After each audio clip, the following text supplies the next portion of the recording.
Welcome back. It's the afternoon. We're getting close to the Quintic. Plan for this afternoon, I'm going to try and learn some maths. Let's quickly reset this, just on the off chance that anybody joins chat, and work out why the Twitch counter is wrong again. So many numbers, some of them wrong. That one's adding up since I went live this morning. Oh well, never mind, it'll reset in a second. Just confusing. Okay, here we are on our journey. This morning learning about Cumber extensions. Time to try and put it to the test with the big proof of theorem 5.18, which is this large fact about Galois extensions. Okay, here we are. Let's read it again.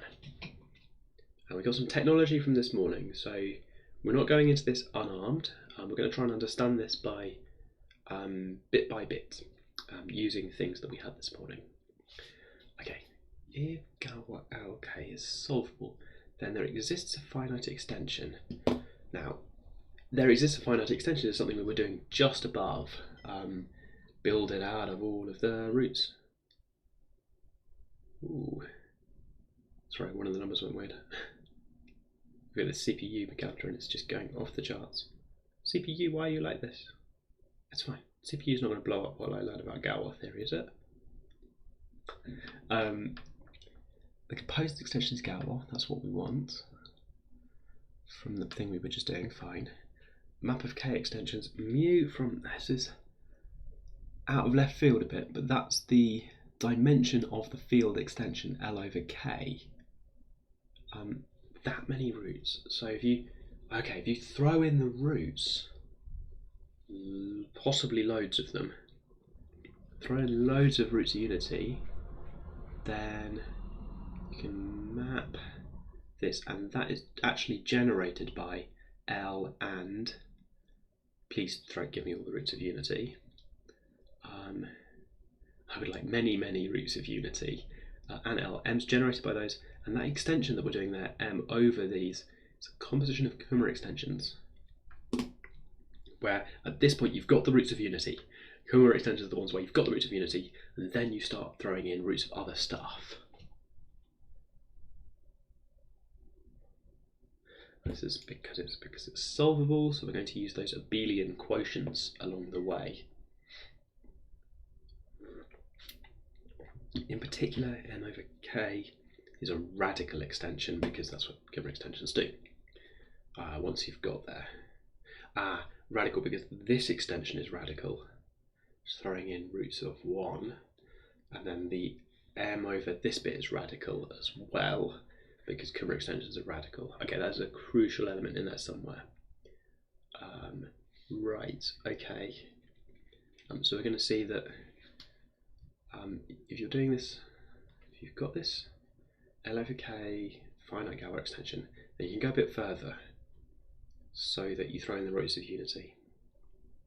That gives you a radical extension that's a radical Galois extension. What do we have above here? We had a radical Galois extension. Interesting. Okay, I'm going to reread the thing above a bit more because the punchline there was we gained a radical Galois extension. We said if you went a bit further, finite extension, then you could come back, come back to L prime, intermediate, which is Galois and radical, which is the sort of thing that we want. We want a radical. That was made of, that composition above in the, I guess, proof of 5.17 is a composition of Cumber extensions. So we're going to see one of these. Now I could just look at the proof, of course, right? The next 2 pages are going to be proof of these facts, but I find it useful to first look at the facts and try and work out, does this have any resemblance to what we were just doing? These maths notes, you could write notes where everything was total non sequitur, it's just random things after random things, but these are building, they're getting to the point. I kind of believe in these notes as my kind of quest guide for the way to get to the Quintic. And in particular right now, this has got something to do with what on earth we were just doing. Let me put my phone on aeroplane mode.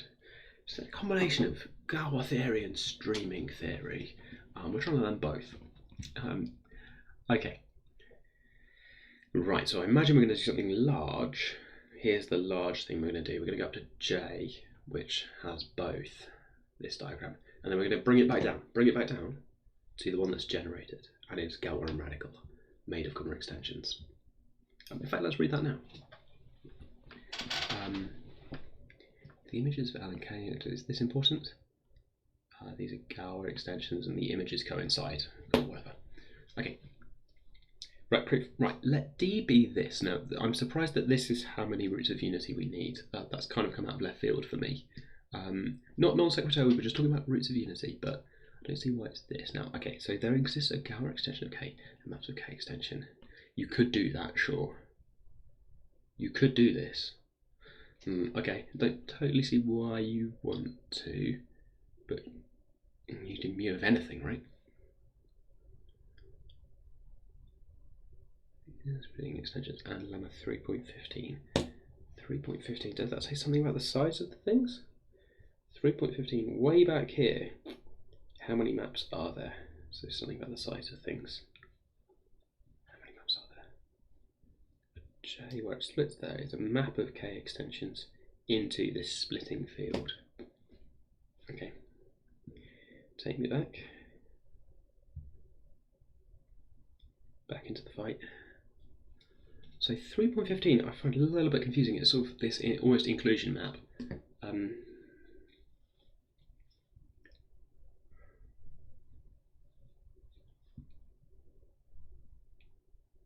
There exists a Galois extension of K. Didn't we already have one of these? Oh, and maps of... Okay, there exists J, which we're going to call a Galois extension of K, and maps of K extensions into J and L into J. Follows from the existence of splitting extensions on 3.15. Choose one J. Okay, so there's some large map, large Galois extension that includes all of the other stuff. Okay, I do want to get better at 3.15, so I'm going to go back to 3.15, put a star on it, I think, and then come back, star. Okay, it was not just about counting, it was about existence, that this large field exists. Okay, so we've got maps of K extensions, so we've got this huge field up here. L goes in there, K, these roots of unity in K goes into there as well. Now we're going to pull back a little bit and say, okay, that's a finite Galois extension, probably.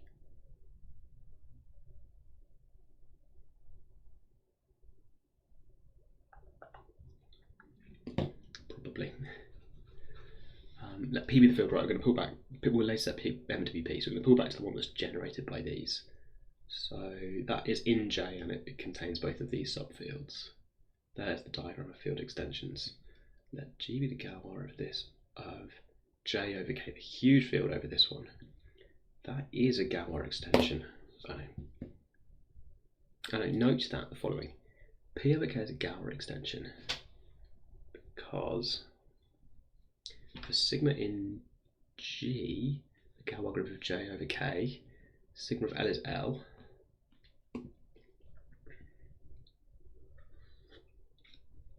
What's the relationship between L and L? Since these things are Galois extensions.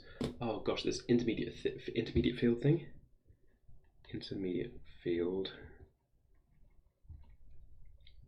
This kind of intermediate field thing says that the intermediate fields are also fixed for all sigma in that Galois group. Hang on, isn't the Galois group only supposed to... Oh, it literally fits K. It fixes the intermediate field fixed as a set. It fixes that set, I think. We had some stuff like that before with gamma of M being equal to M in the fundamental theorem 4.4. Sigma of this is that, since those are Galois extensions of K, that was part of it, wasn't it? Galois extensions for the intermediate field Galois extensions. Okay. So sigma of P is P because it's generated by both. So, and that means that, right, that's equivalent to the field being fixed is equivalent somehow to P being a Galois extension over K. So there's a bijection somewhere in the notes earlier about intermediate fields being fixed as a set versus being a Galois extension, which is sort of a different definition, which is not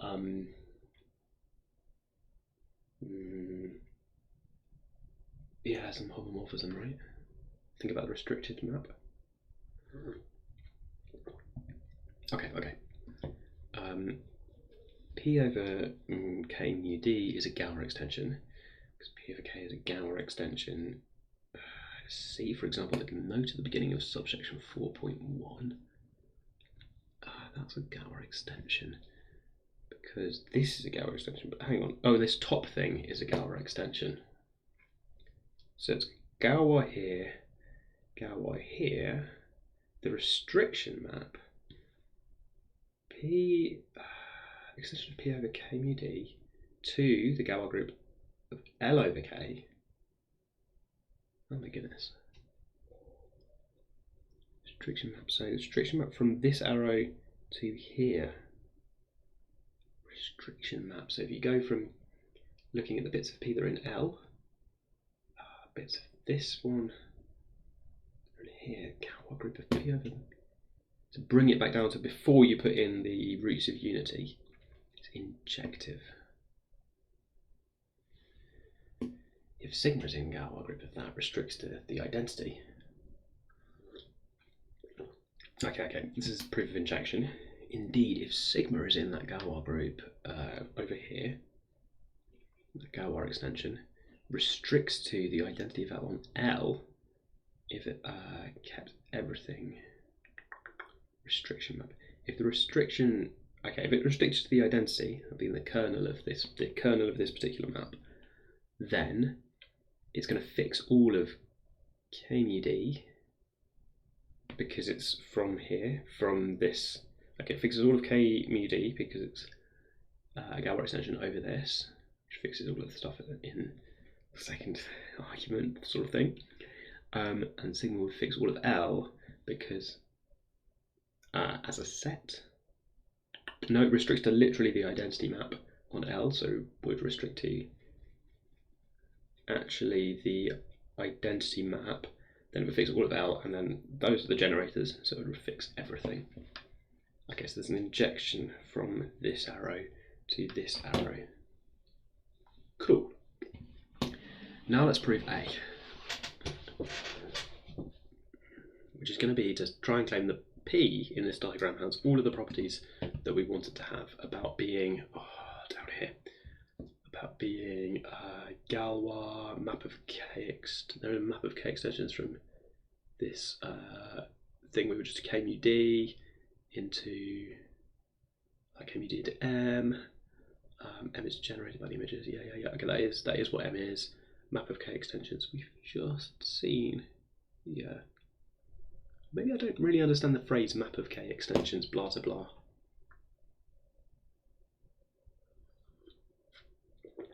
It's kind of inclusion map where I kind of take it for granted a bit. Anyway, it is a Galois extension over that, so it includes a copy. It kind of has the identity map of that thing. Fine. There's Kummer extensions. Okay, here's the proof of A. Suppose it's solvable. We haven't used that fact yet. That by F3, the restriction map works out, and 5.1, we see that this thing is solvable. Lemma 5.11 was about being the subgroup being solvable. This is an injection, so this group is a subgroup of that one. So if the big group somehow, oh gosh, okay, so L over K is injective. So these ones, the Galois group, the way you permute P over K with the roots of unity is maybe not all of the ways that you permute L. I mean, you might lose some permutations if you're also forced to think about roots of unity, both in your group at the top and the group that you're fixing. Okay, well, anyway, it's a subgroup of that, so it's solvable. subgroups are solvable. That's not literally what lemma 5.11 says. It says like something like if your group is solvable, then if your group is solvable and your subgroup is solvable, if H is normal, then the quotient's also solvable or something. But the only thing I really care about here is that I know the context is from where we are. You can't just take my comments and use them all the time. See that Galois group is solvable. Yep. In other words, there's finite filtration like this. By lemma 5.15, expand it out, put it out, and there are fundamentally things. So this is using abelian quotients, using cyclic quotients. Now, with the fundamental theorem of Galois theory, the subgroups correspond to a decreasing sequence of subfields of P. So, such that each one is a Galois extension, because that's what normal groups do. That's what normal groups, subgroups, do. We've got this long chain of normal subgroups with the definition of finite filtration. Over here, we've got a decreasing sequence of subfields of P, all the way down to the field at the bottom, which corresponds to the trivial subgroup, which doesn't mean anything.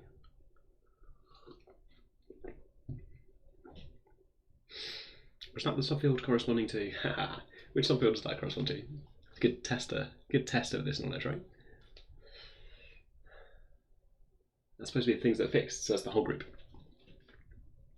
Yeah. P, the thing over here, is what happens if P naught corresponds kind of to the smallest subgroup, the identity. You don't do any sort of restriction. Okay. Furthermore, we then have this thing, the Galois group of Pi over Pi plus 1 is, and then part of the fundamental theorem was that this is then the subfields, the normal subgroups. So this is how the normal subgroup thing works. The quotient by the normal subgroup gives you the Galois group. That is powerful on the way down. So they line up perfectly, which is cyclic. This is kind of here, the wow fact, 5.15. Yeah, 5.15 is the kind of wow fact that for a finite solvable group, you might as well use cyclic quotients in your finite filtration. Note by Lagrange theorem that the size of that is a divisor of the size of that, but I thought they were isomorphic. This says they're isomorphic. Oh no, that says P over K mu D.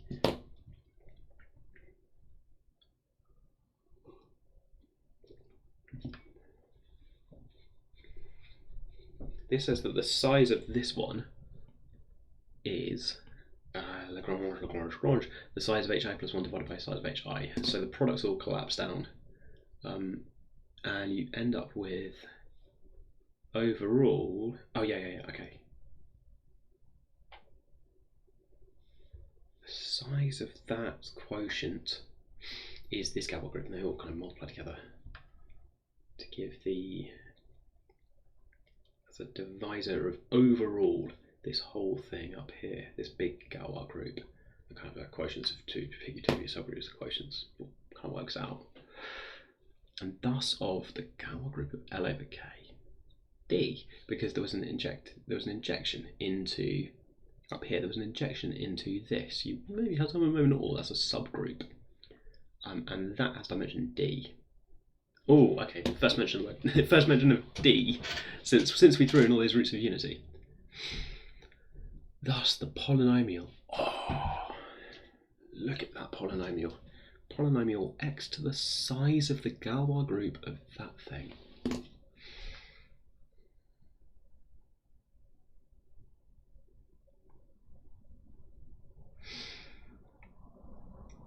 Size of thing is a divisor of D, so this thing splits. All the roots of this are roots of x to the D equals 1, because this is a factor of D, the dimension of the Galois group extension, the dimension of the extension. So that's why we threw in that many roots, because we knew that at each step of the normal subgroup chain, at each step of the chain, we knew that the quotient was a factor of something, and we could have just said, oh, look at each time, look at all those and throw in the appropriate roots. But it's more efficient just to say, aha, it's a finite chain, right? You should just do finitely many of them. But it's more efficient perhaps to say, oh, each step, the size of those things, the cyclic groups, the size of these cyclic quotients is a factor of the overall size of this group.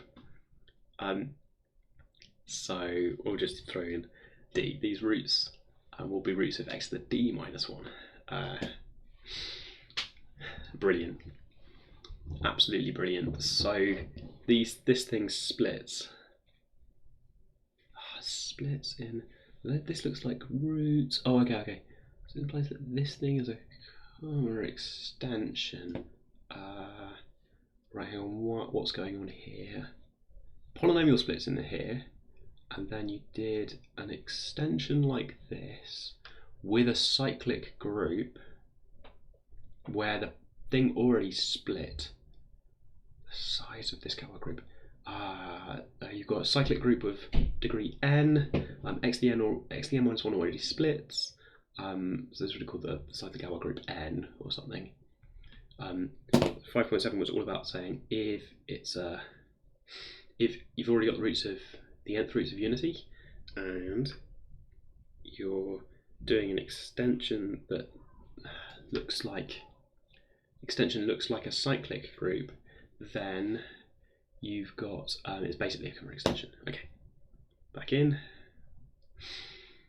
almost there.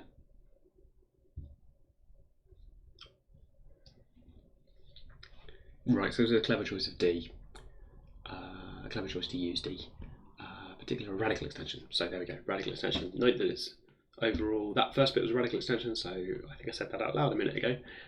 So it's a generative omega of the group mu d of, what is that? Oh, the group mu d of k of mu d. Mu d of k of mu d is a bit weird to read, but fine, okay, that's the cyclic group of extension somehow? Cyclic group of, oh, it's the cyclic group of the roots of, the cyclic group of the roots in k, with k chosen to be the one with all cyclic roots in. Fine, okay. Choose a generator and it satisfies this. So it's a radical extension. Choose P. Does 1, 2, 3, 4. Double check that it does 1, 2, 3, 4. If we understood these. Excuse me, it's Galois, because of some clever subfield fixing stuff. Map of extensions, because we just constructed it to do both of these things. And then, cleverly, those cyclic quotients. Each step along the way, that cyclic quotient was just like, if you gave me the roots of unity at the start, then those cyclic extensions were just corresponded to comma extensions by 5.7, which said basically all you're doing with your cyclic. You think you're clever with your cyclic Galois extension, but actually that cyclic group's not surprising me. I can find something which acts as if you'd just split x to the n minus a. So that's the comma extension. It's not so clever. Okay, lovely.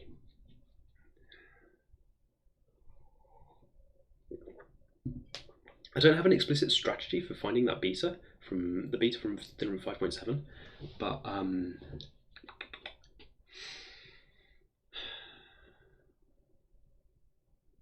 yeah, it says basically, it kind of says you can always do something like the cubic formula for just anything that where the Galois group is solvable.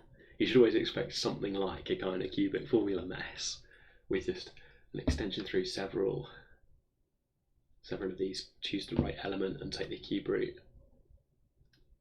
It doesn't tell me how to choose the cube element, just tells me there is an element. 5.7 was a kind of non-constructive proof, really, to say that you'd have the element in there somewhere. So there's room for being clever to actually find the element.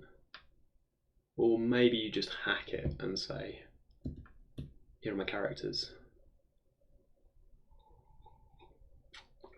do the elimination until you find something that works.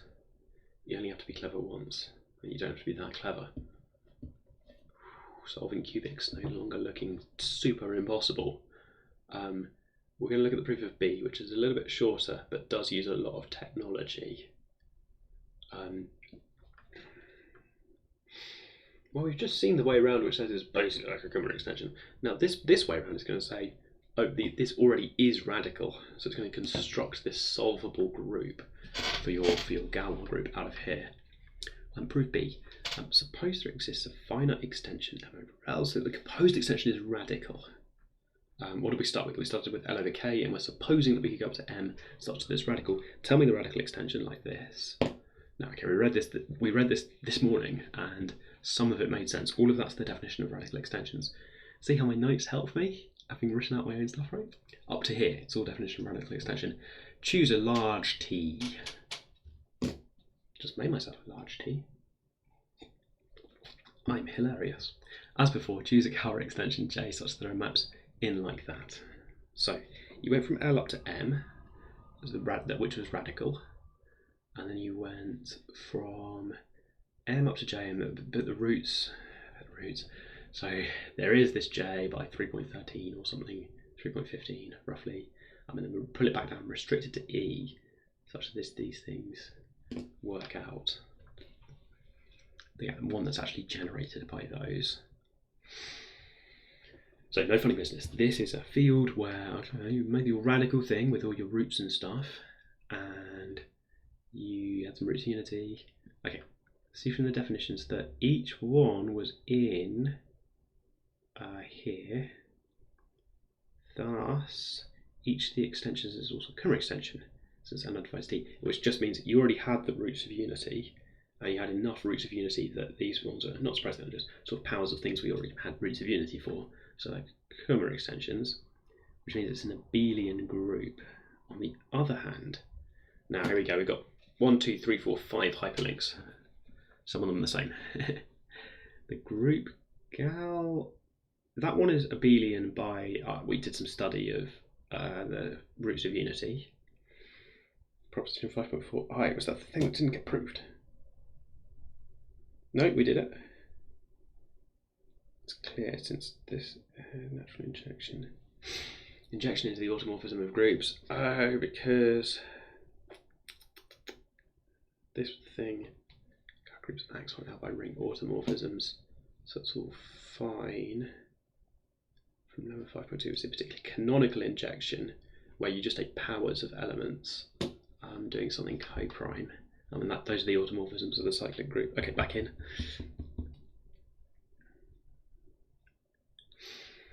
Back in. So where am I? I'm in here somewhere. I've got about 4 lines to go. Since this is an abelian group by lemma 5.6, on the other hand, the group is abelian by 5.4, lemma 5.2.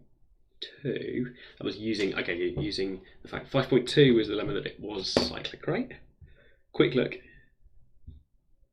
5.2. Oh, it's the automorphism. We actually picked an automorphism. Okay, so to really understand what's going on with those roots of unity, that bit is an abelian kind of. It's not solvable by the abelian quotient. We're using 4.4 heavily to say. These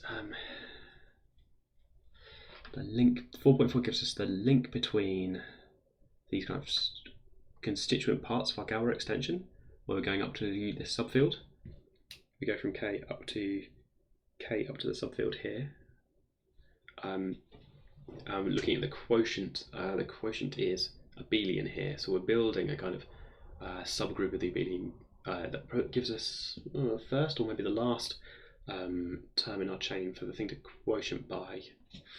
Group of that is a quotient of GK by theorem 4.43. Sure, seems reasonable. Oh gosh, no. It's a quotient of, because of the M. You can go this way around the diagram to get EMLK. L over K is a quotient of the group E over K. I think probably going around this diagram this way, where you've got some intermediate fields going on. Yeah, and thus is solvable by lemma 5.11. I haven't quite got the sequencing here. I thought we were going to say that E over this thing was... that's solvable because it's made of Kummer extensions. Yeah, this is eventually building up to E. E is this with all of them in.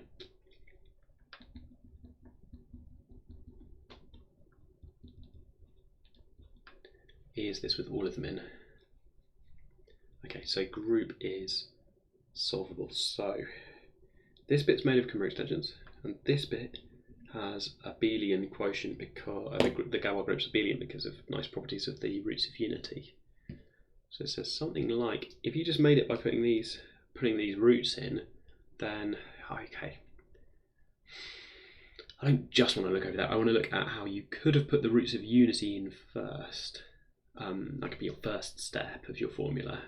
To think about, think about the roots of unity, guys, and then add in all of these complicated roots that you want to build. Now, you just sort of throw them in as nth roots, and that's fine. If I throw them in as if I throw them in where I've already got the roots of unity, yeah, then I'll get up to this field, which is generated by all the stuff you're doing in your Quintic formula. I'm imagining now that you've got a Quintic formula where you do all of these things to add in these roots by doing nth roots of something. The Kummer extension idea is that if you've already got the kind of basic idea of putting in some cyclic roots of unity, then this is not so big. You put this thing in, you've got to respect the field structure of the roots of unity, and you end up here by any other means. So this action of the method of putting in these nth roots of A, it's not that exciting. It's a kind of two-step thing where you could build it by putting in the roots of unity first and then putting in the other ones, and that shows that it's solvable. So the sub thing down here, this thing is also solvable because it's a quotient. So I kind of build this extra thing up here, E for extra, also has roots of unity. And I show that that's solvable by having just boring abelian quotients. But then L over K, this last bit, Gal L over K is a quotient of the group E over K. So the strategy here is something like, take your amazing Quintic formula. I'm going to consider the field extension made by doing all the nth roots that you're doing, but first I'm going to do some roots of unity. Now that's pretty solvable because all of my steps are kind of boring and have Kummer extensions associated with them, which have cyclic quotients. And on the other hand, your step of just doing these, the extension you've made with your nth roots is sort of junior to mine, so it's also solvable. Quotient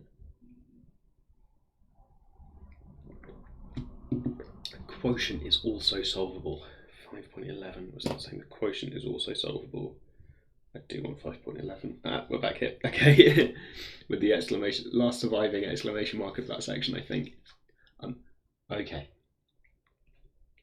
But the idea really is that you can build these things, and the extensions are just cyclic, which is the surprising thing that we saw when you had that double triangle picture. So if you've already got the roots of unity, then roots of anything else, not that interesting. It's just a kind of cyclic thing. The Galois group can't do reflections on the outer triangle. It's got to do a homomorphism. Apparently that's not one. Okay, so I want to understand those triangles a bit more. I think that's the shortest route to the Quintic that I'm trying to find.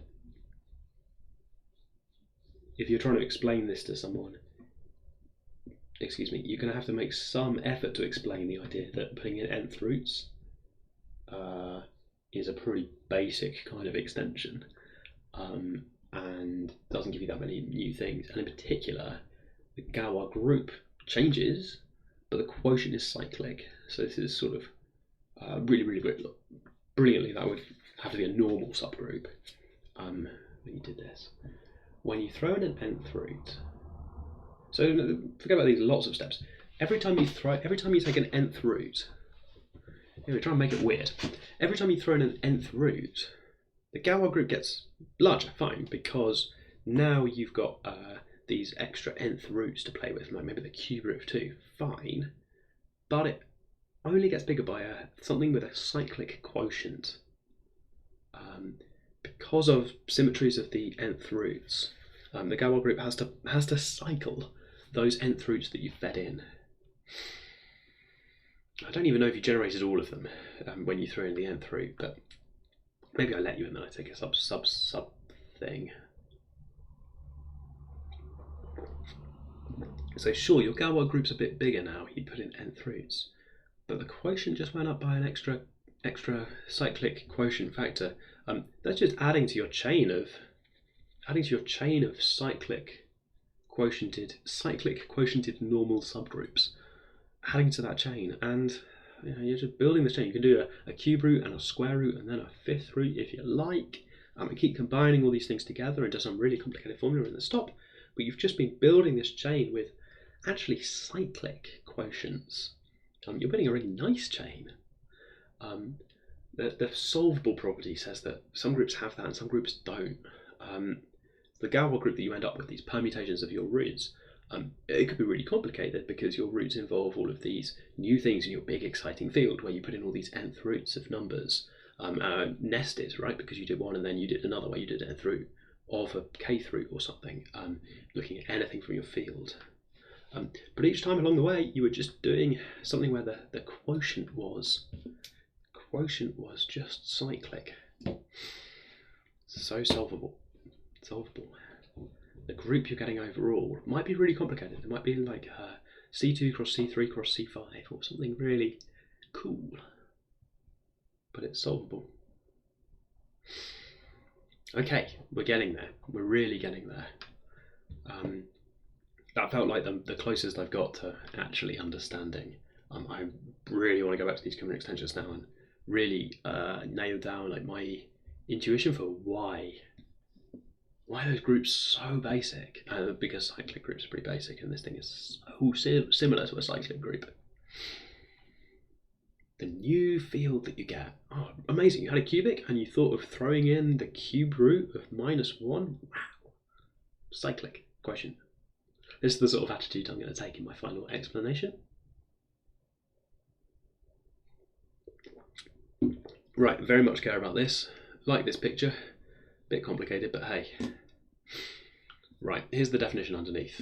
It should be fairly good from here.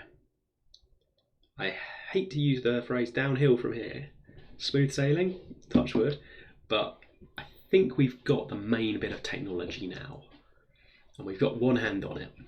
I think it's about quotients that I really want to understand. It's like you might not have thrown in the nth roots of -1, but the nth roots of 1, but you kind of might as well. You might as well. That's also pretty basic. It's not going to stop you being solvable. Okay. We say the polynomial that you originally started with is solvable by radicals if there is an extension M over L such that the composed extension M over K is radical. So that, right, so you have a splitting field, and then this thing is radical. By the previous theorem, P of X is solvable by radicals. There is such a extension up, if and only if the group is solvable. Bam. Good stuff. So there is the statement then, that if the group is solvable, then this thing exists. If the thing exists, then your group is solvable because your extensions are pretty basic. Those cover extensions. Absolutely great. Let K be your field. The extension, what is this then? No, this is not a field of fractions, is it? This is like putting the roots in. This is like putting the roots in. I don't think it's a field of fractions. Over symmetric things. So your formula is based on the coefficients of the polynomial. It can't just be based on like mystery information about the polynomial. Otherwise you would just say mystery information of the root. So we're based on can be based on the coefficients, and that means that when you permute the coefficients, permute the roots of your actual polynomial, then that doesn't get changed. Your formula can't see that happen. So your extension to have all of those roots involving A, B, and C or whatever will fix all of that. So automorphisms of your roots fix combinations of those roots which coincide with polynomials, which are symmetric under the which coincide with the polynomials and things formed by the polynomials in the coefficients. We always do polynomials. We'll always have polynomials. That's what you make when you have a field. You make polynomials. You make polynomials. Yeah, cool. Okay. Here we consider the action of Sn on, the action induced by the action. Oh no. It is a field of fractions. It was a field of fractions all along. Because of some division stuff, maybe. Right, okay. Field of fractions. Your formula might involve division. How do I feel about that? Well, we needed to talk about fields, right? Well, I was imagining this as k joined with the roots, right? But it's more expressions in terms of the roots. Polynomials? Fractions? Don't get it. Why? What is this? Oh, excuse me. Action induced by action.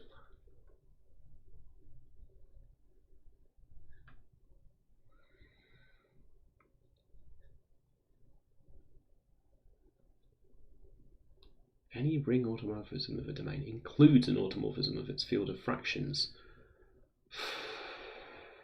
Fine, I suppose. We had this action of Sn on these polynomials. Things you've built with the roots. Right, Galois extension, because this is the thing that's fixed, and finite degree Artin's lemma says that that's how that works. On the other hand, we saw the end of subsection 5.3.1, the group is not solvable. Yes, theorem 5.18, that can't be radical. Okay, so the extension is the splitting field of the polynomial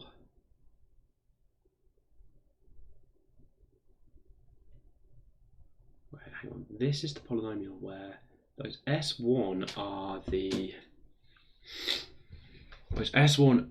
the coefficients of the polynomial. Indeed, the elements are all the roots. The elements in here are all the roots of un. Furthermore, the elements generate this over k, sure, and hence over this. Over that. Things that are fixed by this metric. Okay, we go over all of generate everything. This gives another proof of the fact that that's a Galois extension. Okay, don't get it. It's a splitting field for this polynomial. It's the place where the roots of this live, because the roots of this are roots of that, which is in this thing, square brackets around the x, that is just a polynomial.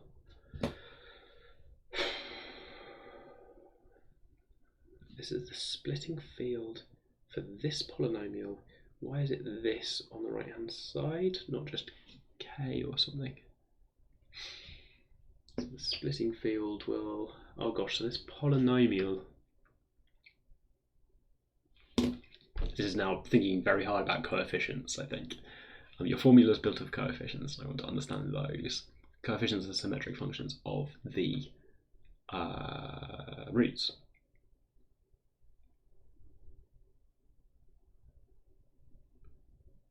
Okay, so field of fractions of things that you wrote with that are symmetric. Start with that. Start with things that are symmetric. And then, right, okay, so in this world where you've got symmetric functions, you could write down this polynomial. This polynomial lives in, yeah, okay, so this lives in this poly with coefficients in symmetric functions. Right, okay. Poly coefficients in the set of symmetric functions. In fact, the set of symmetric functions, these Fn's are actually just polynomials. So I think it's k with square brackets around here would work. Never mind. That's not a field. Do want a field. Fine, okay. Field for my coefficients. And the fixer there with Sn is quite a kind of restricted field, not just everything you've built with the roots. Over here, these coefficients, right, live, okay. So I've got a field K, for like the rationals or something, where my roots maybe do or don't live, whatever. And I build coefficients out of symmetric combinations of those. That's what the coefficients are. And then this is the splitting field for that polynomial. Okay, over that. Good, okay. So splitting field will be the one where you find the roots. You might be given these numbers and say, aha, here is something that lives in this. Can you go up to please find me not just the field where everything's nice and symmetric on the roots, but the field with actually the roots in, so that I could stand a chance of them pointing at the roots individually. It's not even quite that you can't find an expression for the roots. You can't find an expression involving the roots that isn't symmetric or isn't.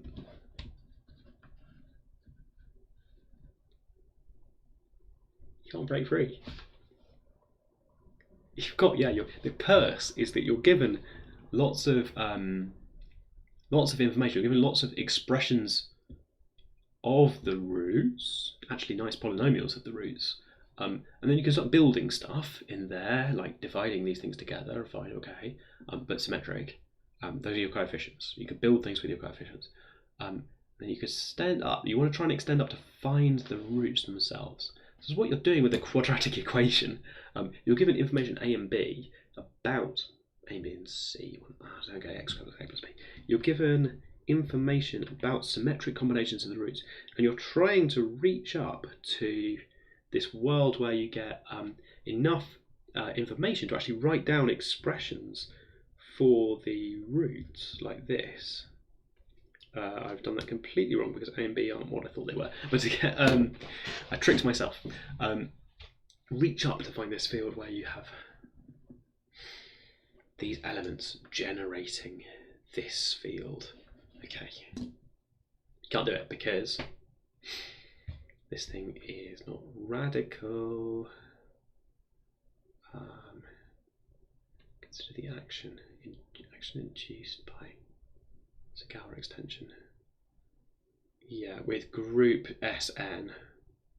Sure.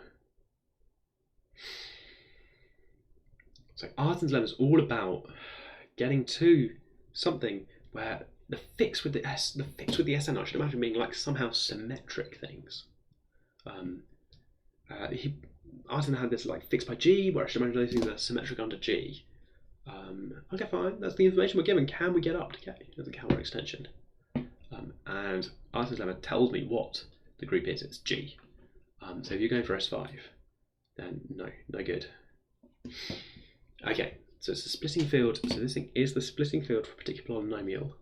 Now, we might get lucky. It might just split right now. Okay, cubics next or quintics next? Let's look at quintics. It's the name of the show. Have a quick look over here. Galois group is actually SP. But none of this mentions 5.18, right? Where's 5.18 in this?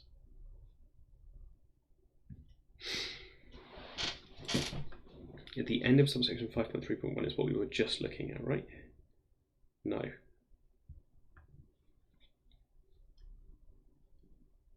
Uh, 5.18, not solvable radicals. S5 is not solvable. Oh no, it was the end of the subsection where we talked about S5. Proposition 6.5 here is convincing me that the Galois group really is S5. And then 5.18, the group's not solvable, so the polynomial's not solvable by radicals. I think we're getting there.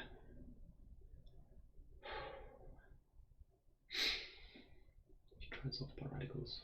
Okay. Ah, radicals. Radicals turn out to be not a very good thing in terms of generating interesting quotients.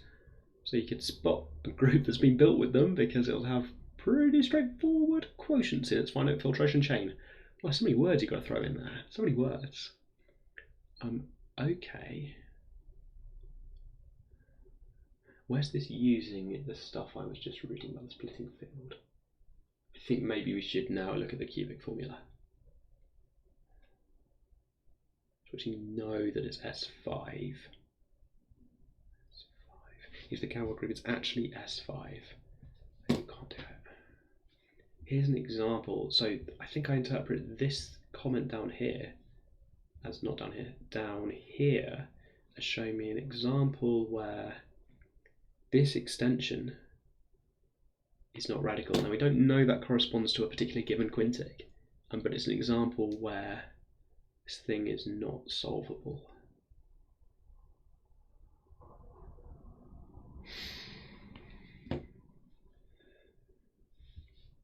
Extension cannot be radical. Okay, so we've got an example of an extension that's not radical, using a lot of theorem 5.18. Okay. Right. We're going to solve a cubic. We're illustrating theorem 5.18, the big thing we've just been doing in a particular situation where we can do it. So we're going to throw in some cube roots. Let's re-look at the diagram of what we're going to do. Plan of attack is, suppose that you've got this like splitting field for the roots of the cubic. Well, it's fine, just look up to a bigger one where you put in the roots of unity as well. And the restriction map is injective. Solvable. So finite filtration with abelian quotients. So find your subfields like that. What are we going to do when you're actually doing it forwards, when you're actually solving the thing? MOK is a radical extension, right? So that means you build it out of. So it takes the information that you've got a solvable group and uses that to build a kind of solution. Right, okay, we're going to try and do this together. Here we go. We're going to solve this over the field K. If in doubt, I'm going to claim that. If in doubt, I'm going to claim that K is Q. If I'm ever in doubt. I'm just going to try and trigger a refresh on my tablet. Tablet's doing something funny. Oh, yep, tablet's not happy at all. Anyway, I'll just look up here instead. KB field, we wish to solve that cubical equation. There we go. Tablet became happy again. So they do this trick, I would call this a trick, to change it like this, to get 0 in here. I hope that doesn't matter too much, because that sort of trick doesn't really seem in the spirit of Galois theory, right? Galois powerful, we should just wade in and solve this thing, right? Maybe it's going to be nice to have one of the symmetric functions be 0. We'll see that on the next page, I think. Right, here we are. We're going to find a formula. You just start with the elements PQ, the symmetric functions, and it should only involve iterations of the following operations: multiplication, and extraction of roots. Let L over K be a splitting extension for P. That's the point where it has roots. Now, take a primitive third root of unity, so not the identity, take a different one. For fun, we could do this with a different K, but sure, I'm going to imagine a complex root of unity. One of the non-one ones. So there's 3. Pick one of these 2. Now invoke lemma 3.15 and the existence of splitting extensions. Fine, okay. To construct a finite Galois extension J. Okay, fine. Whatever. There's a lot of magic at this stage, right? We haven't done any cubic work. Maps of K extensions in there. And then restrict it down to the one generated by L and K omega. So splitting fields exist. Up you go, and then find me the one that's actually generated within J. Here's the diagram. L with omega, and over here K with omega. We did have a diagram like this. So we had also J up here somewhere. Since Gal is a solvable group, because it can be realised as a subgroup of S3, either S3 or A3, I think. Anyway, the argument given in the proof actually shows that m of k is radical. So, it works like this because that one's radical and this is a subgroup, I think. And then that goes there. Okay. Below, exploit and reprove precisely this fact. Consider the sequence of extensions. K goes up to k omega and then goes up to, in between here, we're going to put in k omega and the square root of this thing, where that thing was defined to be the product of xi minus xj squared for I less than j, or maybe the other way around, for the polynomial, which has some sort of expression in terms of, it's symmetric in terms of the in terms of the S1, S2, S3, the symmetric things, which are the coefficients. Okay, so, and why is it, by the definition, any square root of polynomial in the, oh goodness, any square root of, hang on, we've already got omega now, any square root of this is, do I need to know that that square root exists?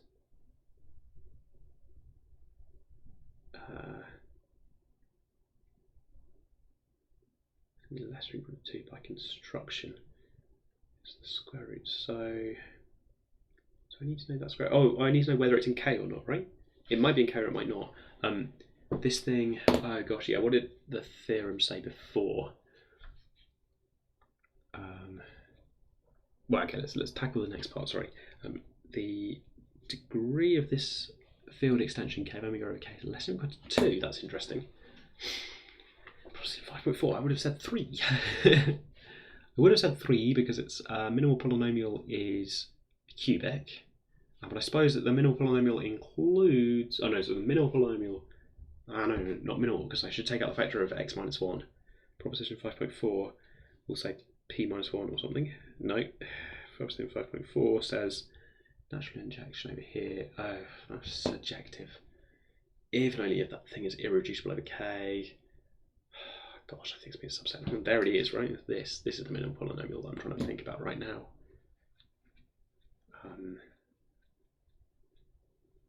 Polynomial is irreducible. Map irreducible over k. Map is surjective. Size. Oh, this number over here, the size of this thing is the number of. They're thinking about 3, and they're thinking about the way that the number of automorphisms. There are only 2 automorphisms of the 2 automorphisms of the cyclic group of order 3. N equals 3, only 2 automorphisms. And again, I can think of many symmetries of the triangle, but only 2 of those count as automorphisms of the cyclic group. So back into like 38 or something. Down here. So there's at most 2. The minimal polynomial is actually x squared minus x minus 1 for 4q. If q, the minimum polynomial is this, and also this thing. Now, do I know that that is square root? Square root's bugging me. I'm worried about whether that's square root. No, it's a field extension. I don't need to worry about whether it's in K or not. It's a field extension. We're extending to the point where you put in this. This might be totally a new object. That's fine. It might be there already if it's in K. In which case, this is pretty small as field extensions go. We always have size 1 if it's just equal. So if this is lines up with the idea about the automorphism if this square root is in K. So here we've got square root of this thing. So there's a field extension where the minimal polynomial for this thing is p squared minus x squared minus this, right? X squared minus this, which is a very simple minimal polynomial to throw in the square root. Right, why are we throwing in the square root of that object at all, though? The product of the difference of the roots. It's kind of good. Thus, using lemma 4.7, we see that the Galois group. I thought this would be relying more on knowing the Galois group and exploiting the structure. But here we go. Using lemma 4.7, part 4, that is the thing which said, oh gosh, that was ages ago. 4.74, down here. Many things. Oh, the AN. This is the AN fact. If that thing is positive, can be realised as a subgroup A3. Oh gosh. We were saying that. But that's like there's an if in there, right? Notice that M is a splitting field of P over, and then there's a thus. Splitting field of P of X over this lot of stuff. M is a splitting field of P over all of that, generated by the roots. That's where the polynomial splits. Using 4.7, we see the Galois group can be realised as a subgroup. Oh, I don't know, why is that in K? Because Gamma P in K star squared? Not sure I understand why at this stage. Lemma 4.7 tells me that if it is, then brilliant news. 4.7 one more time, sorry. 4.7 is down here. Part 4, supposed character not 2. P. Oh, he tells me it does. No, there's an if and only if. There isn't if and only if in there. There's an if and only if to tell me about whether the image of phi lies in AN.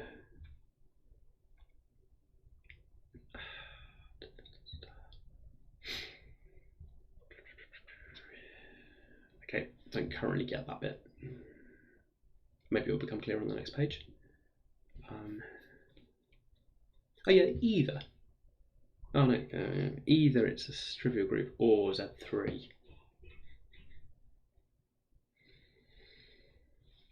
M is a splitting field, so M goes up from this strange intermediate field. M is a splitting field of this over there. So it includes all the roots. Does it include this then? That stage we've got all the roots for the split in the splitting field. So do we have this?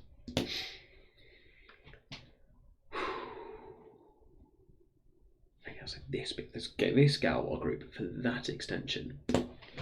Does that one have? Is there a square root? Now we were saying square root in K star squared, but I think actually I mean to say in this thing star squared, which includes del P, which is in.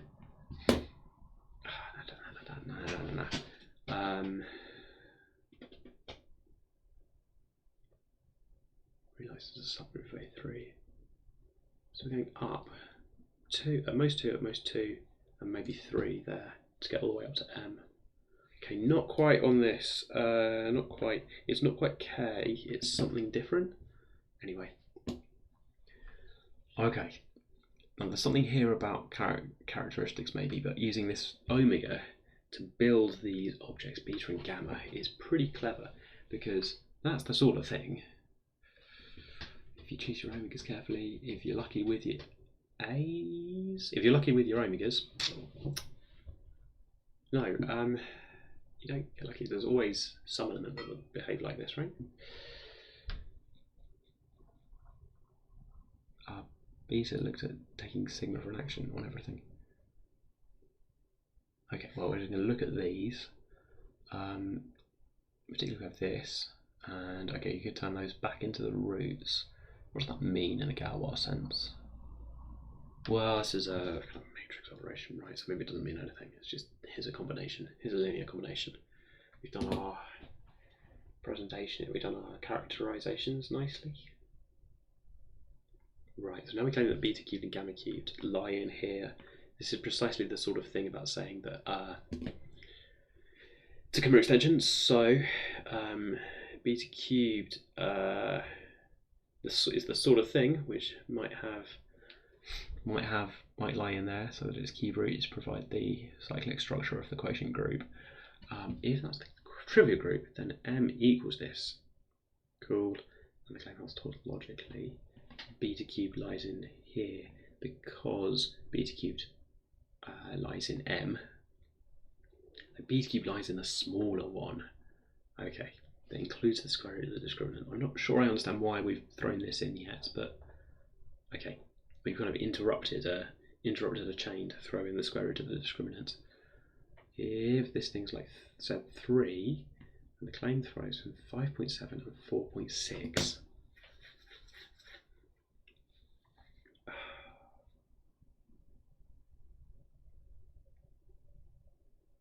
Now in this case, the P of X is irreducible and the roots have no multiplicities, brackets Y. Well, the Galois extension over the whole thing, right? I don't know. 0.5.7, what was that one? Looking for, there is something that works. No, 5.7 says, beta is, theorem 5.7 kind of, did theorem 5.7 kind of say it will work for any sigma? Have another look.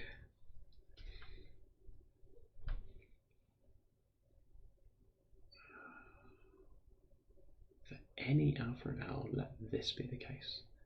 So I guess I'm considering, let sigma in the Galois group be a generator. I guess I'm looking here at, suppose that the Galois group is a cyclic group. Oh, so here it's at Z3. So if it's Z3, take a generator, and then we're looking at, what we're looking at? Some alpha generator.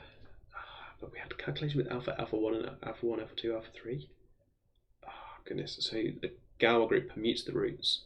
So those things would be roots, the action of the roots under, the behaviour of the roots under that Galois group would be to just permute the roots back in.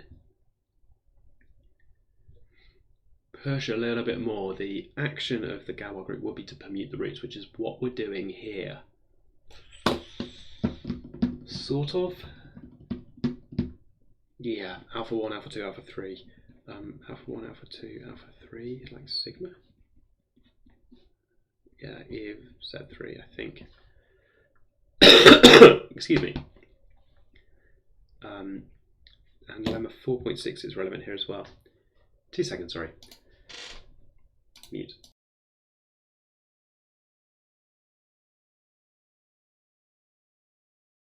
Excuse me. Oh, right. Can I do this before I die? Oh, not in a good place health-wise, but we're going to prove some cubic formula stuff. If you've just joined us, welcome to the weirdest live stream on Twitch right now. It's one slightly unwell mathematician doing his best to understand the cubic formula. Out of all bits of maths I could have picked, I picked the cubic formula, which we're understanding in this bizarre Galois theory sense. Come with me, it's going to be fun. I'm required to say stream engagement stuff, right?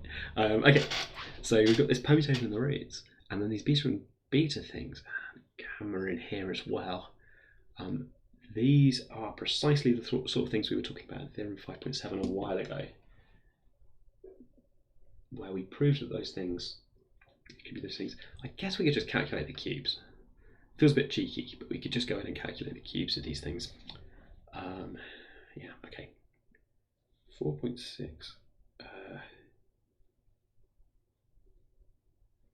What's 4.6? 4.6 way down here. Oh, we can understand what the minimal polynomial is. Let's tell me what the minimal polynomial is. And about orbits. Minimal polynomial is that. Okay, back in. There's a lot of forwards and backwards trying to understand different bits of the notes at different times.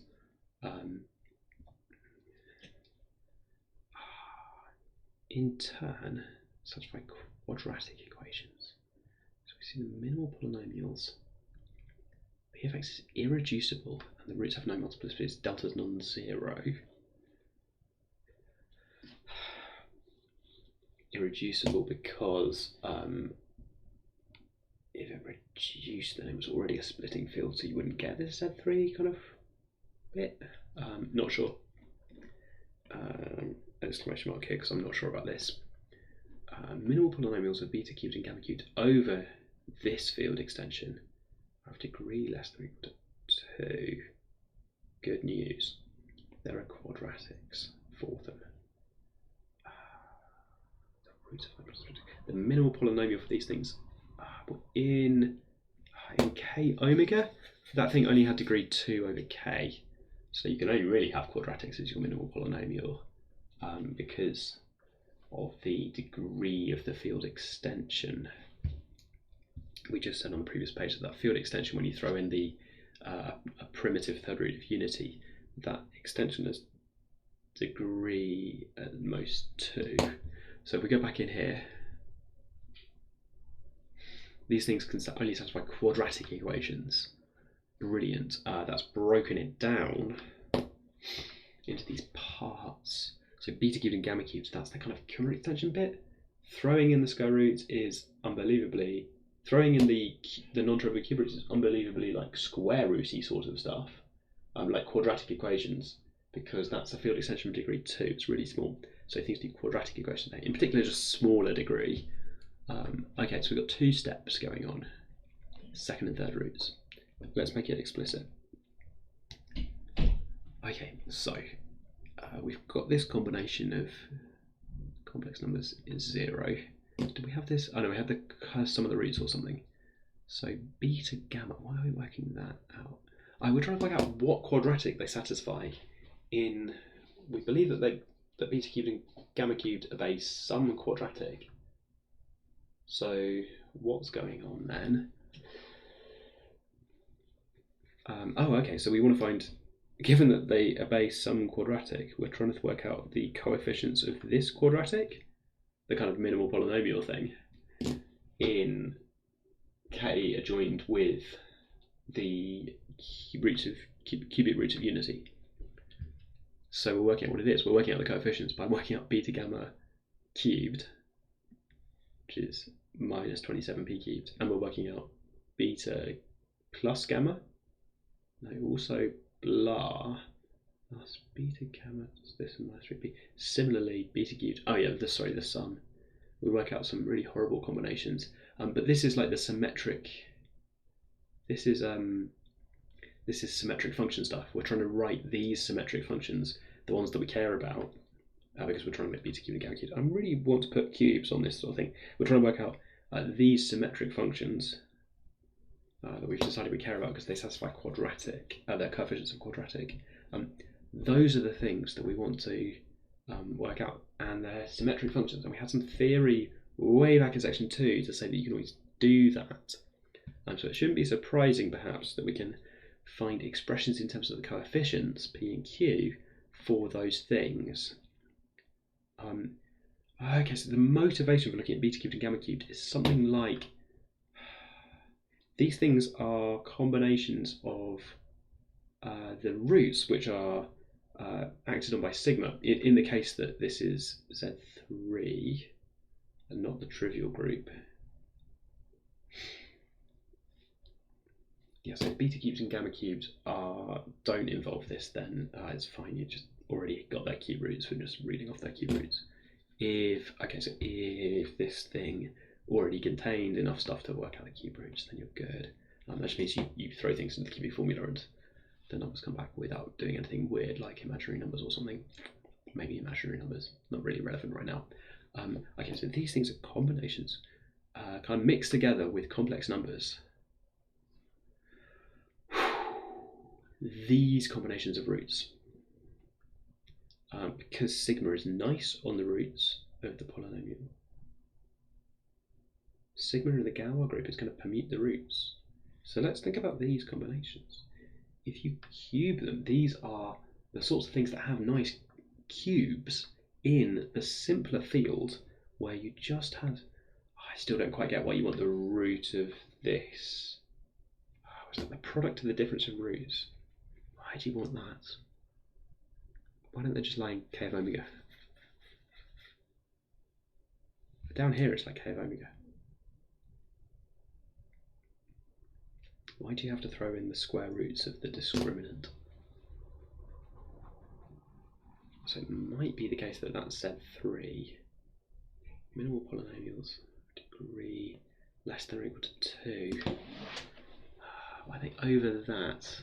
Oh, well, so there's a degree 2 thing going on here.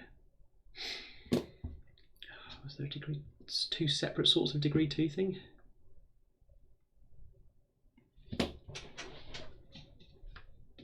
So there's several things I haven't quite got a grasp on. I've got some time, it's fine, to think about why it's a subgroup of A3. Do we know that this thing has got a square in K? Oh no, but that was maybe because we were thinking about it as a Galois extension over this thing where we already have the square root of the discriminant. I don't really understand why we want the square root of the discriminant at all. I haven't seen anything yet to say why. Oh, no, hang on, the square root of the discriminant was relevant for one of the things we saw. The square root of the discriminant was relevant for saying whether it's in AN or SN. That's restricted our possibilities. So we'd say where this thing lies. Minimal polynomials over K of omega. So beta cubed and gamma cubed lie in this thing, which is an extension of degree 2 over this thing. So everything inside here has some minimal polynomial as an extension over here, with coefficients in here as a quadratic. I'm going to find down here. In turn, that thing's quadratic equations with coefficients in K. We can thus find the roots by formula involving maybe several. Okay, and it's a bit surprising that these things maybe don't involve omega in the coefficients down here. It all kind of cancels out. It wouldn't have been too bad if it had omega, because we can write down the omega roots in terms of roots of a quadratic. Yeah, if you want to, I know that quadratic. X squared minus x plus 1 or something, or minus 1.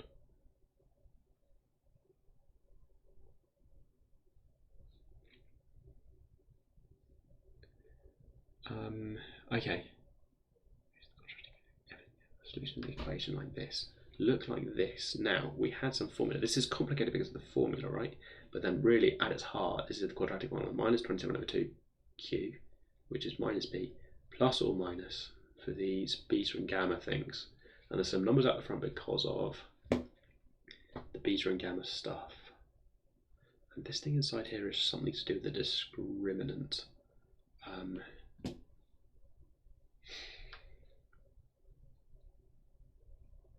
So it has turned up in the solution there.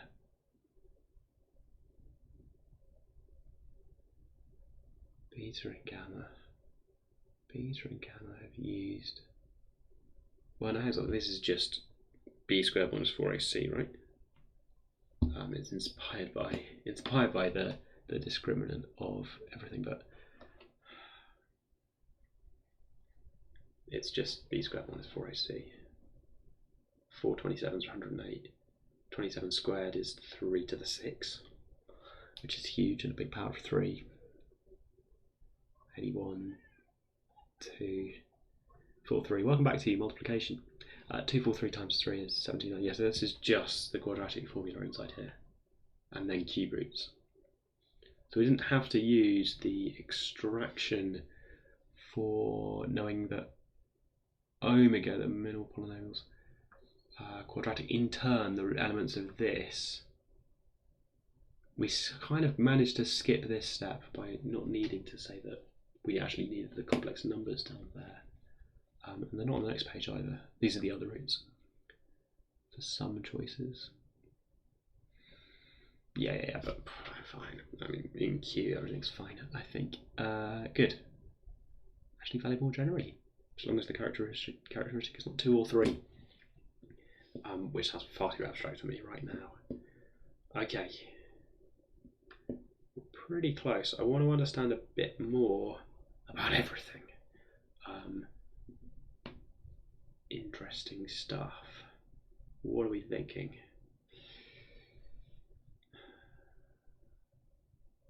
I don't quite get the restriction stuff. And I want, now that I've seen the proof of 5.18 and this demonstration of how you throw things in, I really want to go back and understand things like the automorphisms of the simple, the group automorphisms of the cyclic group. I want to really understand that bit where it turned out that Kummer extensions correspond to cyclic groups, because that's the kind of crux of this idea that you're taking nth roots, boring quotients. And I want to, I think then I'll be able to piece together this. There's some stuff about quotients that I skipped this morning, so I'll need to come back for that. Okay, sounds like a solid plan. Yeah, okay. Let's have a look at where we want to go based on this proof. So you've got all these references to previous things. Often the way the maths notes work is that the proof refers back to several things.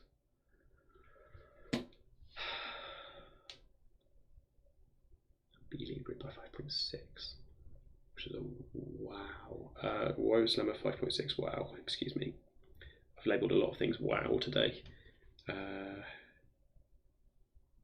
Oh, there's just the homomorphism thing, it's not that wow. Okay, so I think I want to go back to Kummer extensions. Yeah, to understand that kind of inner and outer triangle kind of shape thing, for why that group is so basic. And then in the cubic formula, I want to come back and understand what we're doing with the discriminant. Why is it there? Yeah, okay, let's make a kind of plan of attack in the notes file, which I've got somewhere. Quick look at the map. Here's the map. We're currently, yeah, I'll leave the stick figure here, I think. We're taking a close look at this sort of extension, so that we can go and understand the Quintic up here. And we now know which bits are important, I think. Or at least we've got opinions about which bits are important. We want to go and look at, there's a previous list, maybe I should review it. Yeah. We want to go and look at, yeah, so the proof of Artemis lemma. It really shocked me. It really surprised me. And thank you, Anders. Thanks for the following. I get a kind of sound notification. I don't think I'm broadcasting it back to you, but really surprised me. What am I doing? I want the proof of Artemis lemma. This is in no particular order. Things that I would like to understand.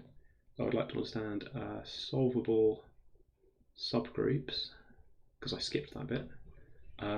And there was some stuff back in there about Kummer extensions that I want to go back to and do again.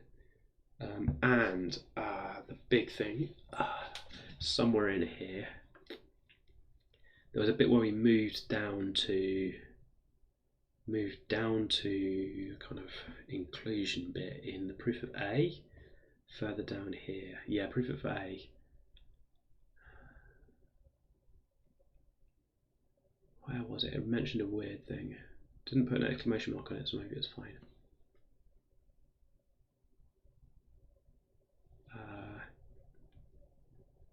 Generator, radical, subgroups are solvable. Oh yeah, there's a sort of quotient mentioned somewhere, right? Was it in B?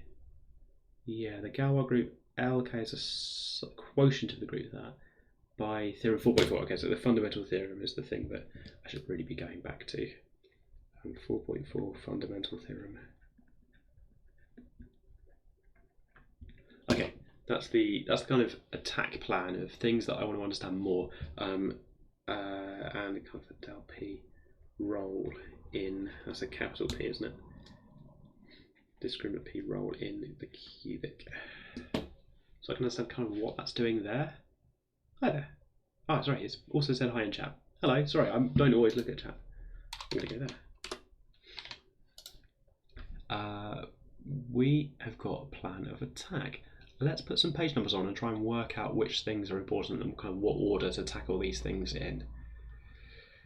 The really hard thing with self-study is working out which things you don't understand well enough. It is, I think, quite quite a trap to just say, oh yeah, I've reached the last page of these notes, therefore I'm done, right?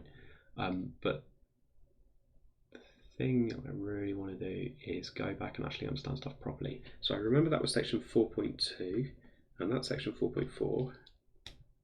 And what have we got? The role in the cubic is at some point in section 5. The solvable subgroups thing was at the start of section 5. Let's quickly find it. So back into the notes. Subgroup 5.11. Down here. Yeah, 5.11, it's got a star and an exclamation mark. So I think that's going to be an important thing to do. Important thing to do down there. Solvable subgroups. This is a free PDF that I got from the Oxford University website. So it's just the lecture notes for Galois theory from the Oxford Galois theory course.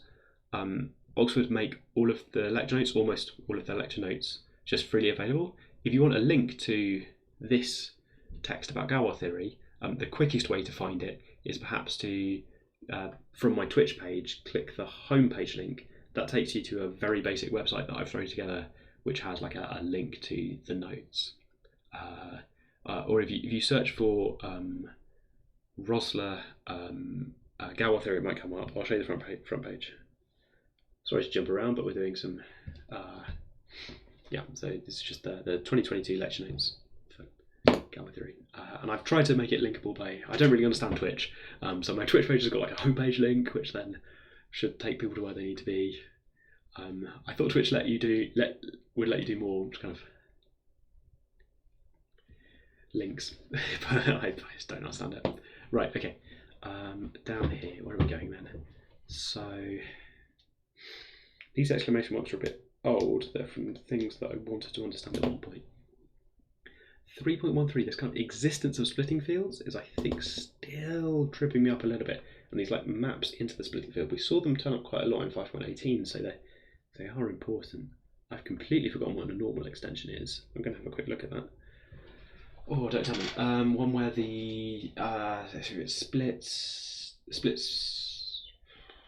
with coefficients in L splits in L. Minimal polynomial k of any element of L splits in L. Right, any element the minimal polynomial splits in L. Okay, and that doesn't always happen. Right, okay, so forgotten more stuff than I remembered. I'm under 50%, I'd say. Okay. Okay, and there's all these somewhere in here. Yeah, down here. There's the yeah, that is what this means. And fix it element-wise. I can start adding on my notes. The more understanding you get, the more understanding. More understanding, then the better you get. Oh, you're in the Galois theory page. There should be a link for lecture notes under resources, like halfway down. Let's see if I can find it. So now I'm testing my own notes. This actually means opening my own live stream, so sorry if there's any sort of feedback. Oh no, I've done well. I've avoided that. Homepage Galois, yeah, I haven't done a direct link to the PDF, have I? Yeah, you need to scroll down to lecture notes last corrected 10th of May. There we go. No, you got it. Direct links should be where I go. If you want the rings notes from Monday, so these notes make heavy use of the idea of a field extension to go from one field to a larger field, which is, for people who are in the lectures that these lecture notes we use for, is taught in a previous course. So on my Quintic quest, what I've been doing is, first I went through the rings notes. There's a link on my website as well. And then, only then, looking at Galois theory notes. And it's been tough going. There's a lot of stuff going on here. And I still want to keep going through. For things like 3.15, 3.15 I don't feel super happy with. Yeah, it's got a star on it, and I'm going to put an exclamation mark on it as well. This is about counting the maps, which is later relevant for the size of the Galois group. And there is a map of K extensions M up to J. It's just quoted loads later on. So the sort of thing that I want to put a bit more love into, a bit more time. Time, love. give it a bit of everything. 3.15. 3.15, I was just looking at it. What was it? Basic test. It's sort of like the existence of. It's sort of like counting the maps. Okay. Arson's Lemma I'm now appreciating more.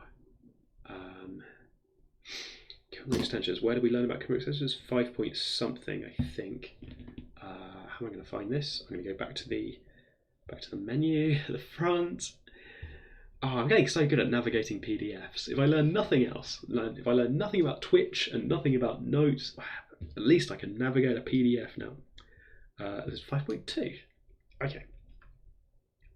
So I've got a to-do list. 5.2. Proof of Arson's Lemma. Okay, so the sequence here is probably 3, then 4, then 5. There you go. Yeah. You should also grab the rings theory. And in general, now that you're on the courses, now that you're on the maths courses page, they put all their lecture notes there, just sort of publicly available. So if there's other courses that you're interested in, you might like to look at those PDFs. I mean, they might not quite line up with what you want to know, but there's a lot of PDFs there. I've downloaded, like, I've got a collection of about 50 where I've just grabbed PDFs of lecture notes from different Oxford courses. I think it'd be good if more people knew about it. Maybe that there's just like 50 PDFs that you might be interested in. Turns out self-studying is extremely difficult. I've spent all week trying to understand just Galois theory,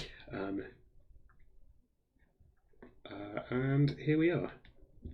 So best of luck. If you're in chat, if you're planning to do this too, then I have some recommendations, I think. Don't skip the review of Ring. Okay, link in the notes. Yeah, you realise straight away because the lecture notes at the front say things like, as we saw in Rings and Modules. My page has also got a link to the course for Rings and Modules, so that you can see where those things are. It's not quite complete. Some of the things are left for exercises or left for proof, because these are notes for undergraduates to actually go and do some stuff, and it's important to get involved. Yeah, there you go. Review of ring theory. There we go. Look, I'm just excited because I found someone in chat who is using my website. I know that's a silly thing to be excited about, but I've got this very, very basic website to link people to some PDFs, and somebody's following the links to get the PDFs. Brilliant. Mission accomplished. Oh no, wait, hang on, I've got to actually solve the Quintic, or fail to solve the Quintic. That's what we came for. Right. Where do I want to go first? You got to do 4.2 before you do 4.4. 5 point something. It's quite late on.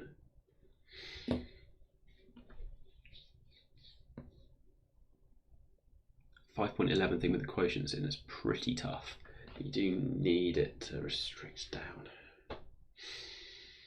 in order to convince somebody that their formula, which didn't involve any roots of unity, is also solvable. You have to convince them there's a subgroup of that. You want the structure theorem for modules over a PID. That's in Rings and Modules as well. There's a chapter 5 at the end of the Rings and Modules notes. It's all about modules. Structure theorem for modules over PID is... is it maybe in there? I'm not sure it's in there. To be honest, I skipped the modules stuff. So you can find it in there. If not, try searching for modules on the Oxford course page. Hey, yeah! Right, okay.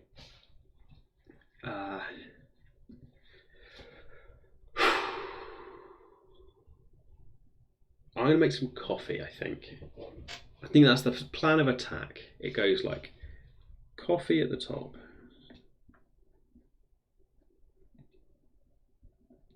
Coffee at the top. And then that trickles down. Well, I mean, we drink the coffee. And while we're drinking the coffee, we look at section 3 again. And then we go for a big, think. And then we go to section 4. And we look in particular at the proof of 4.4 and 4.2. We try not to get too bogged down in 4.2 because I know it's got quite a complicated proof and I want to keep grasping the big picture bits that I've got. And then we do the kind of reality check here, because we'll get really bogged down in this. And then section 5, where I want to one more time try and break this. I believe it, I've read the proof, but I want to try and break it. And then that should probably be done. That is the plan of attack for reviewing things. Notice that I spent all of Tuesday smashing through this without understanding anything along the way, and then all of Wednesday very slowly tackling through 3 and 4, and all of Thursday tackling through 5, and now go through again faster. So fast, slow, fast. You start off reading quickly to just get the sense of what's there, then read slowly to actually get more of the detail. You won't understand everything. And then as you start to understand it, you start reading it again faster and faster so that you can try and get all of it with your new understanding, try and get all of it back in your head at once. So I'm grateful the first time through where we kind of ploughed through without understanding anything. But you've got to go fast, slow, fast. Right, speaking of going quickly, I do need that coffee.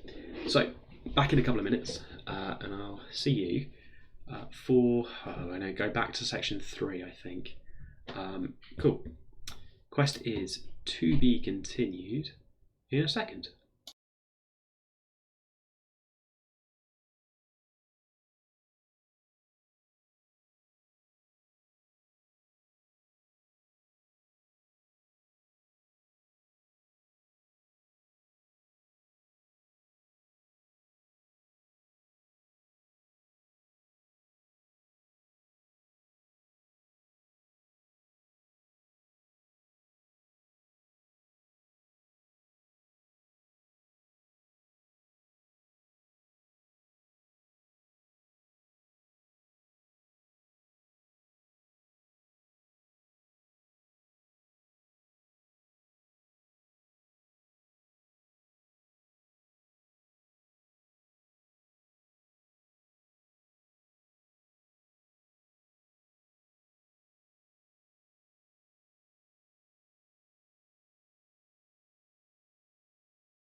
Back, I realised it was really dark.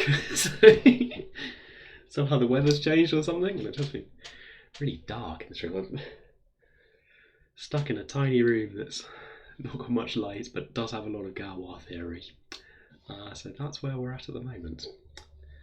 Okay, coffee. It's a fast kettle. it could only be faster if it was in here. I don't really know. It feels weird when I leave to go make coffee. Weird experience being on Twitch in the first place, right? But then you go make coffee and you just think, do other streamers do this? Do other streamers do this? Where they're just like, okay guys, we're winning all these games, we're great at this game, Destiny or whatever we're playing. What are people playing on Twitch? Let's find out what people are playing on Twitch. 2 seconds. Will it not let me look at Twitch while I'm actually live streaming? That's probably for the best. Okay, we were playing like Destiny or something. Do they take coffee breaks? Do they all have like kettles in their streaming setup? I don't think I can do this math stream. You know, if I was going pro, I don't think I could do this without some sort of kettle here, just off camera. Anyway, right. Twitch is a strange place. Oh, you're not here for video games?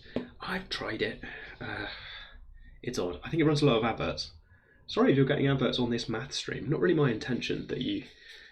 I'm not sure what sort of adverts you might get, based on your interest in Galois theory. Adverts for other sorts of French mathematics, perhaps. Cool. I'm stalling for time, but I've got coffee, so that's nice. And someone in chat, which is good. Makes me feel happy that I set up the chat thing at the top. Look at me, I've got a link to a PDF and I've got a chat box, just like a real streamer. They're all about links to PDFs. I'm a real streamer. Right, okay, section 3 again, but this time with feeling. Okay, so we're going to go in here. And we're going to try and find... I'm also new on the idea of emotes. Sorry, it's very easy to make me laugh on this. Right, we're going to go back in to Galois theory. We're going to try and do section 3 faster than we've done section 3 before.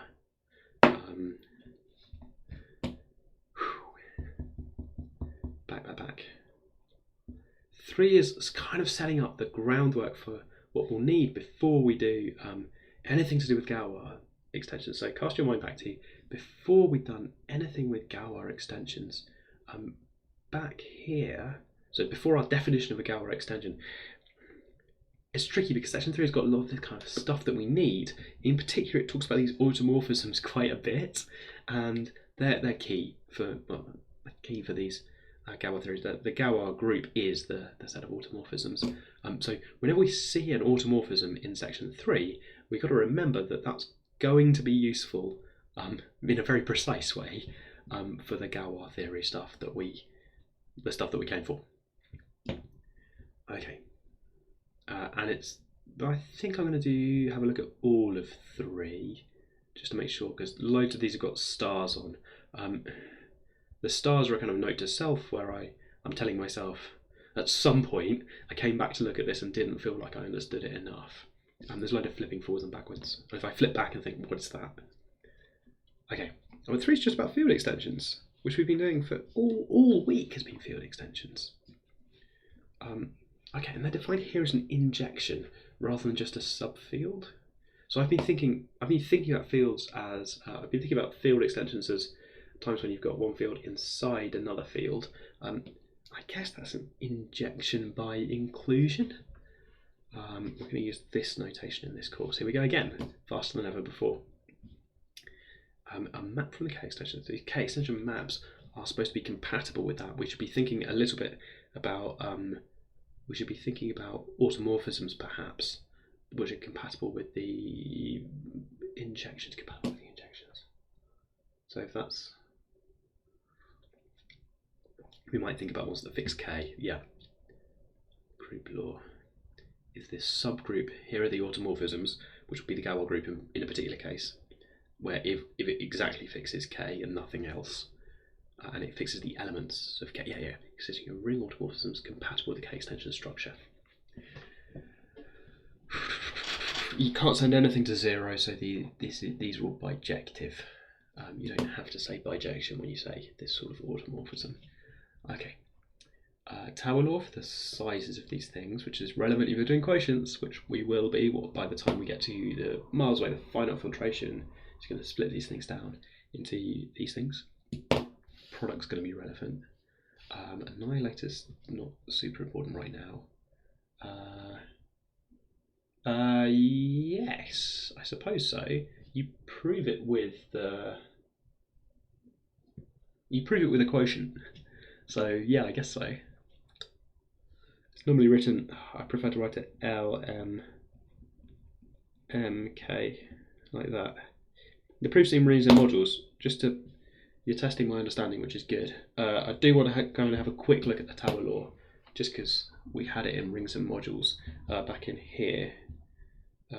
So flipping through rings and modules notes quite fast, sorry, because I think I know where the thing is that I'm looking for. Before all of this section 4 stuff, we had the tower law in here. No, this is still minimal polynomials. Field extensions.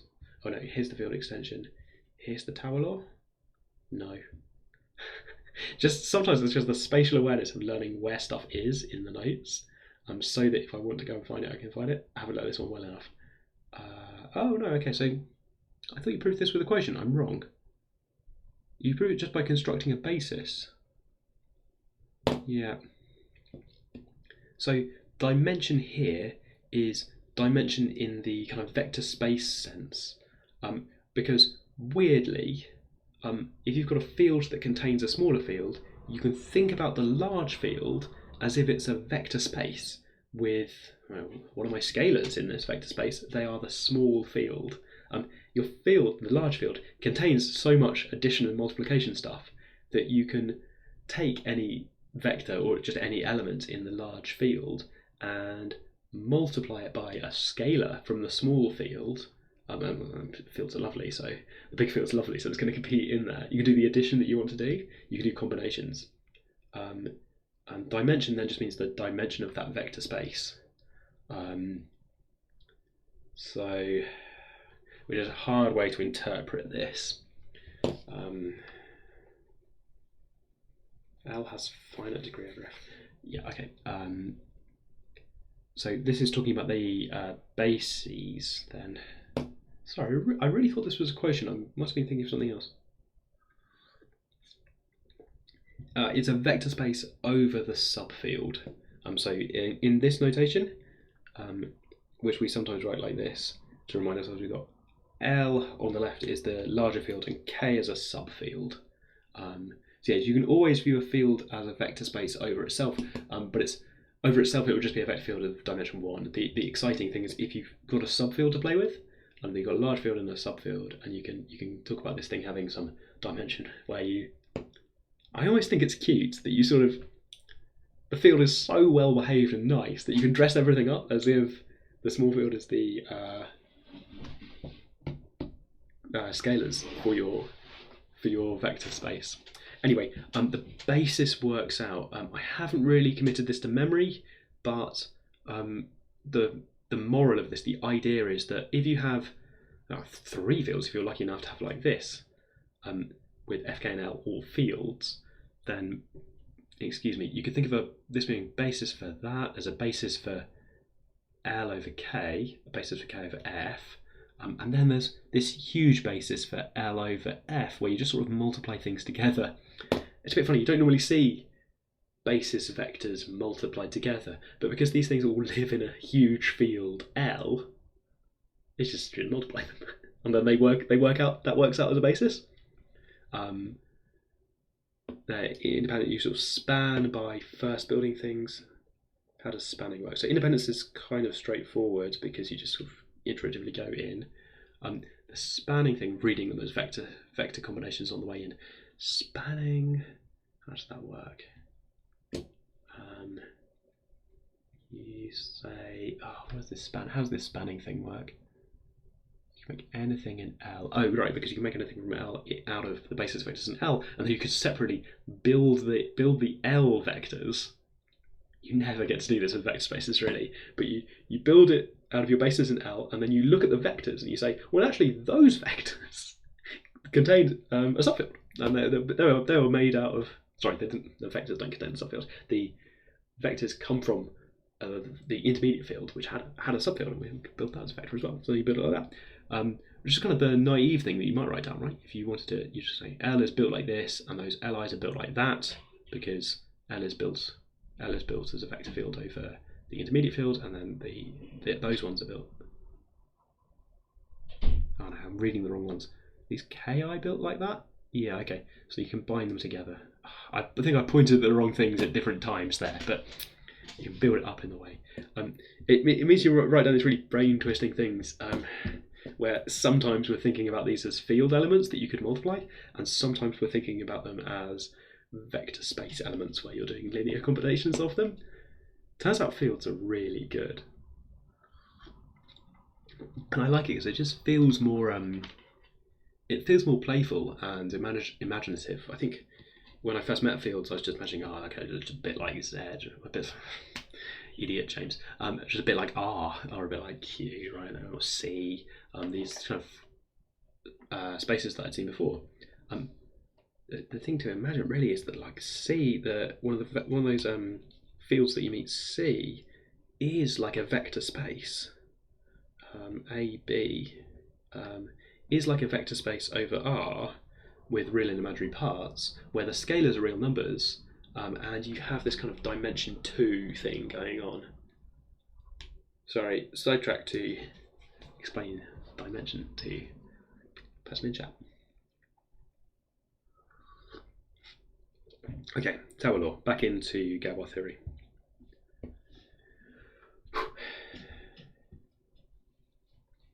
So I like writing it like this so that it reminds me the m's are going to kind of cancel with the m's on the inside. This person likes writing it with the m's on the outside, in which case you have to remember that the L and K kind of change order. Anyway, I suppose I prefer writing it like that because that was what it looks like when it was in the Rings Modules course, where we learnt it just now. Okay. Minimal polynomials, fine. Right, separability. So this is the concept of no repeated roots, but it's introduced in quite a strange way, almost. To talk about we said that p of x has no multiple roots if this. Is that also why we say when we say it's separable? I think that's why we say a polynomial is separable. Definition is coming up in a second, but it's the sort of thing that I need to have quick access to. There's an exercise on the problem sheet somewhere. So this is a reference to the problem sheets, which I could go and get off the same website, but I just want to read it right now. Multiple roots if and only if it actually has like a repeated root. This thing means sort of p prime. So p prime, if it has a repeated root, falls out that you have this kind of like x minus a squared q of x kind of thing, and when you differentiate it, this is not very precise, but hey, that's precise enough. It'll still have a factor of x minus a, so there's this shared root. It's kind of a strange definition of multiple roots, but I suppose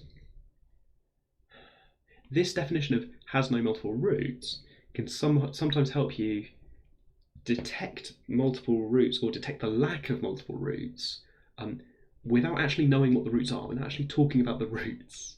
It lets you just sort of do p and p prime. A classic application of this we see later on is for this polynomial, which has derivative like this.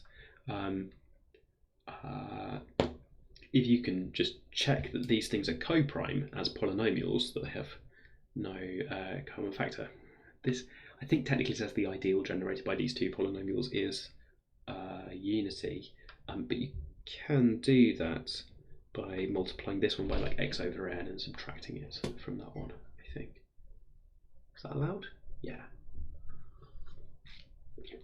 Anything would divide the difference between these, which would then divide x, and x is clearly co-prime with this.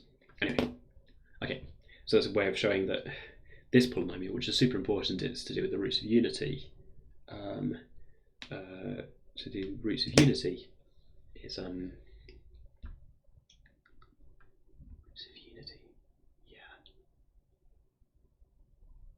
Yeah, so I think the round brackets in this case, the round brackets have been giving me a lot of headaches over the course of these notes. They mean different things in different places. I think in this case, we're talking about this on the left being the ideal generated by p of x and p prime x, and on the right there we're talking about the ideal generated by 1, for to have brackets around the 1 to say the ideal generated by the unit.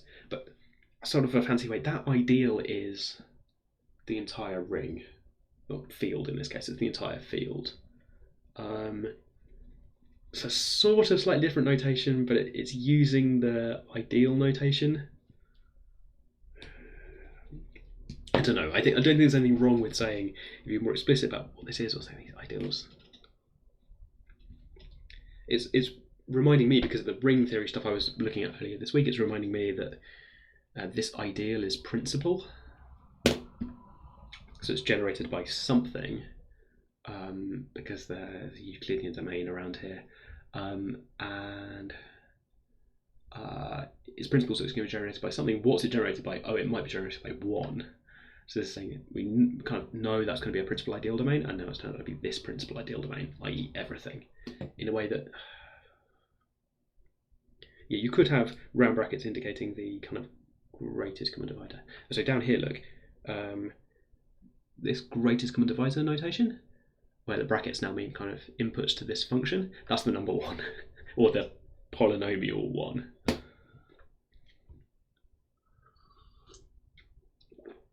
Okay. Sometimes I get a bit upset that there's no difference between the notation for the constant polynomial and the numbers. I don't think it's going to catch on, and I don't think anyone's going to do this, but I sort of think that the notation 1 of x is sometimes helpful. That's the function that takes x and always returns the number 1. So it's a bit rude as a function. So whatever your input is, I'm going to ignore your input and just give me the number 1 back. I found that sometimes students find it confusing that this thing counts as a function, because it doesn't look like a function, it looks like a number. But really this thing on the right hand side is, in this context, a function. Give me x and return 1.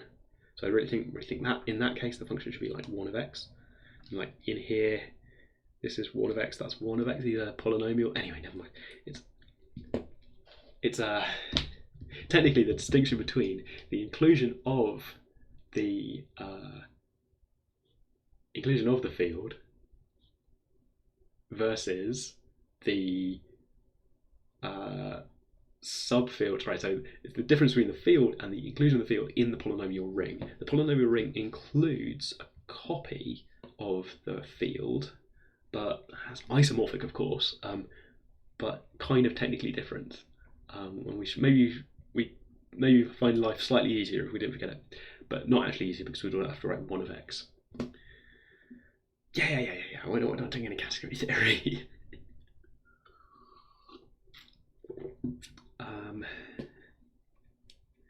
The empty function. I quite like the idea. I've never seen that before, but is that the function that doesn't take any values? I really want it to be the function that doesn't take any values. Remember functions, just say no. You don't have to take, you're right, okay, you don't have to take any values. That's mad. That's not okay. Right, okay. This stream is never going to cover category theory. We're going to avoid it. Bro. Oh, the domain is the empty set. Oh, it's a function on the empty sets. Oh, okay, hang on, sorry, so it's... Yeah, okay, I can imagine. Anyway, never mind.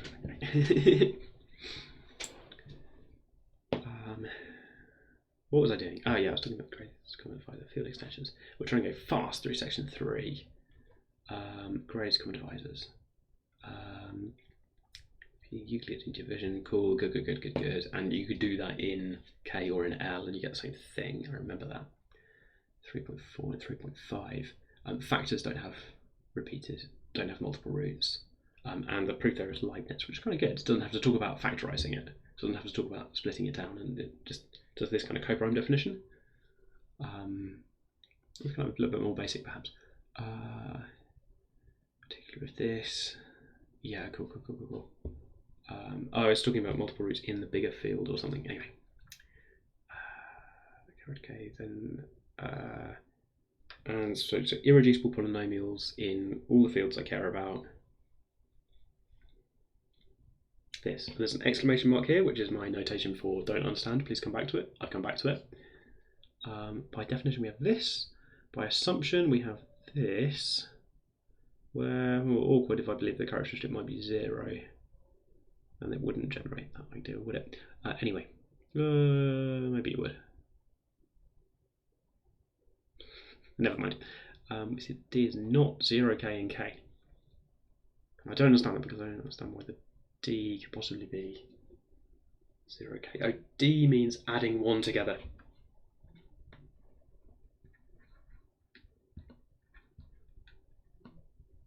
This is the slightly annoying thing that in this definition we've got integers flying around. We shouldn't really have any integers because what if the A's aren't numbers? What if they're weird alien constructs? But here, look, here's the note. D is understood as 1 added together this many times.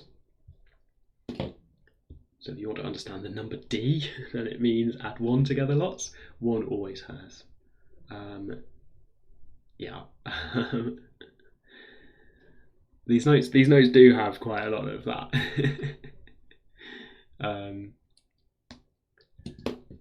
It's sort of good for you if you're a student, but if you're trying to self-study it in a week, then it's quite annoying. Joke's on me, I suppose.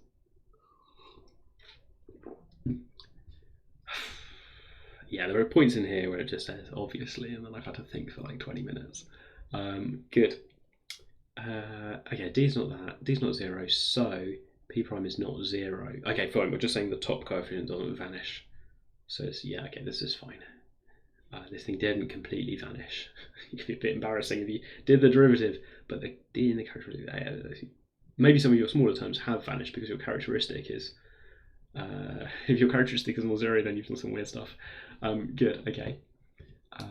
Cannot be P times a non-zero constant because the degree is less. Okay, in particular, it's co-prime. What was I trying to prove?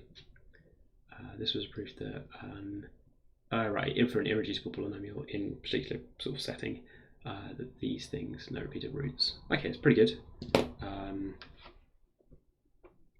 K be a field.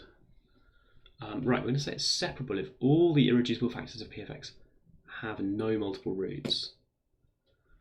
It's so complicated. All the irreducible factors of P of X have no multiple roots. So separable polynomial. Separable polynomial. So I should think about things like x squared plus 1 times x cubed minus 2. All the irreducible components in like qx. All the irreducible components, which are both of these bits, all the irreducible components have no multiple roots because check the derivative or something. It's co-priming.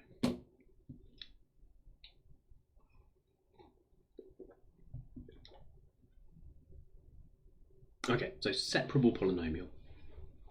And then we have later on, do we have separable extensions? Yeah, that's right here.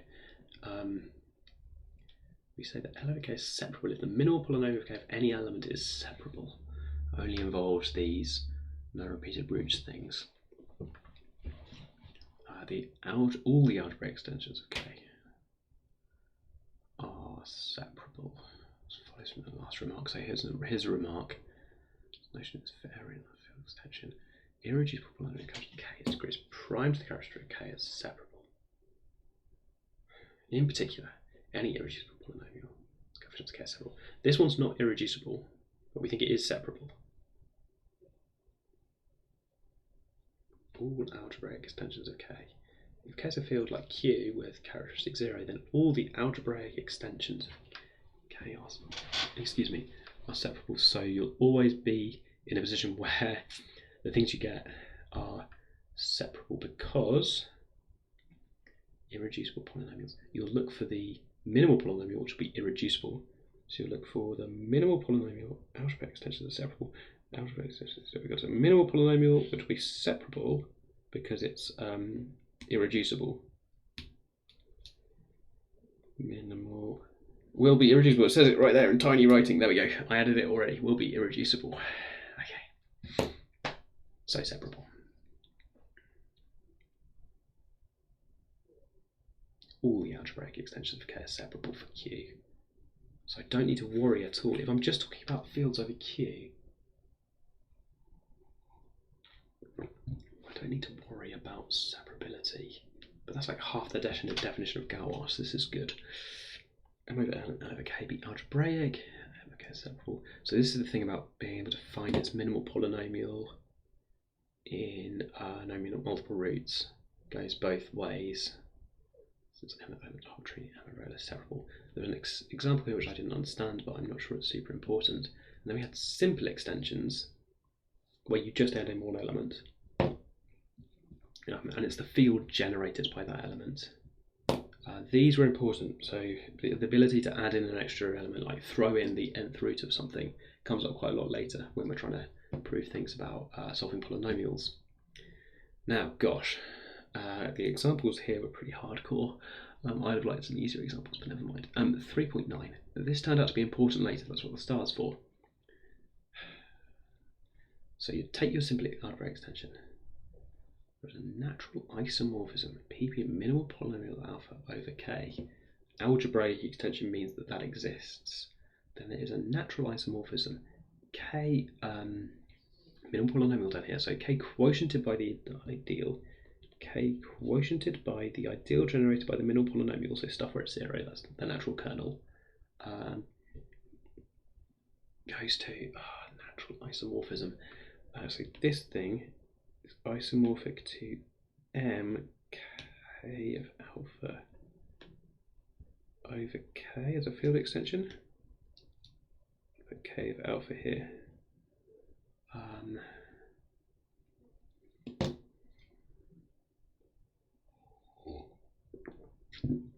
Don't love this notation. I think this is telling me that M is equal to K of alpha and that M over K is a simple algebraic extension, kind of two separate facts. It's a little bit hard to pass. So I think M equals K of alpha and M over K, simple algebraic extension. I mean, which it obviously is if it's K of alpha, but the notation for what M is equal to is just the first bit of this. And this is like comma, pause, which over K is a simple algebraic extension. You gotta read half the definition there. I don't know what natural means here. I'm going to try and work it out, I think. It just says, the only clue I've got is that it's sending x to alpha. So it takes, oh gosh, I mean, this is good really, isn't it? So this takes polynomials in K, quotient by the minimal polynomial, and now take x to alpha. So take the leftover stuff, which is expressions in alpha, expressions in powers of alpha, expressions in powers of alpha up to alpha to the degree of p minus 1 or something. So powers of x, sorry. But that's precisely what is in this algebraic extension, where we've extended to alpha, so you should expect to get alphas and alpha squares and alpha cubes and not alpha to the n, because by then we'll use p of x to say, well no, actually we'll rearrange that and write that as one of the other things. There's this complicated multiplication rule that comes off these polynomials. These polynomials, the kind of quotients of this ideal, the leftover bits of polynomial have this really complicated multiplication rule on them, which involves p of x, loops back around again. So this is a complicated object. The thing to think of, oh excuse me, the thing to think of is when you throw in I into the real numbers, you get these vectors. You get these vectors, but they have this kind of multiplication rule, which is non-trivial. To say, you don't often get a multiplication rule on vectors. I guess that's the game we're playing today. All week we're playing this game where you have vectors with multiplication. Ooh, vectors, because you made them from polynomials by extending the constants out into polynomials, quotienting at some point, so it's a finite degree. But then fields, because you quotiented by an irreducible polynomial which means that you gain this sort of field structure. You gain this field structure, which gives you this cool stuff like AC minus BD, AD plus BC for this multiplication rule on these vectors, which you don't really see, right? It's kind of cool having a multiplication rule on your vectors. This is isomorphic to C. There's the complex numbers that I'm trying to describe up here. But that is good. So, okay, so this K joined with alpha could be sort of really complicated kind of field coming from this extension. It's isomorphic to M. Okay. So if you join a root,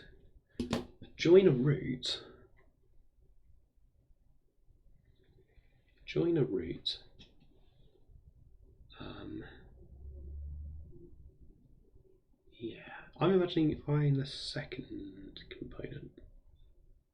Anyway, join a root. Now the stuff you're going to get is like powers of alpha.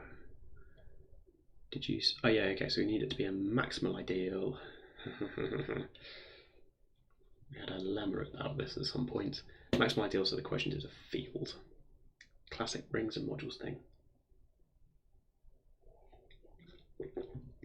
So I'm working up this example where you introduce this by saying something like, so the way I'm going to explain this to you, like some high school students, is maybe you've got like a mad king who has discovered that x squared plus 1 doesn't have any solutions and insists that you destroy all records of x squared plus 1 from the kingdom. And when you do that, you end up with this kind of weird like Half-Life thing where like, oh my god, there's a weird existence where you want to multiply some linear polynomials together and you get like the normal stuff to start off with. Let's write the constant first. BCX, you get ADX, and then you would get ACX squared, but x squared plus 1 is now banned, and this x squared term, that reminds the king too much of x squared plus 1, the banned polynomial. So if you ban the polynomial x squared plus 1, you want to never think about it. The idea is we're going to try and reduce the degree down. I never want to see anything of degree 2 again, says the king. So what you should do is try and replace this. Now this is not quite x squared plus 1, but we could write it as x squared plus 1 minus 1. That's exactly the sort of thing that the king hates, that this thing here is like x squared plus 1 take away 1.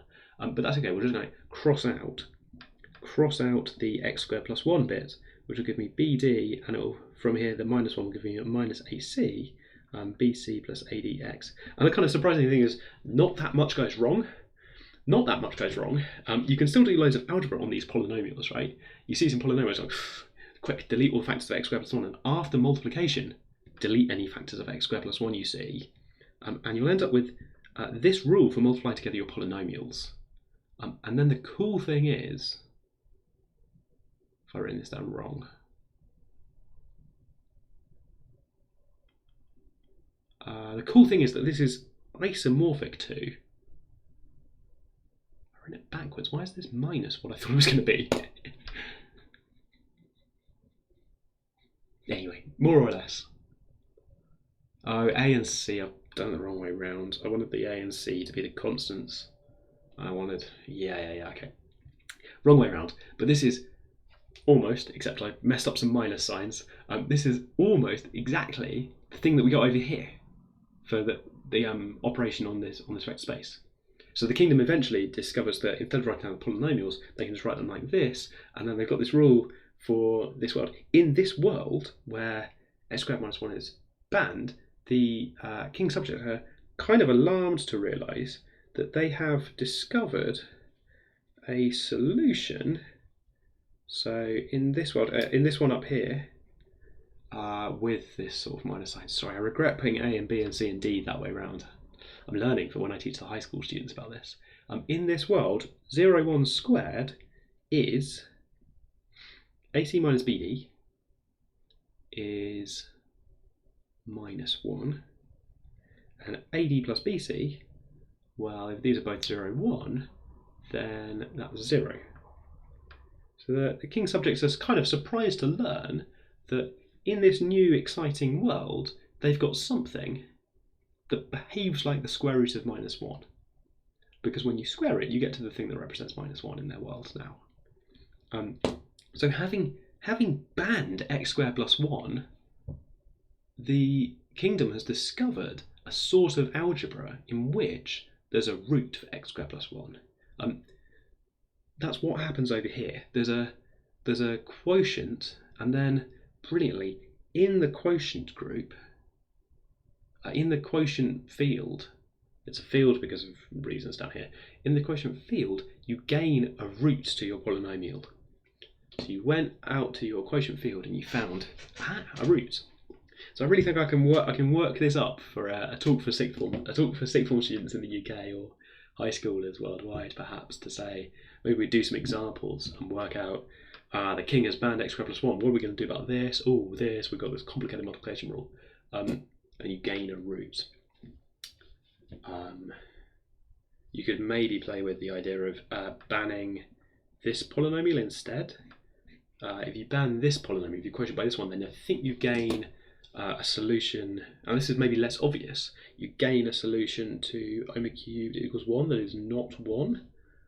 You gain, if you ban this quadratic, then you gain a solution, not obviously, you gain a solution to alpha cubed equals 1 that is not just 1. You gain 2 more cube roots of 1 in this world where you banned this quadratic. The multiplication rule is going to be totally different because when you get rid of the x squared, nasty, you see you gain some extra x stuff as well. And it's not at all obvious to me what happens when you cube a thing. But if you cube 0, 1 in that world, you end up you find that's exactly a root. And so does 0 minus 1, I think. I want to do the experiment now. I want to find out. Cool, so I feel like there's something in here about this. When I say ban, I mean, yeah, I sort of mean quotient. So the king is very particular. The king wants you to remove, so this arrow here is the removal of anything that x squared plus 1. I'm kind of just crossing it out, I suppose. In this example with x squared plus 1, it's kind of like replacing each x squared with a minus 1, because that's the kind of thing you're taking off here. Over here in this example, it's a little bit more subtle. You're replacing each x squared with an x plus 1. You're taking this combination is the thing that king has banned. Yeah, I'm saying that the same element as 0 in the quotient field.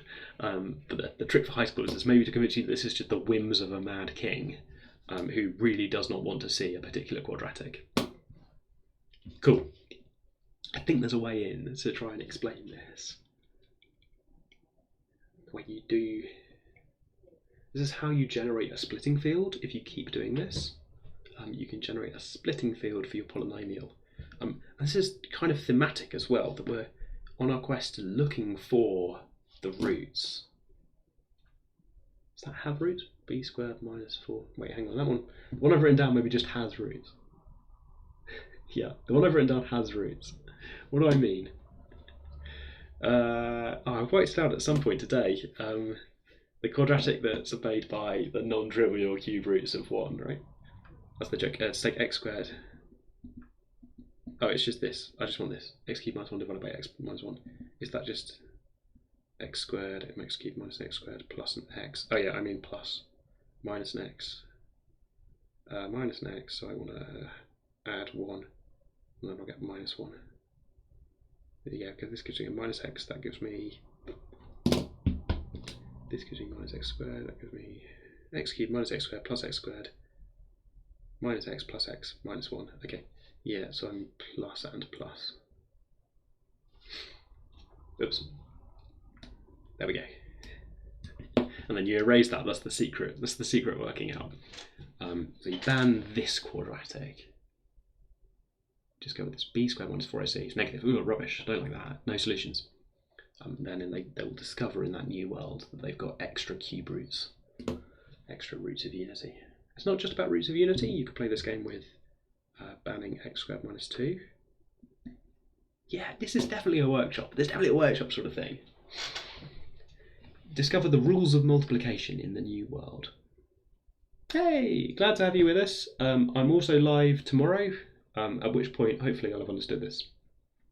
See you next time. Take care. Oh, that's my line.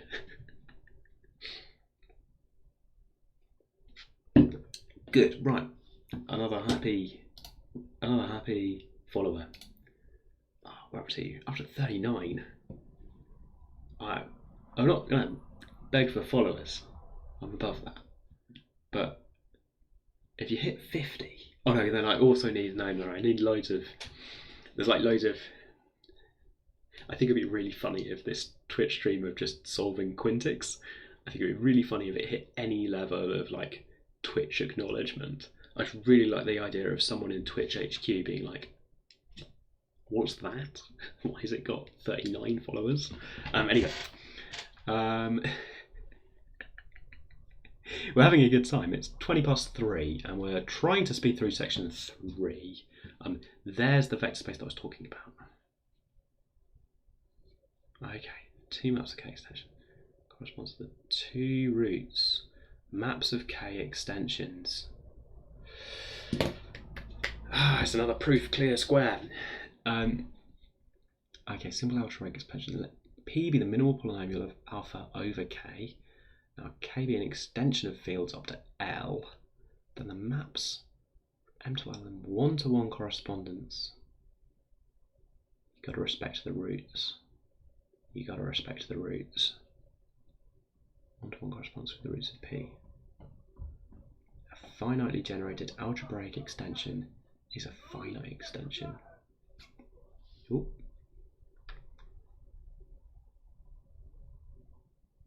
Because you can just look at so 3.9 says you just look at the finite generator, you look at these things each time and they tell you the degree over K. Okay. Splitting fields, this is where we go and try and get all of the roots, because you might not have got all of them by doing that simple extension, I think. So it's where it splits down into linear terms. The ability to do this works by just repeatedly insisting that we find a root by going to repeatedly quotienting by minimal polynomials. It's brilliant. I love it so much. It's on the next page. Algebraically closed if it always splits. In particular does not split in K. Problemo if it's irreducible.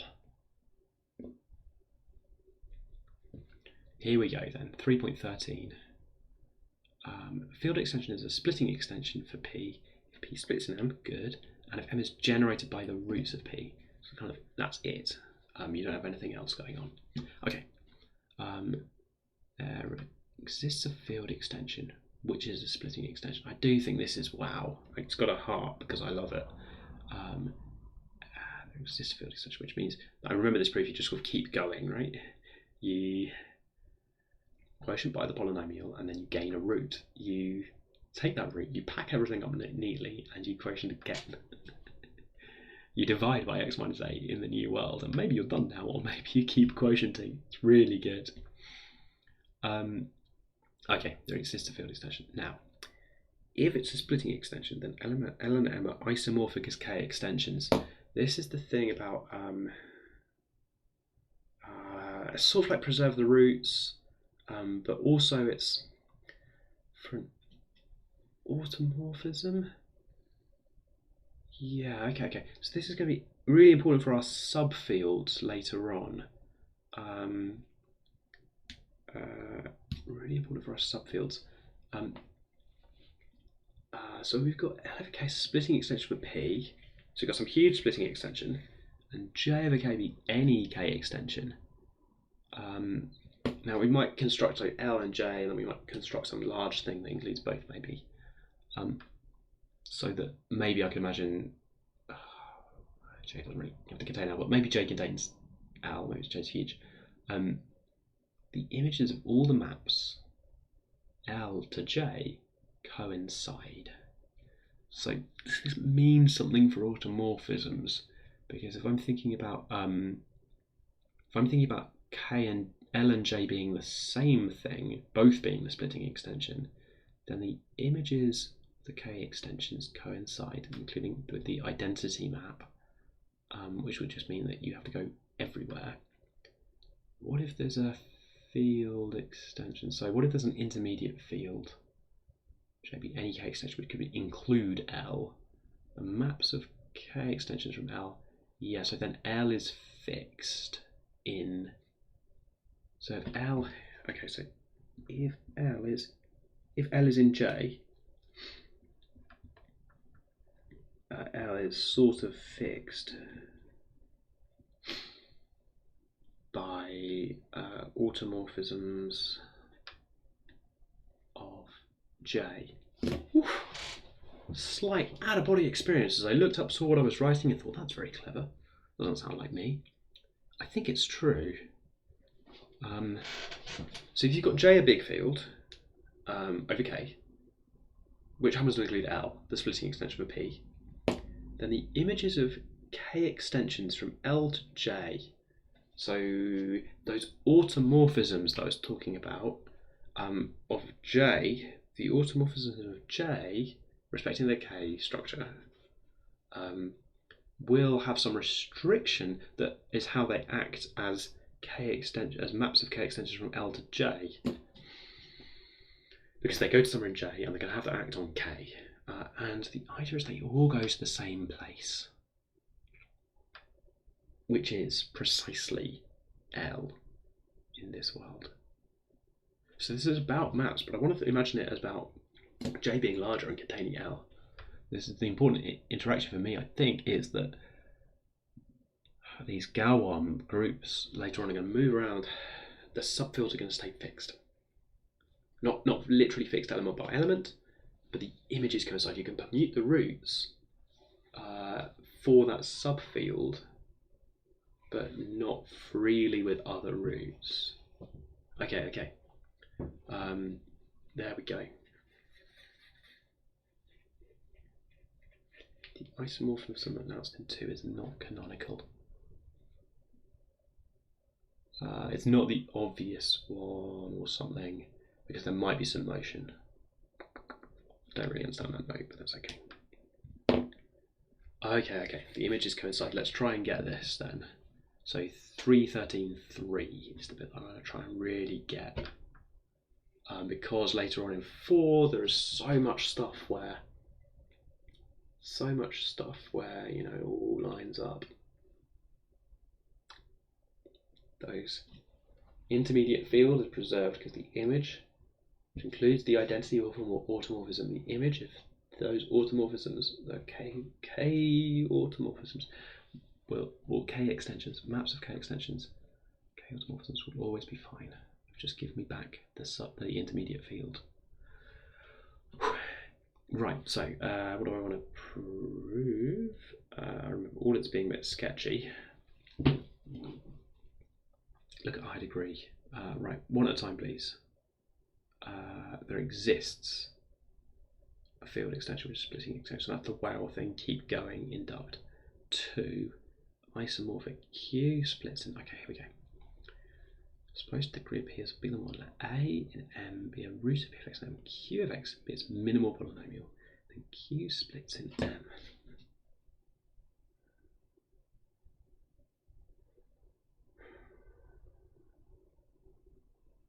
Also in hell, since it divides P of x. Now go find a root A1 of Q in L.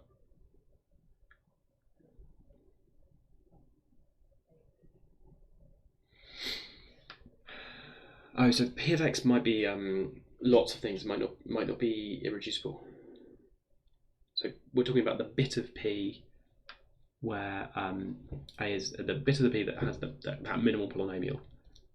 We've thought about this later on. That the Galois group wants to kind of preserve the minimal polynomial stuff has to stay fit. Forms a subfield. Subfield because you could extend up. You do the splitting field for that small minimal polynomial, and then the splitting field over that for all the other stuff, and they would both be Galois because they're the splitting field. Yeah, okay, sounds reasonable. Root A and M1 corresponding to x in the presentation. Yep. No, we read this already. Notice that M have a splitting extension of that. Right, because you had A. Similarly, L over KA1 is a splitting extension in KA1. Now let J be this. J's field, yeah. natural isomorphisms of K extension by 3.9. I've already forgotten 3.9. So hard to keep it together. Oh, natural isomorphism, where you look at that and you look at the isomorphism for what happens when you add. This is about adding in a root. So you might as well say you're adding in A, and you're adding in A1 for root, for the roots of that minimal irreducible roots of that irreducible polynomial. You can't really say which one it is. It doesn't matter. You're throwing in a root. Same minimal polynomial. J extensions. Induction hypothesis. Those two J extensions are isomorphic. Isomorphism ML of J extensions also isomorphic of K extensions. J was isomorphic to both.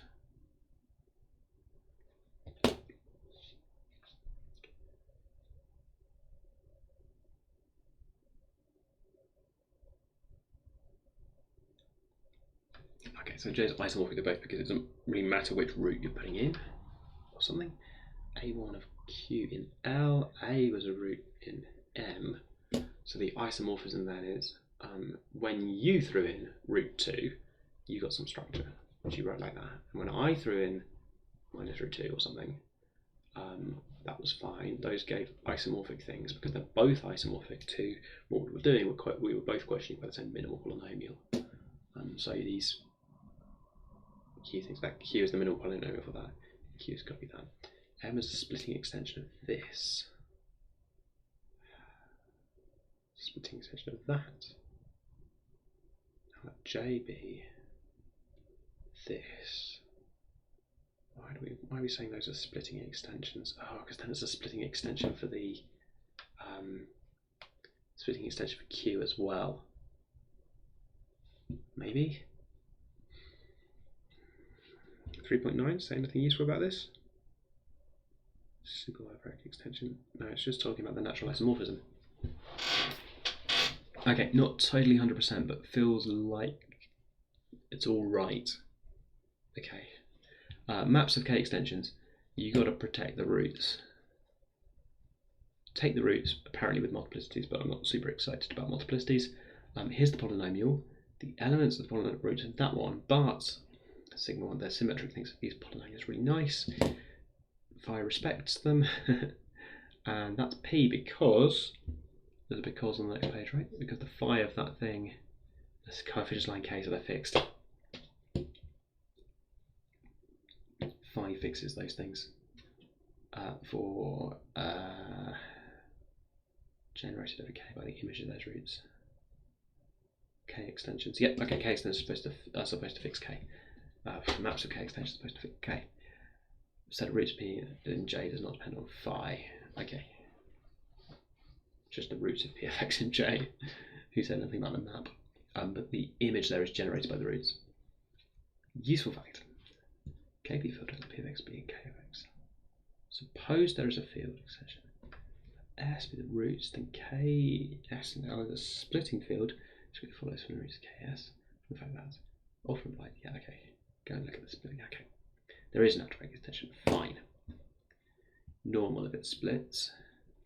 Algebraic field extension. Oh, we want 315. An extension in which the polynomial. This was about counting the maps. And we're going to be really interested in counting automorphisms later on. And it's about the fact that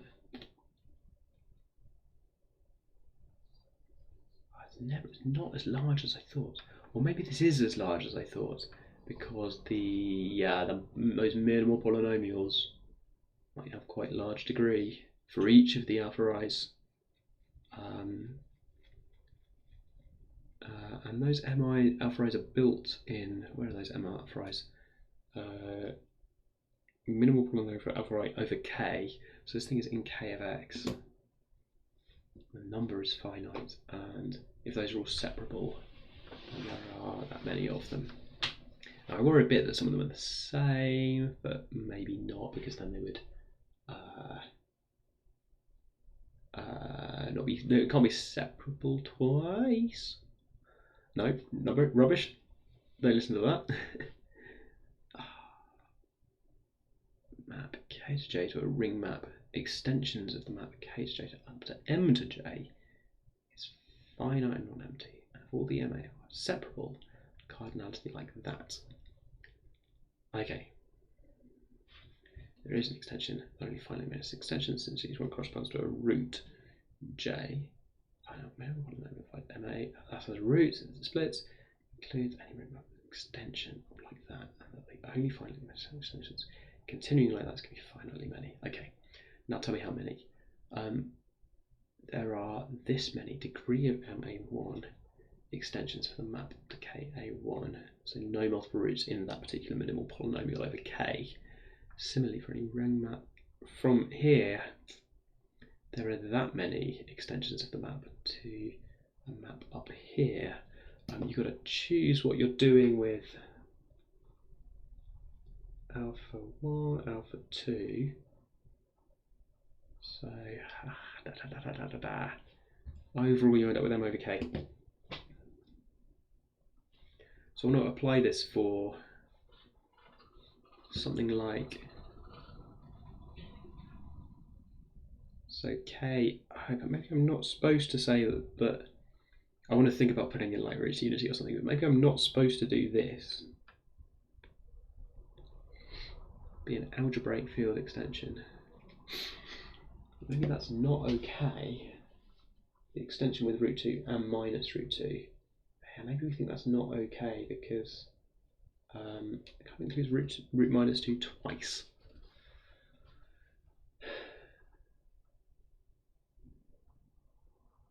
Once you put in root 2, you've already got minus root 2.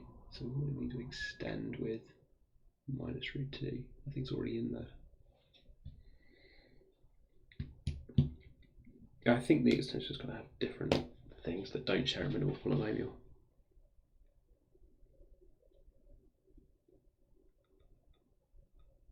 If two of the roots share a minimal polynomial, was it really minimal?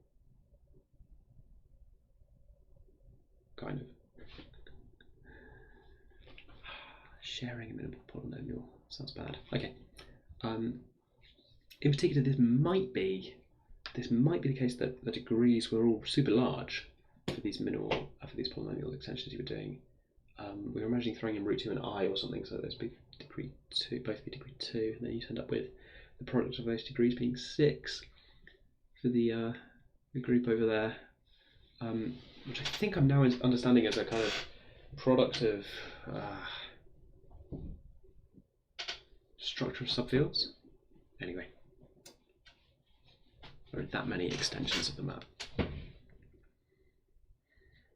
I'm just trying normal condition or something in here. Why is it in the normal section? Excuse me. Why is it in the normal section? I'm talking about splitting in L. Oh, right, hang on. So we're talking about J being an extension in which the polynomial splits. Splits in J. Hi Miles. I toast potatoes. Sorry to use both your names. I know people hate it on Twitch when I use their names. Yeah, progress, good. I felt like I understood the cubic formula a bit. We got through a kind of close reading of the big theorem. So the big theorem 5.18, I can say things now like, when you do an nth root, if your formula includes nth roots, then really all you're doing is you're making your Galois group a little bit more complicated, but the Galois group is only allowed to cycle through your nth roots. So the group's a bit more complicated. You included this extra kind of group quotient that's like a cyclic group, but that's not the only thing going on in group theory.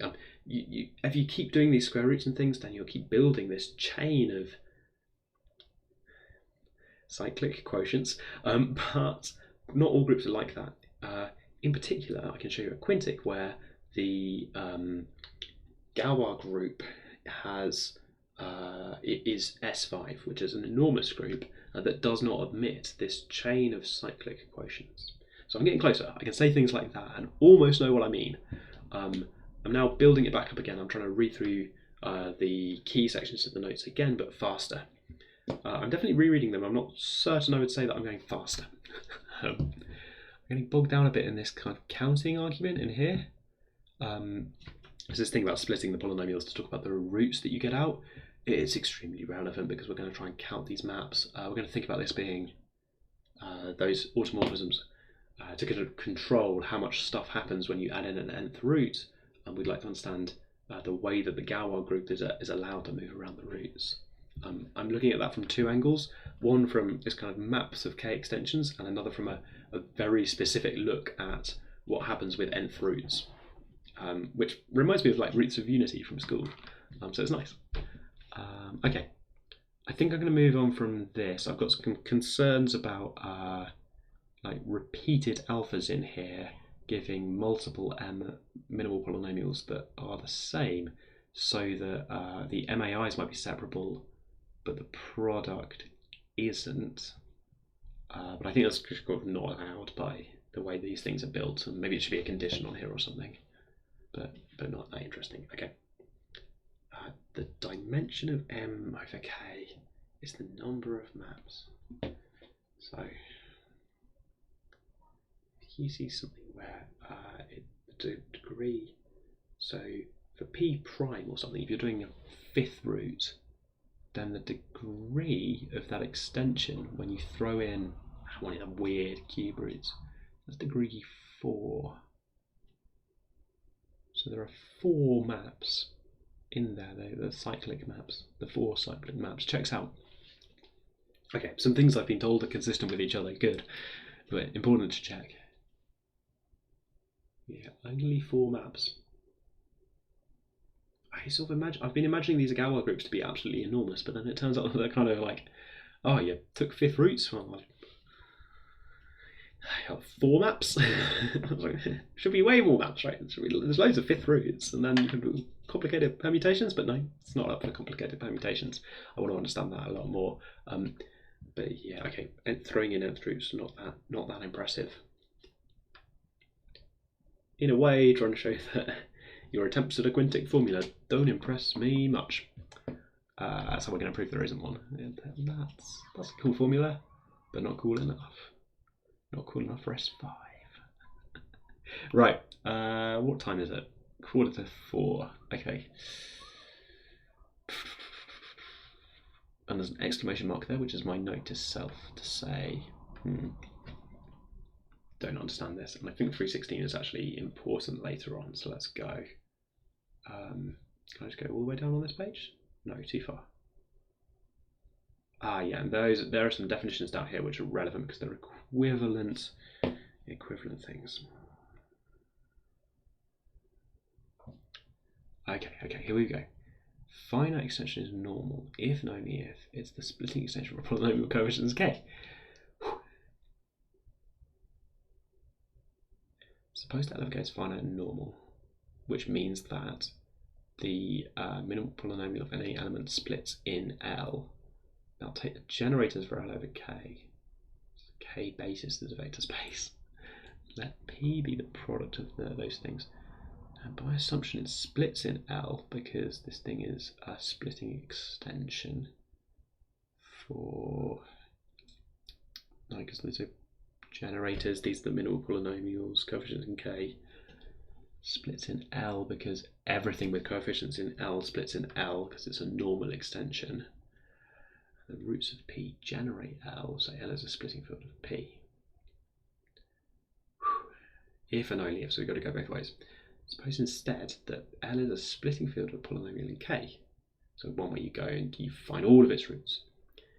Now what we're going to show, that this is a normal finite field extension. So we're going to go look at some element in there and let these be such that L is generated by that. I mean, it's finite field extension, that's what's going on there. So finite is the word to write here. Finite extension. So there are some elements that generate it. And why not use alpha? Not sure I totally understand why you're allowed to, but hey.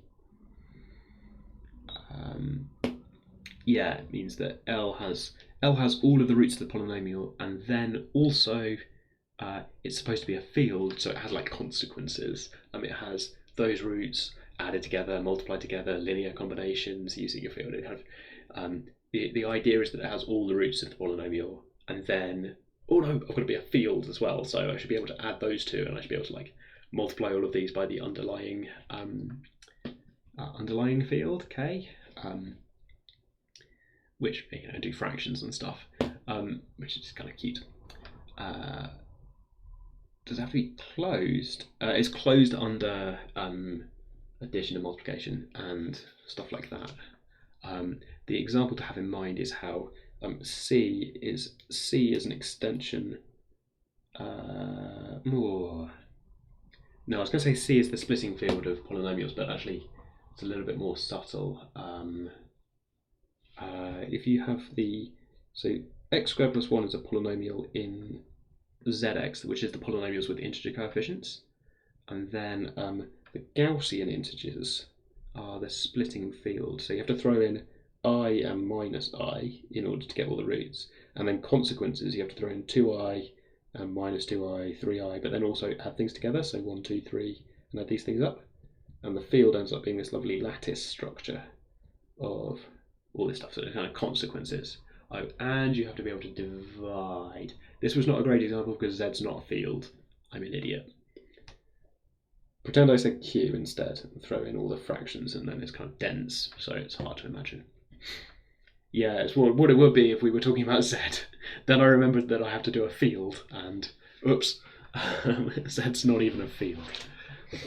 That's the second time today I've used z as an example of a field. A common mistake for me. Z is a common L. Is that what we say on Twitch? Anyway, okay.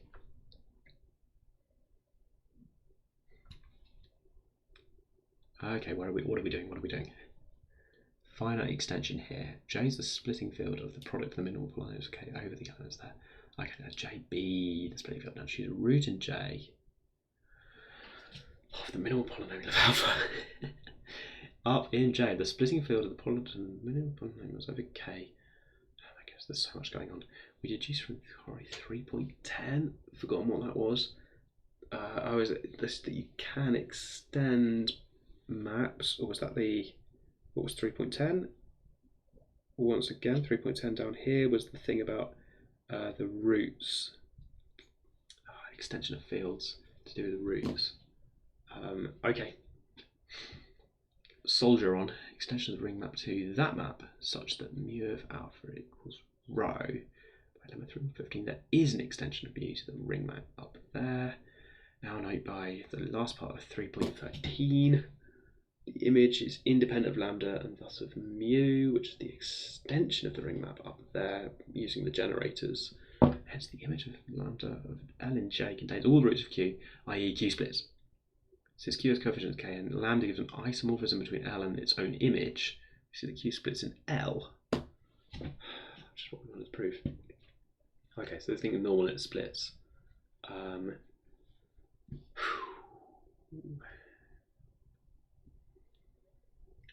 over K be the splitting field of a separable polynomial. Now you always have the number of automorphisms is this thing, which was the counting argument that we did before, but only looking at automorphisms. With L equals M equals J. Look back at 3.15 to see what's going on there. 3.1.5 had all these maps of K extensions. J being extension where it splits. So if both were the extension where it splits, so if you were just talking about the splitting extension, then the number of maps, because we saw that you have to respect the degree of the minimal polynomial when you're choosing where to send each root. And then somehow it's fixed after there. So that's the bit I don't quite get. You've only got degree choices about where you send it. And then, I suppose it's kind of, if I'm imagining the cyclic group, it's kind of generated from there. So the other roots kind of fall out for that particular minimal polynomial. So the degree, you choose where to send alpha 1, and then kind of somehow the other roots of that minimal polynomial are determined by your choice. Feels cyclic. Like it would just cycle around. Maybe it's not cyclic, maybe. Yeah, it doesn't have to be cyclic. They don't have to cycle round. But there's not that many of them. Okay.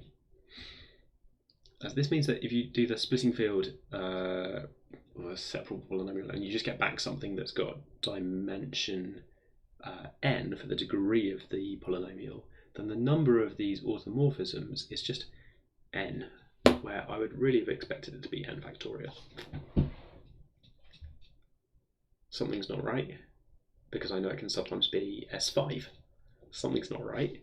Oh, I love it when I find something that's not right. Something's not right means that the two things that I know are in direct contradiction. On the one hand, I think that the automorphism group can sometimes be S5.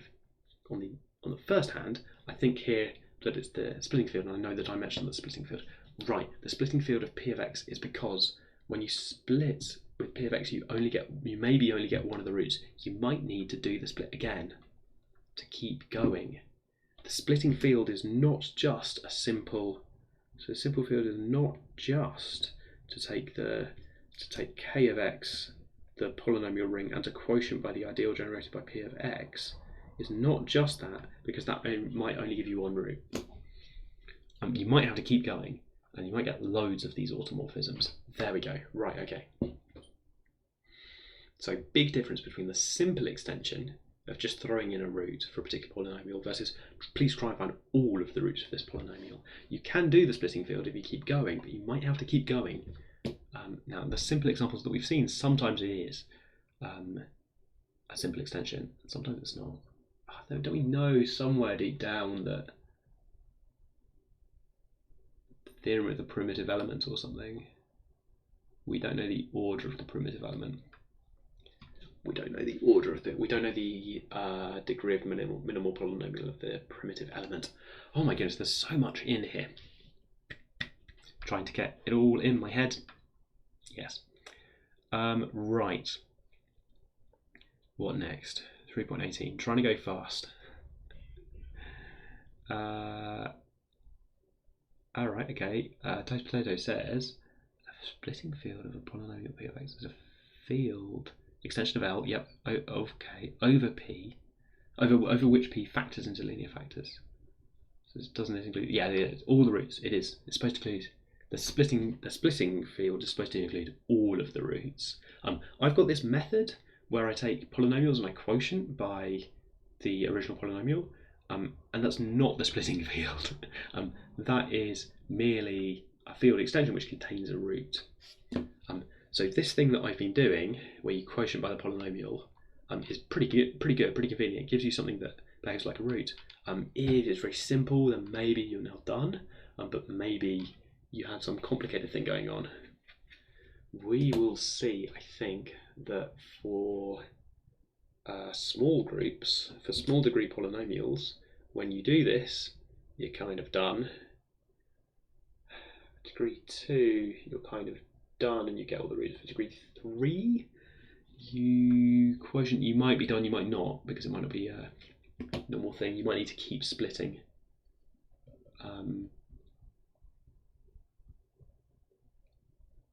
When you split by P of x. X cubed minus 1 isn't irreducible in Q. That's what's going on here. I'm thinking about x cubed minus 1. It isn't irreducible in Q. X to the 5 minus 1 isn't irreducible in Q because you can multiply together the pairs of complex conjugate roots like this. These things will turn out to be real coefficients. Rational coefficients, I think. Maybe. These the orbits? I think these might be the orbits. Right, homework for me, work out these polynomials. Is this a way to factorize x to the 5 minus 1 into quadratics? I think it might be. Let me just check if let's check if Wolfram Alpha can do that. So I want to factorize x to the 5 minus 1. But I want to do it over reals, please. No. Am I an idiot? No, I think I'm good. Is that, so it doesn't have any show splitting field. Let's just quickly show you the I want to quickly show you something that Wolfram Mathematica has done to me. trying to teach me maths. Let's have a quick look. So I asked Wolfram Alpha to factorise x to the 5 minus 1, which is what happens over the splitting field. And it gave me this result down here for how to do it over the reals. Fine, okay, there's an integer coefficient polynomial here. And then it also gave me the factorisation over the splitting field, where it's showing me this really complicated thing with linear things in. What does show splitting field do? Oh, it's factored over this. Here's the splitting field for those roots of unity. Extension field over which the polynomial factors into linear terms. Thanks, Wolfram. Can I get that quadratic factor into? Can I get that quartic factor into two quadratics? So can I do? What do I want to do? I kind of believe that x minus 1 to the 1/5 and minus 1 to the 4/5. Minus 1 to the 1/5 plus minus 1. I can see the product is an integer. Minus 1 to the 4/5. Is the sum an integer? No. Not at all. Not at all. Not with I, but what a horrible multiple of I that is. Little root 5s and stuff. That's hilarious. Something's gone wrong, right? Shouldn't it be real? Oh, 1 to the 4. I don't want root of minus 1, I want root of 1. Yeah, so I want like x of I pi, 2i pi by 5. Oh, and then maybe this is the right expression for me to work out that this is easy. And I want, that's 1/5 of the way around. Do I want a 5th? Yeah, and then I want 4/5. So 8 times I times pi over 5. Welcome back to the live stream where we are trying to learn maths using a mix of lecture notes and Google search. Oh, you can't see it? Oh, whoops. Can't see the splitting field. Oops. Forgot to switch it. Okay, back a bit. I asked it to factorise x to the 5 minus 1, and it showed me this factorisation. Can't see it, sorry, back up. And also this factorisation with these roots. And then it could show you tell me some stuff about the splitting field. And then I asked it to start adding numbers together, and I really, really wanted this to be a whole number. But it's not. It's got these root 5 forms. What does that mean?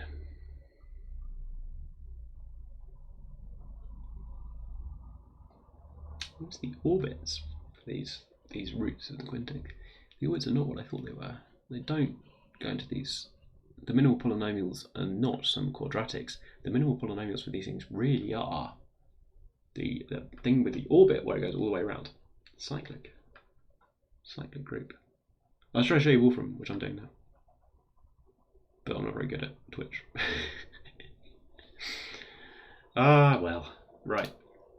So this thing, I think I'm checking with complex numbers, checking that the some of the fifth roots of unity, which you might be throwing in when you do your fifth root for your Quintic formula. I don't know, it's your formula you choose. When you throw in your fifth root, you might be doing something like that. But maybe not. You can't do that by... Yeah, so I'm trying to think about these different ways of throwing in roots. Can you throw them in from a quadratic? How do you get them? And it turns out that the minimal polynomial here, when you're moving in to do fifth roots, has got degree 4, which is sort of good news. It means that the field of automorphisms got, the group of automorphisms got size 4 for that dimension. You kind of start operating on things in the vector space spanned by 1, omega, omega squared, omega cubed, and 4. Not spanned by 1. Doesn't count. Yeah, because we're using those as scalars. Spanned by the space omega squared, omega cubed, omega 4, which is a 4-dimensional vector space where I'm using the k stuff as scalar multiples on there. Yeah, so I think, yeah, it does mean that you take out, maybe that's a better way of explaining it. You have something like this, which is the polynomial I was just playing with. You take out the x minus 1 and then you get an irreducible polynomial. How do we know it's irreducible? Because I haven't reduced. How do we know it's irreducible? How do we know the roots don't match up? There's a better way to say why that's irreducible coming up there.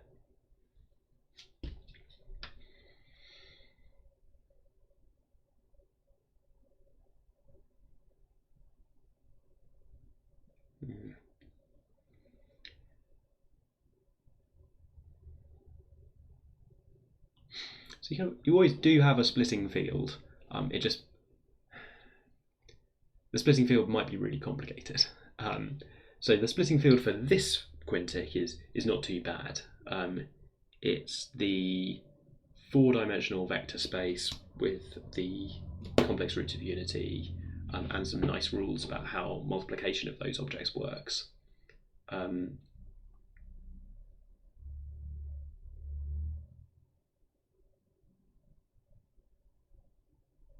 And 4-dimensional over k. K's not included anymore if I only have those roots. Dimension 5. Oh, the identity automorphism should probably be around, shouldn't it? So I want dimension 5? Yeah, hang on, what's my basis? My basis maybe includes, I've decided my basis includes 1s as well for degree 5. The size of the automorphism group is 5. That's okay. That's the size of the group. Sure, okay. Good. This sort of practice is useful for me. It's not good teaching. I feel for I toast potatoes in chat because you're getting some very confusing answers to your questions. But it's how I learn. Continually say stuff that's more and more correct over time. Okay. And in that case, you can get there in one go because there's a generator, so it's a simple extension. That one is generated. So k of omega just by taking the quotients and throwing in that 5th root, because that's group is generated by any primitive element, and because 5 prime, all of them are primitive except unity. Right. Oh, you're being the rubber duck. That's right. I also have, for times when there's no one in chat, I also have this cute little fluffy owl who is also performing a similar role. He sits just here next to my microphone. Yeah, no, thanks, Toast Potatoes. We can do this. Right, we're counting some automorphisms. 3.18 gives us the following things. The following things are equivalent. We want to understand that and then have a breather, I think. We have a game plan in here somewhere. We might move some of the game plan to the next bit.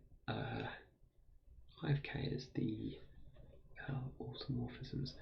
This is the notation for the invariant set, where L here, so things that are fixed by those automorphisms over k, if that's just k, all the automorphisms fix k and nothing else. We actually have to fix it element-wise because that's what they do. In order to be an automorphism of L that preserves the k structure like that, it means you fix k element-wise. That's equivalent to saying that L over k is normal and separable, or that it's a splitting extension for a separable polynomial coefficient k. We're very excited about splitting extensions. So the hashtag means the size of, oh my goodness, the AUT is a reference to automorphisms, that's maps from a set to itself. Here we're thinking about sets from L to itself.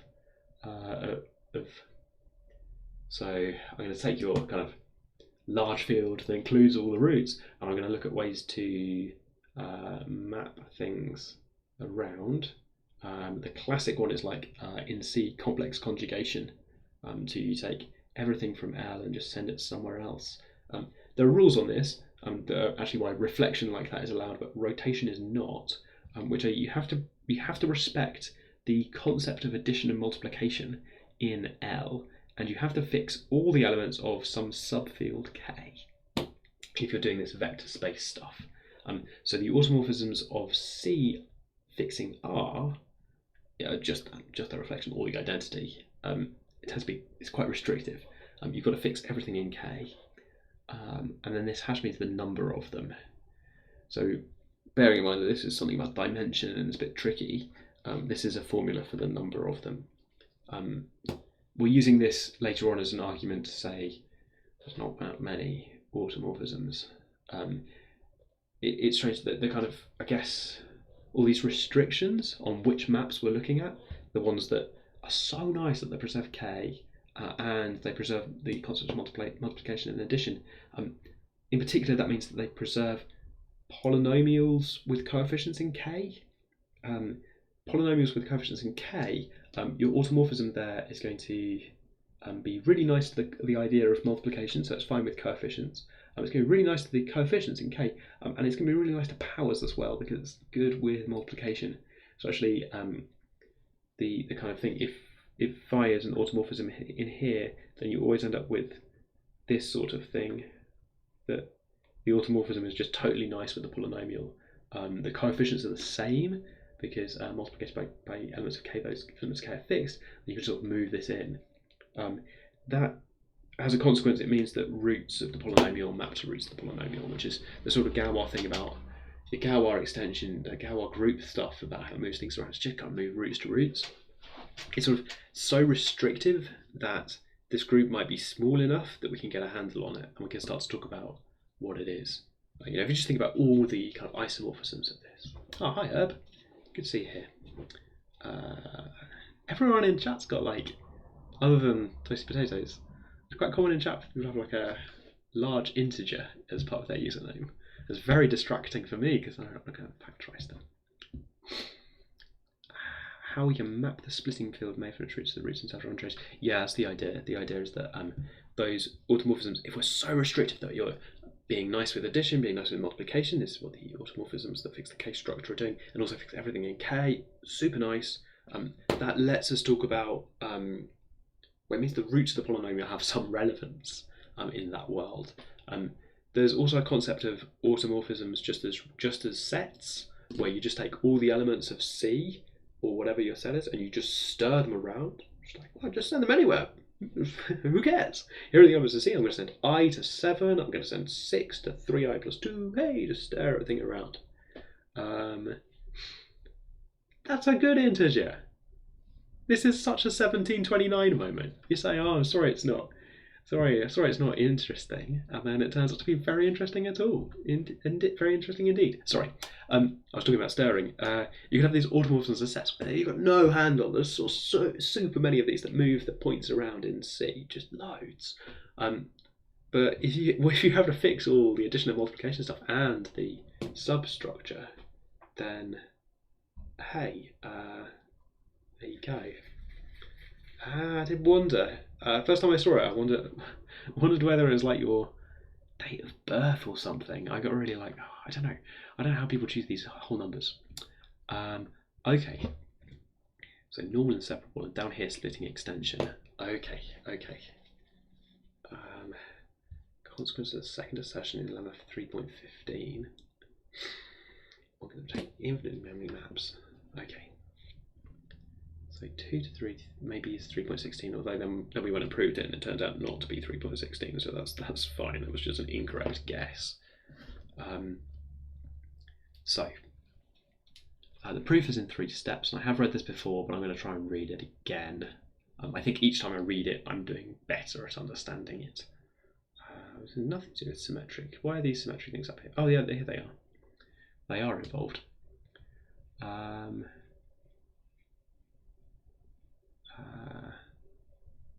Did I miss a chat message? Kind of like linear transformation with the roots as eigenvectors.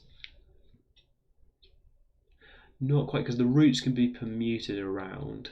Eigenvectors would be fixed by the transformation. The thing is, it is allowed to switch the roots around. From what I've seen, it doesn't do that freely. It can't just permute the roots arbitrarily. In fact, for this like radical extension that we're going to do, it just rotates them. I want to get onto understanding that, I think. So there's loads of work here to show that the different definitions are the same. We read this before, and I think it was all right. So for an algebraic field extension, you have these separable. There's so many back references that it's a bit tortuous to get through. Okay, that was section 3. Bit of a look at the plan. Let's check the map as well. So the plan was get a coffee, did that, look at section 3, and then think. So I'm afraid we've hit the think section before we go back into section 4. Yeah, sure. So like permuting ij and k, like permuting the columns, but like you've also got to respect. Like you would then remember that ij and k are supposed to be like the quaternions or something. You've got to respect the multiplication structure on those. That might mean the minus signs have to work out, and then you get very worried about multiplication in quaternions, and oh no, am I actually respecting one of those minus signs under my switches? Who knows? So we had a look at 3.15. I'm going to go back in at 4. Just because people have joined and I want to show off the map, I have a map for what we're doing on our quest. Let's do the top line, why are we here, what are we doing thing again. We started over here on our quest. On Monday, we trekked through some kind of ring theory, which is this mountain range in the middle. All of those ring facts. That's where we learned about the difference between the integers and the reals, the difference between the kind of fields that we want to talk about for these fields. And that was kind of good because we got a good view from the top of the mountains.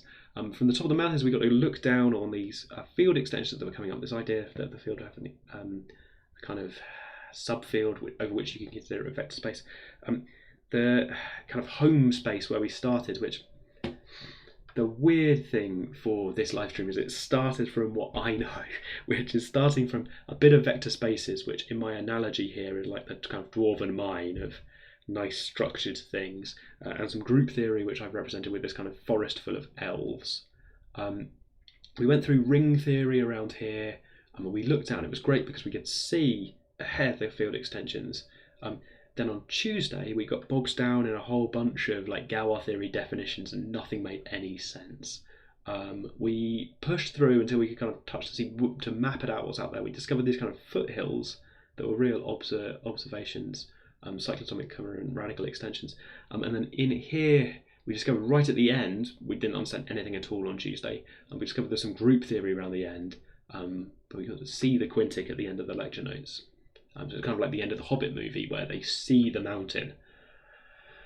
We spent most of Wednesday going through a bit of group theory. We went back to visit the elves and understand the kind of group theory stuff that was coming up at the end. Found a kind of shortcut where we didn't need to understand Sylov's theorems. We could just go in and look at some stuff over there. And then we spent the rest of Wednesday trying to get more progress through the kind of Galois theory stuff. We made it as far as the kind of foothills again, but this time understanding stuff a bit more. On Thursday, we spent a lot of time actually trying to understand this stuff so that we could piece together kind of the proof of the big theorem. There's this big theorem about the relationship between the normal subgroup structure of your Galois group for those permutations of the roots versus, did you make it out of radicals? That's cute. That was not a very complicated group. I've adopted this quite aggressive tone about the Quintic. Is it more than 24 hours? Yeah, it's been more than 24 hours of live stream at this point. Emotions have run high. We've got this far to then we're going to pop back down to field extensions to go and remember how they worked, and then we went back in and we actually understood Kummer extensions for maybe the first time, and this kind of very limited way that Galois groups act on the roots of these really simple kind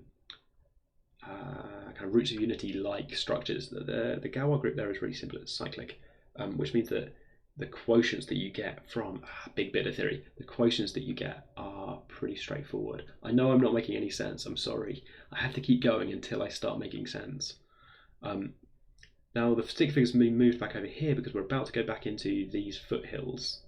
I think maybe an excursion back through 4.2. How much do I want to understand the proof of Vartan's lemma? Might save it for tomorrow.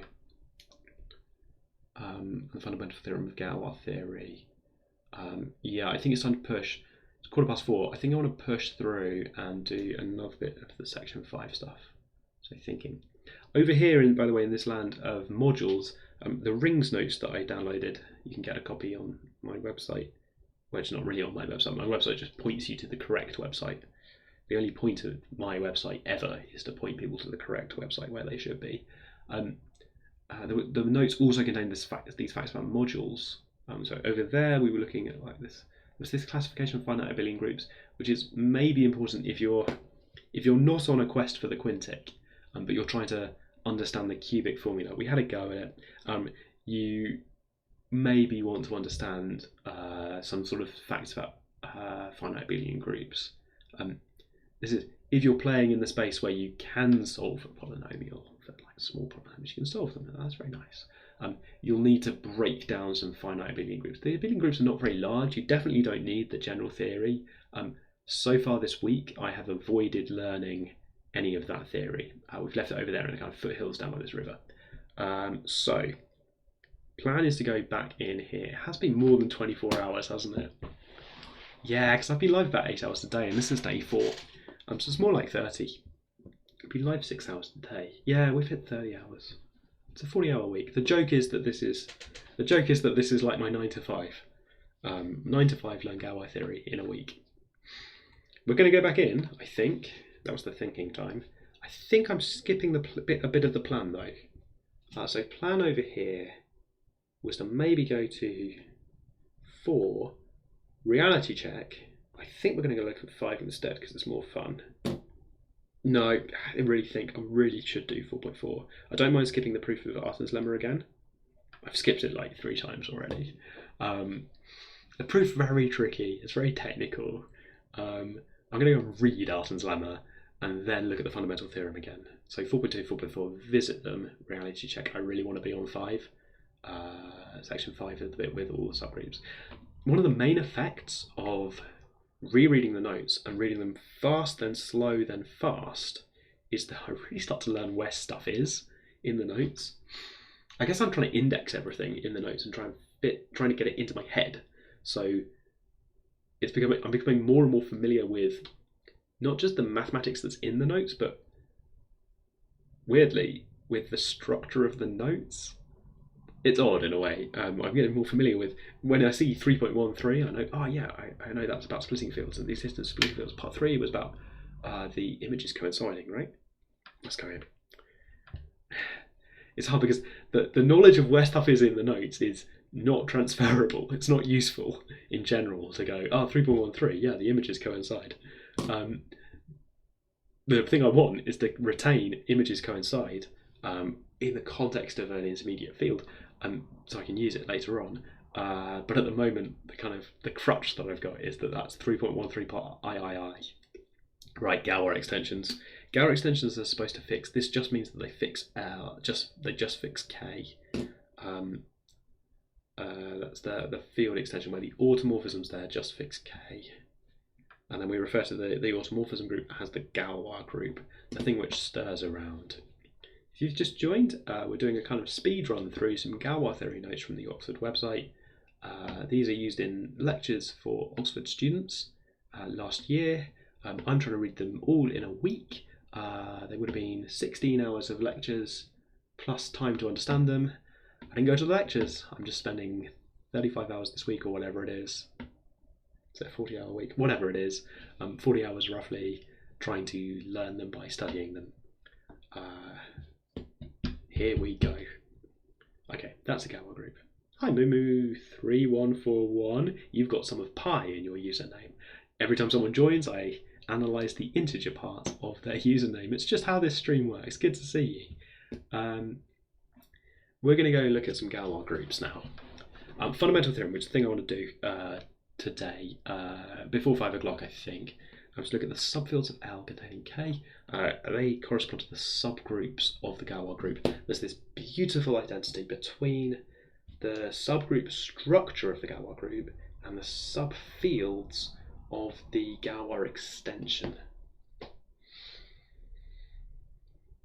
Did you extend out by doing something like throwing in I and then throwing in the cube root of 2? Well, you got some subfields there, and also your Galois group has got some substructure.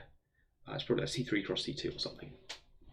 When you threw in the cube root of 2, you only got the cube root of 2, didn't you? You didn't get the complex roots. Or something. Yeah, you might not. Did you go to the splitting field for x cubed minus 2? Nice. You gained some stuff. Okay. Here we go. There's an example, and then Arden's lemma. I want to read it. Every time I read it, it says something different, I swear. Because every time I read it, I approach it with a different frame of mind, and having just seen something different. So every time I read it, it's kind of like a new and different thing. I'm much more animated today. I've been quite unwell this week. I'm still a bit unwell. I'm recovering. It's going to be fine. But oh my goodness, Tuesday in particular, on the long march, first time through the notes, that was awful. So a separable polynomial means you can maybe factorize it into factors, but it doesn't have any repeated roots. I know that's a bit strange. It's not the same as irreducible. It sounds the same. It sounds like the opposite. It's almost the same. Thanks, Eb.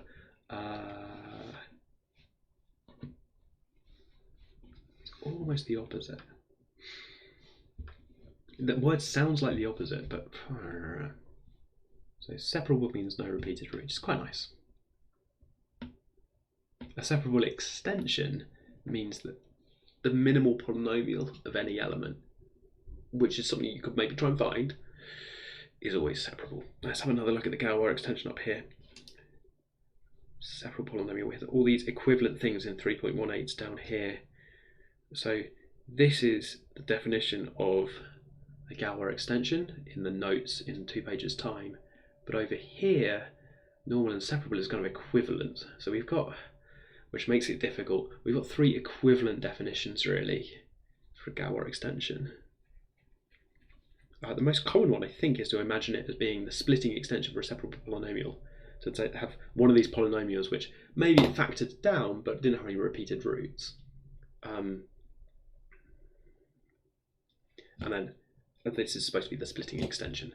So up here for the definition, second page, up here for the definition of a Galois extension, so through 3.18, so the finite field extension of the Galois extension, if and only if it's the splitting field for some separable polynomial of k, or equivalently, apparently, if and only if it's normal and separable as a field extension, which is harder to imagine because it's a property of the field extension about all of the minimal polynomial being. Anyway, the proof of that talked about looking at the orbits. Maybe I do want to read this. I shouldn't go back to 3 at some point. The star because it's important. I put stars on things I want to make sure I learn at some point, like properly commit to heart. There's something there that matches up. Right, let's read Arden's lemma, which is different every time. So the orbit is just I can show you the world, shining, shimmering, splendid. I will show you the following places. Now, so the action of the group, which is going to permute the roots or do something cool, maybe you've got 3 over here and 2 over here, and maybe all these automorphisms, these maps from this collection of roots, this kind of extended field that includes all the roots, maybe the roots, maybe those maps always map these roots together and keep these roots together, and these are the separate orbits of the places where you will go on this wonderful journey of field automorphisms. So on that magical journey, you might not have all the roots going to all the places. It's a surprise to me that sometimes the Galois group really wants to keep the roots kind of separate. In a way, it knows that some of these, the automorphisms kind of preserve polynomial, so preserve root, and these ones might correspond to different minimal polynomials. Like these might be plus and minus I corresponding to this polynomial, And these ones might be kind of cube roots of 2 or something that correspond to some different minimal polynomial. Now our Galois extension might be for a separable polynomial that factored into those two things at once. Typically, I want it to be, I'm going to be talking about an irreducible polynomial where these concerns don't quite figure. I think later on we see that for an irreducible polynomial, the thing's transitive. It goes everywhere. There's only one orbit, which is good because then if I'm dealing with an irreducible polynomial, which when I hit the quintic at the end, I've got an irreducible polynomial.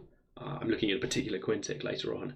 I've got an irreducible polynomial, which then means I don't have to worry too much about this case where it separates down into two things, but is still considered separable because there's no repeated roots. I just say, look, it's irreducible. It's got no repeated roots because just definitely doesn't.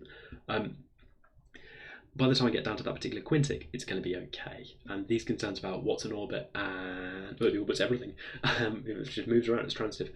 So it's kind of, my plan really is to get a very good understanding of this one particular quintic, which is kind of a joke. Most people get into Galois theory because they want to understand this massive, powerful theory. I'm just on a quest for a quintic. I'm on a quest for this one particular quintic. I'm going to get there and I'm going to understand it.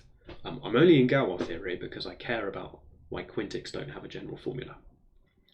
That's quite powerful. It means that sometimes for these other cases where the polynomial is reducible, I don't care about those because I only care about one irreducible polynomial. And sometimes I only care about rational numbers, and that lets me skip a bit as well.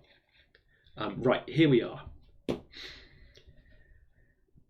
Frankenstein's polynomial, yeah, made of different parts. The automorphisms, I'm pretty sure, need to preserve the original structures. Yeah, like that bit came from here, that bit came from there. The automorphisms like, I'm just going to mix these things. Maybe just do a bit of mixing, just mix that. Product of the degrees of the polynomials. There are like 3 things you can do over there and make 2 things you can do over here, so like 6 because you can kind of do them separately. I think that's the right mental image. I like the Frankenstein imagery over the top. Okay, we're going to read Arden's lemma. Arden's lemma is actually from the 20th century and not what Galois wrote about in the first place, but it's so good that that's the main way that people teach Galois theory now, is to learn this one lemma as the kind of big idea. It's good. I kind of think that Galois would have liked to learn this, so we're kind of one up. Galois didn't get to learn this. Galois had to do it differently, but then much later, Arden found this like good way of thinking about it. Okay, I'm going to read it one more time. I've read it over the last 30 hours of live stream. I've read it twice. Anyway, let K be a field and let G be a subgroup of the automorphism. And this is an automorphism just of rings of K, so not necessarily fixing K. That would be silly because it's an automorphism of K. Why would it fix K? So the automorphism has a ring of K. So let's take this big field. Now I've often wished that this said different letters. So I think I might come in and instead of putting these comments on, I think I'm going to reinterpret this a little bit, because later on I would really like it if it said L a bit more and H. I know that's a weird thing to want, but I think I want H to be a finite subgroup, and I want this extension to be L over, for some K. So right, my version of Arden's lemma is going to be L here, let L be a field, and let H in the automorphism rings of L be a finite subgroup. Then I think I want to say there exists a K such that, and the extension L over K is a finite Galois extension such that the extension L over K is a finite extension. And then the advice here is like choose K to be the things in L that are fixed by H. That's the idea. The inclusion from H, I need to rewrite this, don't I? H goes from the inclusion H to the automorphisms that fix. Now down here, I want to write there exists a k of L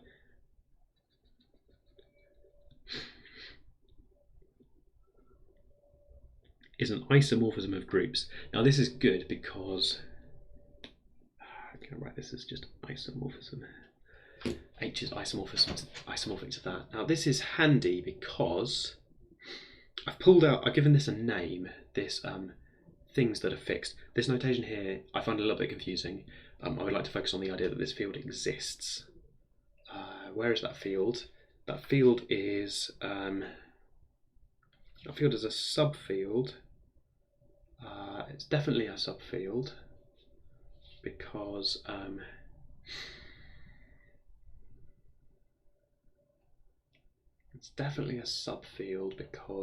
over here it's part of L that's fixed by H. I can probably prove that's a field.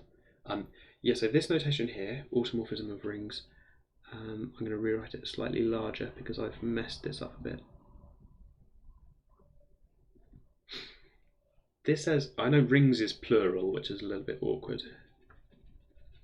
I've really obliterated Arthur's lemma now. This is talking about the automorphisms of L. So the ways of mixing around L. Now there are loads of those when you just start off for mixing around L. We could take anything anywhere. You've got to respect the ring structure. So this is these are automorphisms. This is the group of automorphisms of L. Automorphisms that respect the ring structure of L.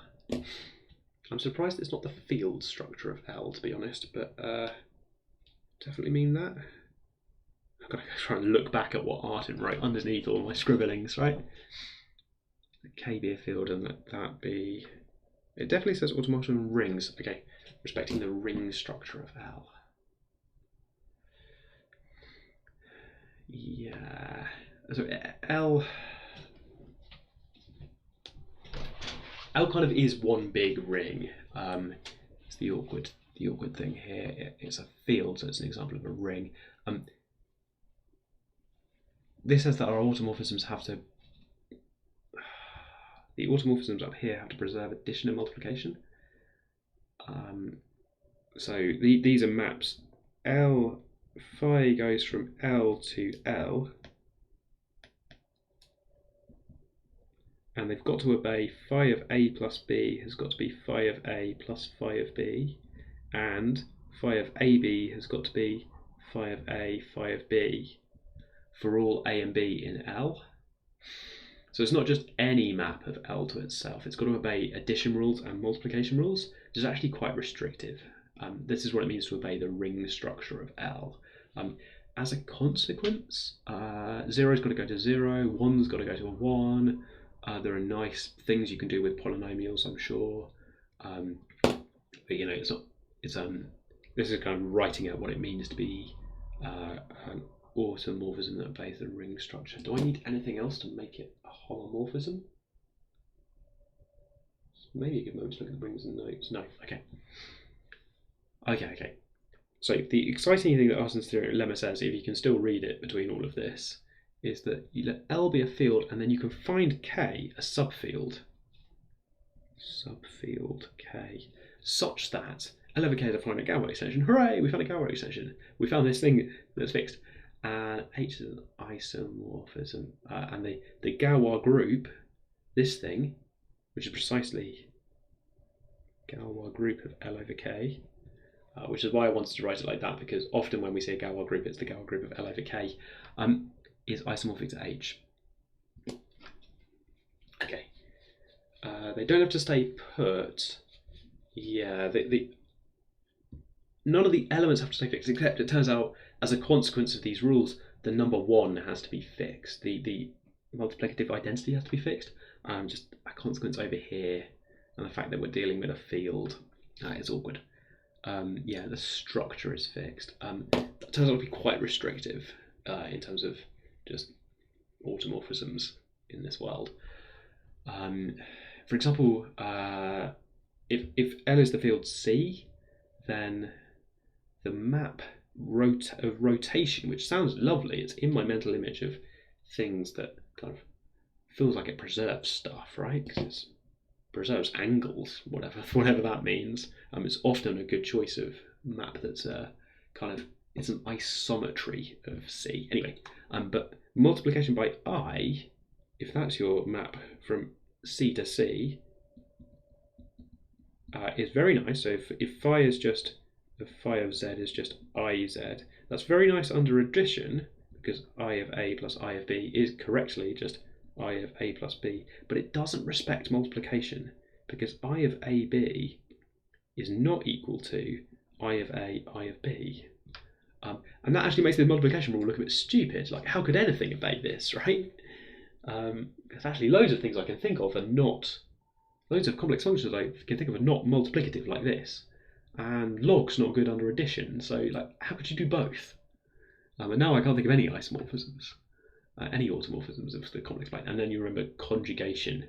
The complex conjugation just about works, and leave everything alone works. But this multiplication model is really a killer. I have AB to be, that's not the same thing as IB. We've got too many i's on the right hand side. I squared is not I. Okay, so these kind of automorphisms, it's really restrictive. I'm just going to rub that out like that. Okay. The extension is a finite Galois extension, and the inclusion is an isomorphism of groups. Inclusion is an isomorphism of groups. I don't really know how Twitch works, but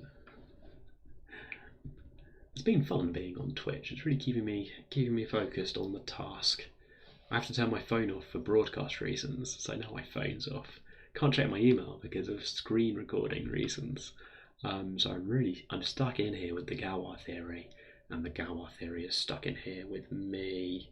That sounded cool in my head, but didn't come out cool at all. Okay, so I need to read this as, there is a subfield. Choose the one which is fixed under L. So this thing fixes, so complex conjugation fixes a whole bunch of stuff. It fixes the reals. Choose reals, and then C over reals is a finite Galois extension. And there's an isomorphism that that particular automorphism, which was complex conjugation, which is isomorphic to that the collection of automorphisms there is just C2, because it's you either conjugated or you didn't. They turn out to be the only ones. And conjugation twice gets you back to where you started, so that's the C2 group. The isomorphism here, so this automorphism of the Galois group, we start playing around with C over R, to say that that's isomorphic then to the subgroup that you first thought of. The things that are fixed under both the identity and complex conjugation. Sorry, I can't just pick the element of complex conjugation, I have to pick the subgroup. Okay, good stuff. What are we doing? This is actually a link that there's something going on here between, let's try and interpret. I'm not reading the proof again. It's hard. I'll put an exclamation mark on it. It involves matrices and stuff, so not now. Maybe tomorrow.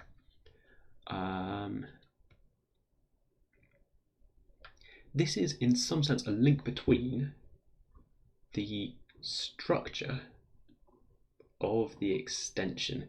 You went to this place to try and find your roots of a polynomial. Let's say not, this is a wider thing, there's no polynomials on the screen right now, probably. You went to find your large extension. You did the Quintic formula that you invented or something. You went out there and there's some link between, oh, where have I gone? There's some link between, down here, there's some link between the structure that exists as subfield and a link between that and the group theory stuff over here. There is some finite subgroup corresponding to that Galois group for the action.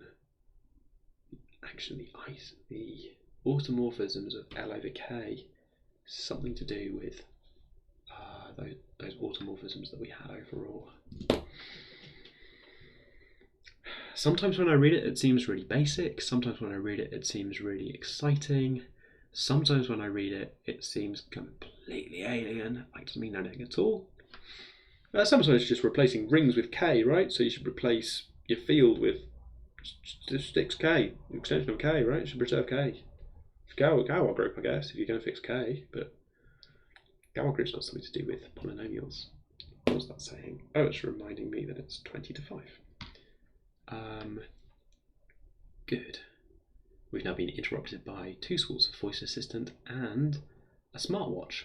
It turns out, even if I turn my phone off, I've got a lot of tech in this room. Right. Are we trying to say that there's a subgroup of the automorphisms that preserve the rings that are isomorphic to the automorphisms that preserve K? I think I'm saying there exists a K. But what you're saying is true. If there exists a K, then if there exists a subfield of automorphisms that preserve K, good rubber duck statement, sorry, but good rubber duck statement. The rubber duck doesn't normally say such insightful things. What you're saying is true. I'm saying because for people who missed it, I Toast Potatoes agrees to be a sort of rubber duck for bouncing ideas off. That's not just me being incredibly rude to a Twitch viewer. Although I will also do that. If there's a case such that K is fixed, then you do get a subgroup of these automorphisms that fixes K. The kind of converse works, I think. We're kind of trying to go both ways. We're saying if you're planning to fix K, then brilliant, you're going to get a Galois group out of that. It corresponds to some subgroup of the automorphisms, right? Loads of automorphisms of rings, maybe. The ones that fix K are pretty restrictive. Or said differently, you take your subgroup of these automorphisms. Now, for the complex numbers, there's not very many of them, because it's actually quite restrictive to be an automorphism that respects the ring structure. But you've got to look at the H, take a subgroup of that, then there is isomorphism of groups. Yeah, there is a corresponding K. Choose the stuff that's fixed. That gives you this. I've just got a rubber duck. It's called Jamie. I need to give when Toast Potatoes isn't here. I've got this small owl, which I stood up. I feel bad for the owl because it was standing on my desk on Monday morning. 2 minutes into the first live stream, fell off the back of the desk, and then bless him, I had to spend the rest of the live stream under the desk because I wasn't going to go fishing around to fix an owl right in my first. It was my first live stream. Right, welcome back to Twitch, where I'm talking to a small owl, or Twitch chat. Your choice, really. If you want to hang around on the channel, that's fine. I'll talk to you. If not, I'm just going to talk to this. Maybe he could just sit in the corner. Can we get him in the corner? Can we get him on the stream? Let's get him on the stream. Where do I put him to get on the stream? There we go. You can sit just there in the corner. Okay. Maybe you're all small owls as well. Okay. I've got my moral support owl, who's now looking at the camera. It's your chance to star. It's on Twitch. Is there anything to Twitch? No, good. We're 4 days into a live stream and I'm talking to a cuddly owl. It's gone a bit mad. Good. Okay. Over here, what have we got? We have the proof of artist lemma, which I'm skipping, and then it involves this lemma about it being finite fine. In here, this proof is so technical because look, I remember almost crying the first time I saw this many powers and subscripts nested together. It was bad, and worse, it's sort of somewhere in here it just says, "Oh, this is just true by tautology or something." So it's really complicated. That's a bit hard to understand. Yeah, it really felt like this would be some sort of tautological thing going on. So the things that fix, this mentions things that fix kg twice.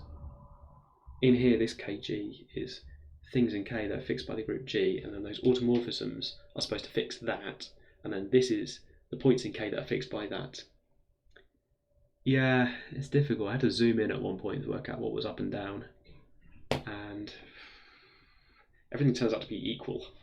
So this thing is equal to, in some sense, the things that are fixed by. Like, in some sense, this string of subscripts and superscripts and fixing things is a bit silly because it just ends up being the things in K that are fixed by G.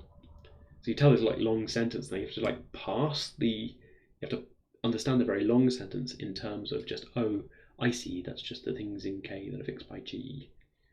The automorphisms here are by definition fixed. The things in K that are fixed by G are fixed by these automorphisms. That's K is now the thing. Now we're looking at the things in K that are fixed by that. Who fixes the fixers? Yeah. Sometimes it sounds obvious, and you get worried. When it sounds obvious, I start getting worried that I've not understood it. Right? Have I just read the left-hand side twice? So I don't really want to go through this proof again. I'm going to take it as read, I think. For now, not healthy long term. Yeah, the automorphisms. Yeah, okay. I'm going to believe I toast potatoes in chat. Thanks. Yeah, okay. 4.4 is where I started today and where I finished yesterday. It's got a small heart on it because I love this bit. It just seems important. And it uses the content of Arden's lemma. I remember that phrase. Okay, down here. You ready? We need to prove this consequence of the fact that that's a Galois extension. Let's read 4.4. I think that's what I said I would do. So 4.4 says something like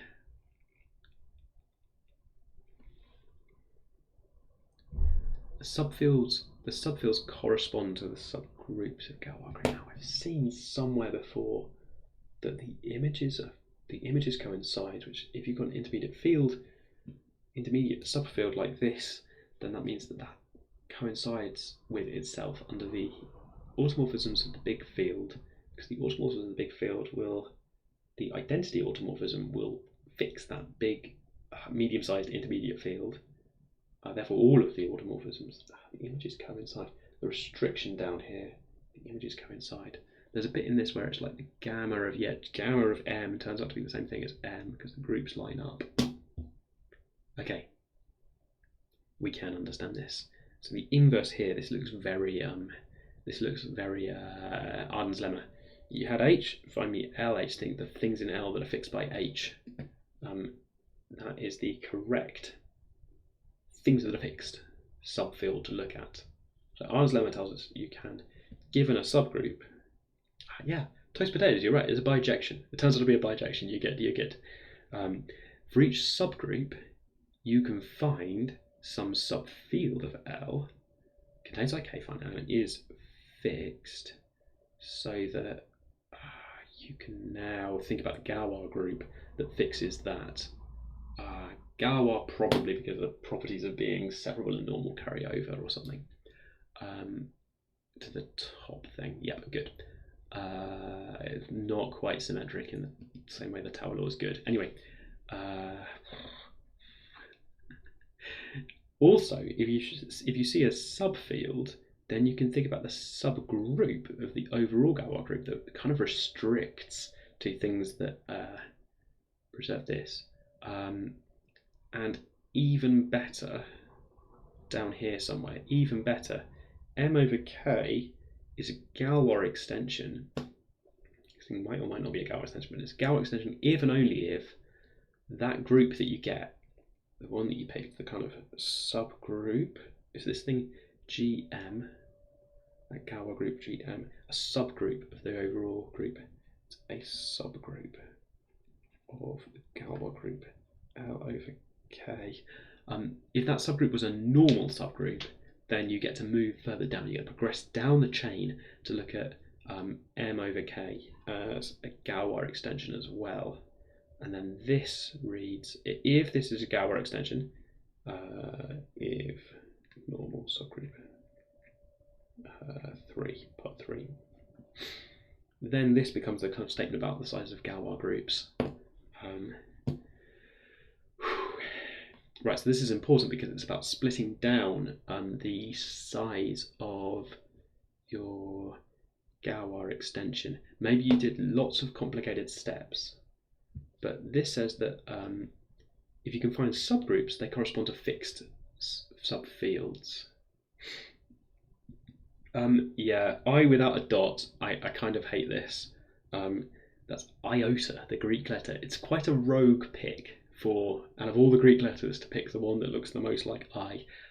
It's not doing very much. It's supposed to be like inclusion, and we're being quite fussy in this course really to say that really there's a map from K into the big field. So it's like saying, oh no, actually R is not really in C. There's just a map from R to C. So that for the complex numbers, yeah, they've got a subset that looks like the reals, but we're thinking about the complex numbers today as being like a vector space AB for A plus BI. So we're thinking about the complex numbers like that. And sure, there's this bit here that reminds you of the real numbers, but that's not quite the real numbers because of the trailing zeros. So the inclusion map is saying, oh, you could take the reals and map injectively in to this complex number, the larger set. Not quite equal because the isomorphic, fine, it's like the same as the reals, but not actually the reals. I think it's a little bit of a fuss. Sometimes they write I of K like this. Oh, here it is. And sometimes we just get lazy and write K for, you know what I mean. I think some people define field extensions where there is literally a subfield, and that works most of the time. The awkward thing is if you started with K and then wanted to build L, then you kind of have to admit that the thing you built, the new construction, doesn't really have a subset that's K. K was its own thing where you started. Yes, we can map the reals into the complex numbers in kind of a stupid way, right? And I think the reason it's been given such a small letter is that this is such a small idea, in a way. It's kind of inclusion, that K is just in there. So really I want to think about L in this kind of subfield that really is K. Sometimes in the notes they do drop the iota of K and just talk about K being this intermediate field.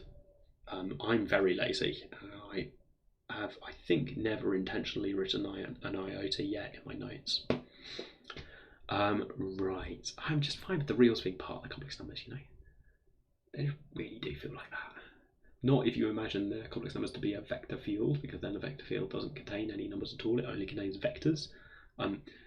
The kind of fluidity of what we're doing is to imagine sometimes imagine the complex numbers as numbers, and sometimes to imagine them as a vector space.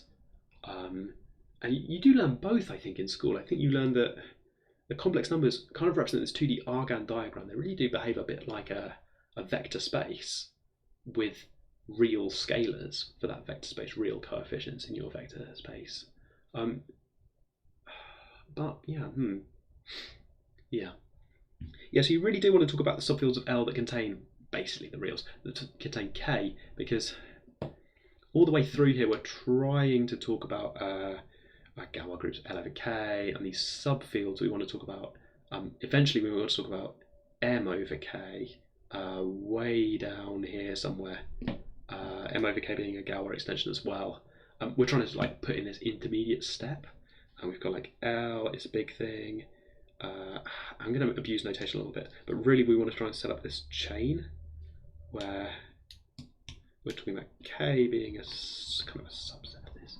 And some of these inclusions are not very strictly true, but we want to kind of put this M in the middle, in between K and L, so that we can think about M being like some intermediate step where you throw in some of the roots, but not all of them. If we're in this context of thinking about polynomials, which we don't have to be, we just happen to be on a quest for the Quintic, where we're trying to talk about polynomials. Ooh, small stream milestone. This is the most viewers I've ever had. Maybe I should consider updating the bit of my website where it says I obviously won't have any viewers. Sorry about that. I thought you obviously wouldn't exist, and now you are. I guess you've just seen the note about the live stream being cancelled. and maybe I should apologise a little bit, that from your point of view, I should be talking about Matt 2019 and 2020, and I'm not talking about Matt 2019 and 2020. I'm doing something silly on Twitch. Maybe you think it's my job to talk about Matt 2019 and 2020, and you're kind of right. In about 3 minutes' time, I will, in a literal sense, not be doing my job to serve you Matt 2019 and 2020 advice. And I guess I'm a bit sorry about that, and for all the like owls and stuff. I sort of hope that you can find out there on the internet enough advice about Matt 2019 and 2020. I have not taken the step of deleting all old videos. There are some old videos out there where I talk about Matt 2019 and 2020 in some detail. But I'm using my live time, the live bit of my life where I'm on strike from my job. On strike from my job, so I'm doing what I want to do, which is learn Galois theory. I know it was a weird decision to live stream the whole thing. Maybe that feels like I'm rubbing it in, because I could just start talking about Matt, right? I'm live. That's always petulant not to. But for reasons of strike solidarity, I'm going to not talk about that and talk about the things I want to talk about. So that felt almost like a apology, but it wasn't really supposed to be. Yeah. Okay. We're mapping M to some bits of the we're associating or finding for M some bits of this large Galois group, some subgroup. Okay. Oh yeah, good. Right, phew. It turns out the action of saying there are loads of viewers, why are you all here, will get rid of viewers. Phew, that takes the pressure off. Let's try and understand the fundamental theorem of Galois theory. Or maybe everyone went to go and find those old videos. Oh, lagging? Oh no. I haven't dropped any frames. I think my internet connection is actually better here than it is at work. Thanks, Ed. Okay. And this is the lovely bit down here. If your group that you picked was a normal subgroup, then you get to keep going, because the thing down here is a Galois extension as well. And you could look in there and start looking for subgroups again, and those subgroups will maybe give you more Galois extensions if you keep finding normal. Yeah. Oh, so I think Twitch does some buffering thing. You won't hear me say this for about 10 minutes, but Twitch does some buffering thing maybe. If you refresh the page, it maybe jumps up to the present moment. I'm not sure. It might be clever enough not to. I don't know what it does if it serves you an ad. I don't know if it pauses it, or if you just miss some of reality. You might miss the really good bit where we find the Quintic. Gonna keep going. Oh, you got me closer. There we go. Cool. Not as much as 10 minutes lag. I'm learning new tech. From my point of view, the lag is much lower than for YouTube. For YouTube, I'm experiencing about 20 seconds from my point of view in the stream preview. The one that serves me, you might say maybe I don't need a stream preview, I just put this out on the internet and see where it goes. On YouTube, the lag for me watching it back is about 20 seconds. That's my indication of what the lag might be for you, the viewers. Here, the lag is a lot more accurate, and I wonder if you can see the Twitch box up there. The Twitch chat is going on a proper adventure, so it should be very laggy, really. But I think it's not that bad. If you post something in Twitch chat, it gets encoded into the stream and turns up. Not too bad. Cool. I'm also learning about tech. Do you think I should move the Matt live stream onto Twitch? I haven't explained Twitch to work. No, yeah. If you've just joined us, we're looking through the fundamental theorem of Galois theory. We've got a way of reading this about this bijection between subgroups, things that are fixed, and things that are fixed, subfields that are fixed. Somewhere in here. So I want to read this proof a little bit to say, yeah. So you're looking at these things where the group for this subfield H, which fixes that, is H. That's the isomorphism to say that the Galois group over the things that are fixed by H. The Galois group is isomorphic to H over the things, so quotienting by the things that are fixed by H, you end up with the structure of H for your Galois group. Oh, this is hard. And that's Artin's lemma applied to L and H. I even rewrote it with L's and H's. I still don't quite get the G's coming in. Oh, it's because we've now introduced G subscript. This is my least favourite element of this bit of the notes. They choose this moment to introduce here, and I think nowhere else, to introduce here the idea of G subscript M as a kind of notation for this Galois thing, which I was happy with.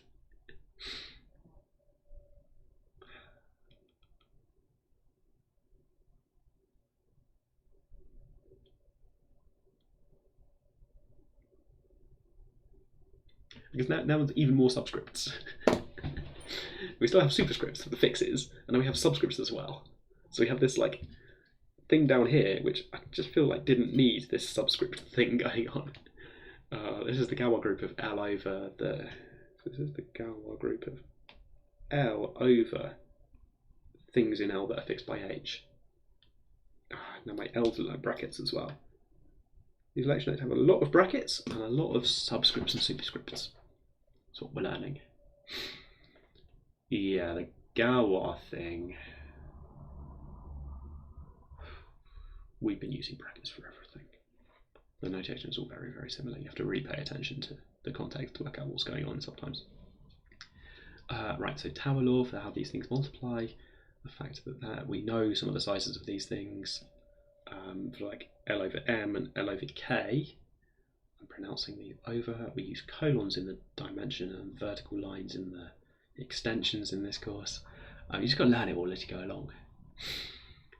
Equation over K, the Galois group for the division. That's just the Tower law. And we're not claiming that this is... No, we are claiming that's a Galois group. That's just what the GM means. This is not if it's a normal subgroup. We just want to know if this thing is a Galois extension. If it is, then it's got size as appropriate for the by the Tower law. Isomorphism. Oh no, I wrote up the heart. Put the heart back. Oh, I can just undo. Yay! Ability to write and also undo. Look at the restriction. M a subfield containing L. M restricted M over K is a Galois extension if and only if the group is normal subgroup. So we look at the normal subgroup.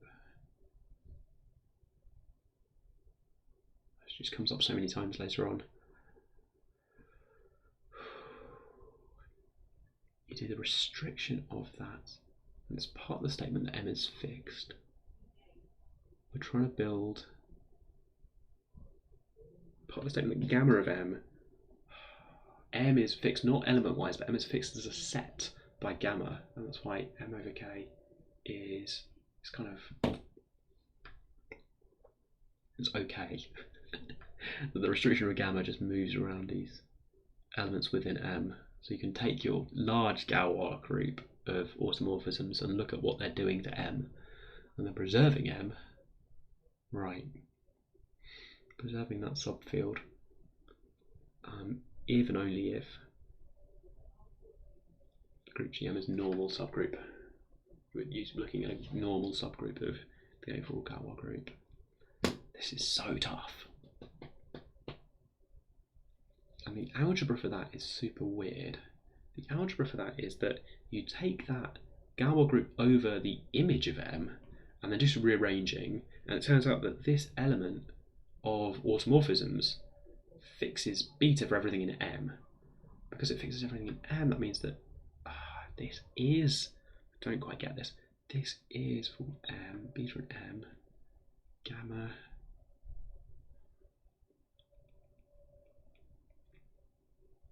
fixes B for all B in M. So it's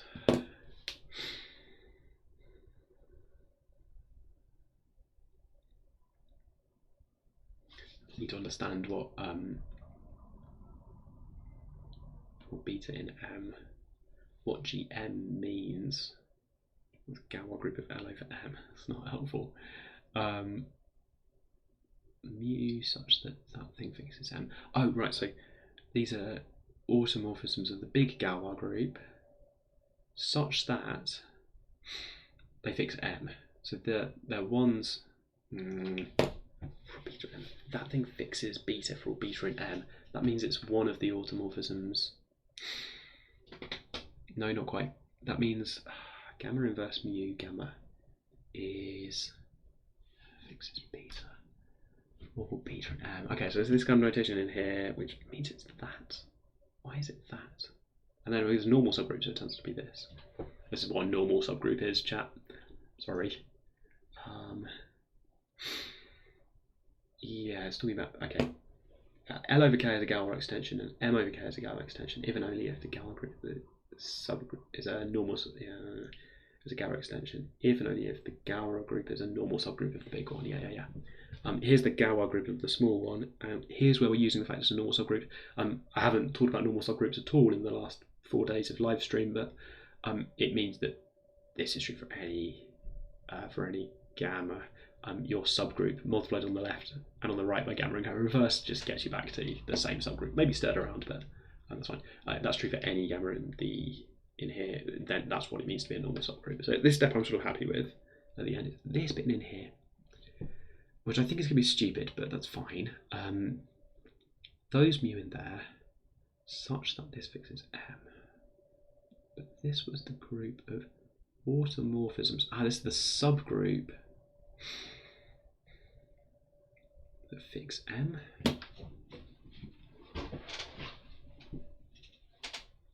No.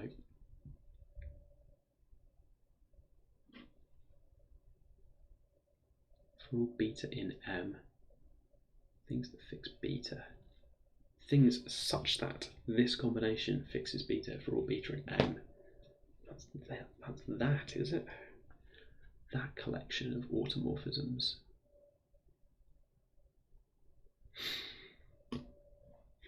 Yeah, so gamma is one of these big ones. Fixes beta for all beta in M.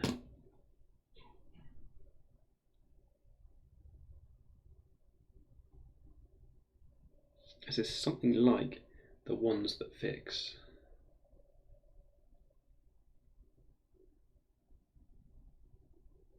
Oh, the gammas have flipped around as well. The gammas have flipped. If you find two things you don't understand at the same time, there's a good chance they cancel out. So where you move all your problems into the same place. The gammas have flipped as well. So this says that gamma inverse mu gamma. Now I was trying to work out why that was equal to the group, but it's not equal to the group. That thing fixes M, fixes all of M. So it must be in. This thing is in GM, because this thing is an example of an automorphism of L that happens to fix everything in M. So for all beta in M, so this thing with the gamma inverse on the left fixes everything in M. So this combination here must be something from this group where the idea of this Galois group is that it's things, automorphism of L that happen to preserve all of M. So that's precisely GM. So then multiply on the left by gamma and on the right by gamma inverse. So that flips it. So it's two things I don't understand cancel out. So like the multiplication is kind of going from things don't commute, so you can't just rearrange. You kind of multiply left and multiply right. Group theory 101, but not right now. Okay, but then normal subgroup, so it really is GM. Okay, so that subgroup corresponding to the gamma M. There was a bijection in part 1 between, I've looped around to where I was this morning. Brilliant. There's a bijection between those sets and those groups. So if these groups have turned out to be equal as subgroups, just equal, not isomorphic, equal. Every element, there's an element over there, it's just been stirred around. Then that means that that image is the same subfield. They correspond to the same thing because it's a bijection. Okay. Thus, what was the point of this? It says that gamma of M is gamma of M is M. So for any gamma in here, M is fixed. The gammas don't stir this particular bit M. Bring all of the automorphisms in, don't affect, they don't affect the gammas up here, don't affect M. They keep M fixed. GM is kind of the collection of ones that don't move M.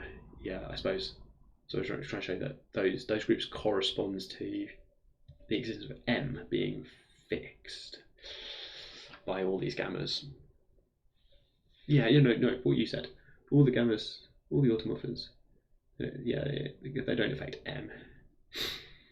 The GM is kind of the Galois group. The GM is something slightly different, I think. GM is, technically gamma acts on the field extension stuff, and not quite on this normal subgroup. But yeah, it's the same sort of idea, right? This is then going to be the stirring within that. Cool, right. I'm not trying to correct you so much as make it precise in my mind. Sorry, there's rubber duck duties. Okay.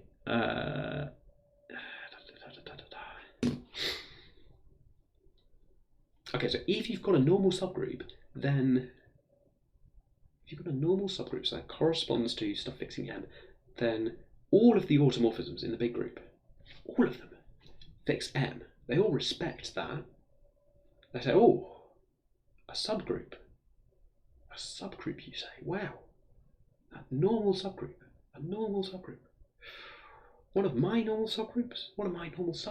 I have to put characters on them, right? One of my normal subgroups? Amazing stuff.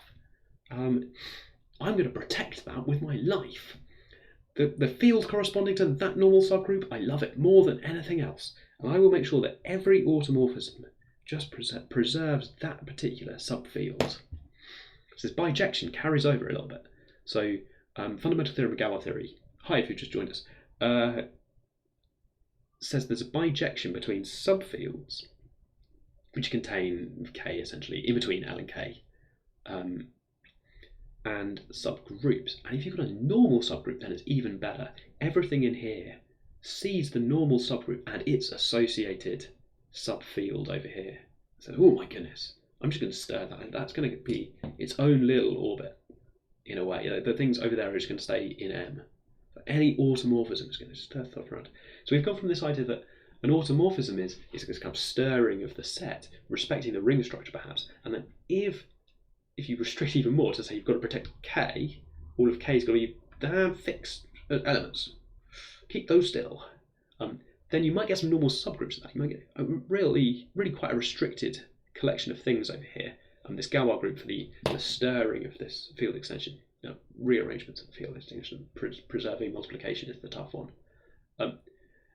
Then in there, if you've got a subgroup, that means that there's a corresponding subfield, which is preserved not element-wise, but preserved as a set by all of the automorphisms. So now quotient. Do some sort of we've been doing quotients kind of all week, so I know that I can't just say quotient. I'm kind of just talking to myself really. So quotient down. 2 and the isomorphism theorem. The image has this cardinality. Okay, look at this. Look at the restriction. But we know this. Don't quite get it. This is super important. Really want to understand it. Yeah, I think if there's the Frankenstein polynomial thing. Yeah, that was what Erb called it, right? Or was that you? Scroll in chat. Attribute things people said. Who said Frankenstein? It was you. You said Frankenstein before. Attribution. And I only just made my chat box on stream large enough for that message. We found the limit. No, not really, checking.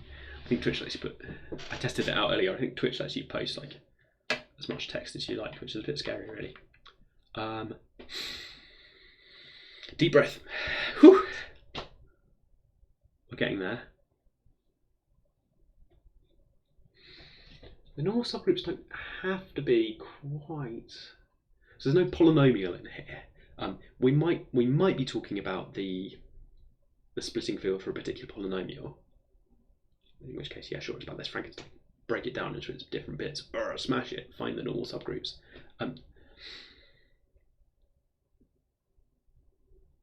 But we might be talking about just general Galois extensions. This is sort of a ubiquitous thing about finding this. Yeah. If you apply it to a polynomial, I think that's the takeaway.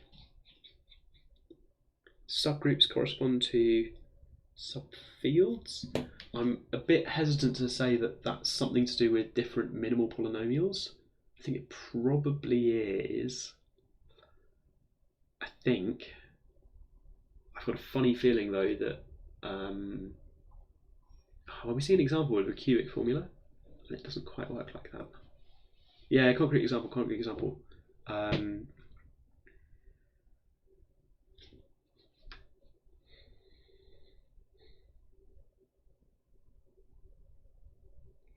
I think we move on for a concrete example in the notes.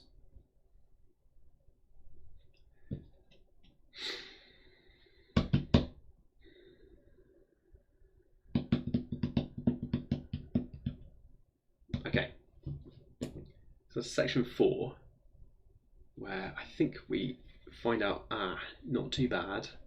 There's some stuff in here about fields and splitting extension. Take the roots. Read 4.7 again.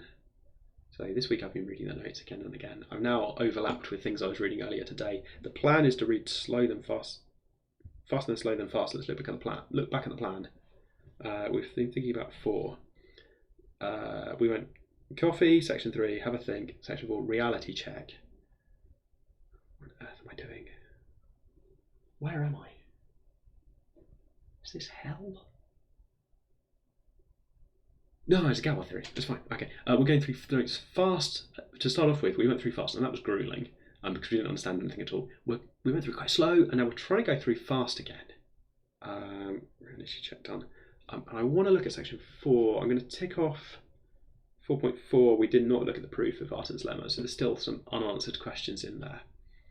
But I want to jump back into 5 now that we've got more of an understanding from looking at 4 again.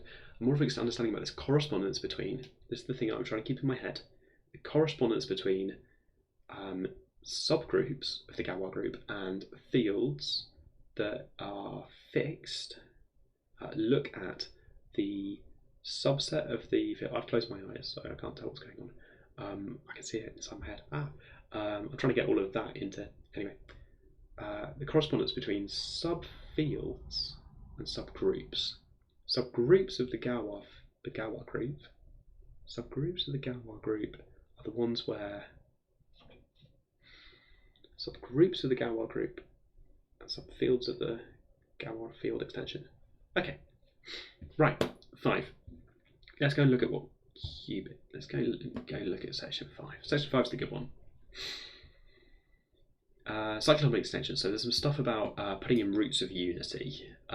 These are highly relevant if you care about nth roots of putting radicals into your cubic formula or your Quintic formula.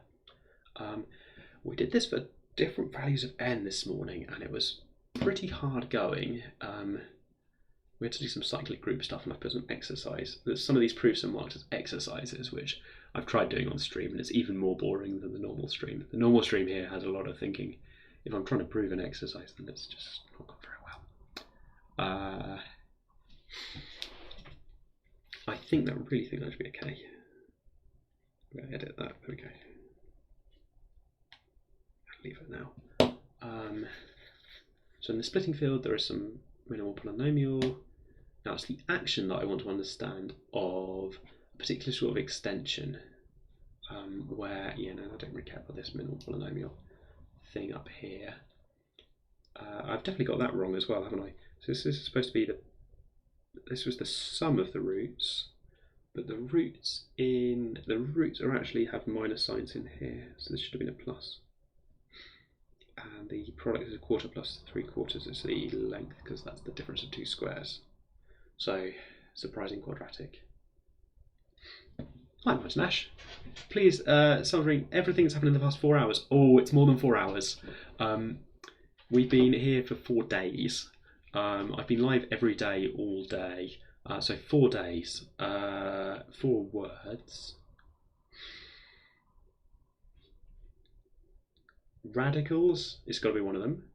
The understanding that we've got of the Quintic at the moment is, what's happened so far? Okay, that's a 4-word challenge. It's pretty good. It's good. Galois theory is hard. Good. Those are the 4 words for what we've done so far this week. For the last 4 hours or the last 4 days, however you look at it. Okay. I did some multiplication before and it was wrong. This is an interesting polynomial. I like this a lot. Not that so much. A equals 3 only has 2 automorphisms. Yeah, this was relevant later on. Oh, cheers. Yeah, cool. Anyone who's just joined, hi, this is a bit of a weird live stream experience where I'm trying to learn Galois theory and as a sort of art project, I'm broadcasting it live on Twitch. It at least forces me to stay on task because I can't do anything other than Galois theory while the stream is live. That's not actually how it's worked out, is it? Right, good. I have, by the way, if we've got people, I might do thumbs up if you did respond to it.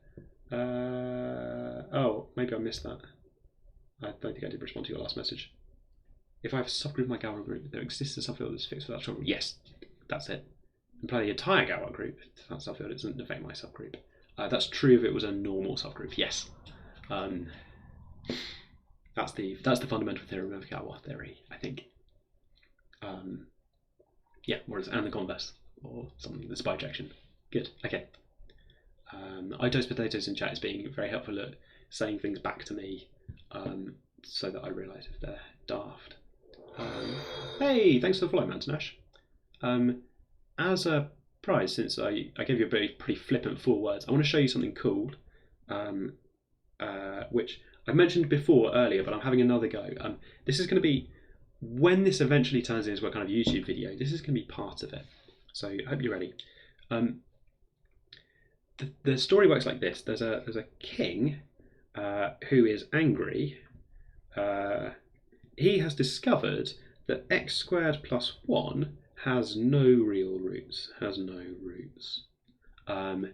He really hates this news. I guess we could do something. The story could have some part where he discovers this and throws someone off a boat, like Pythagoras in that other story. So he says that this is now banned. You say, banned?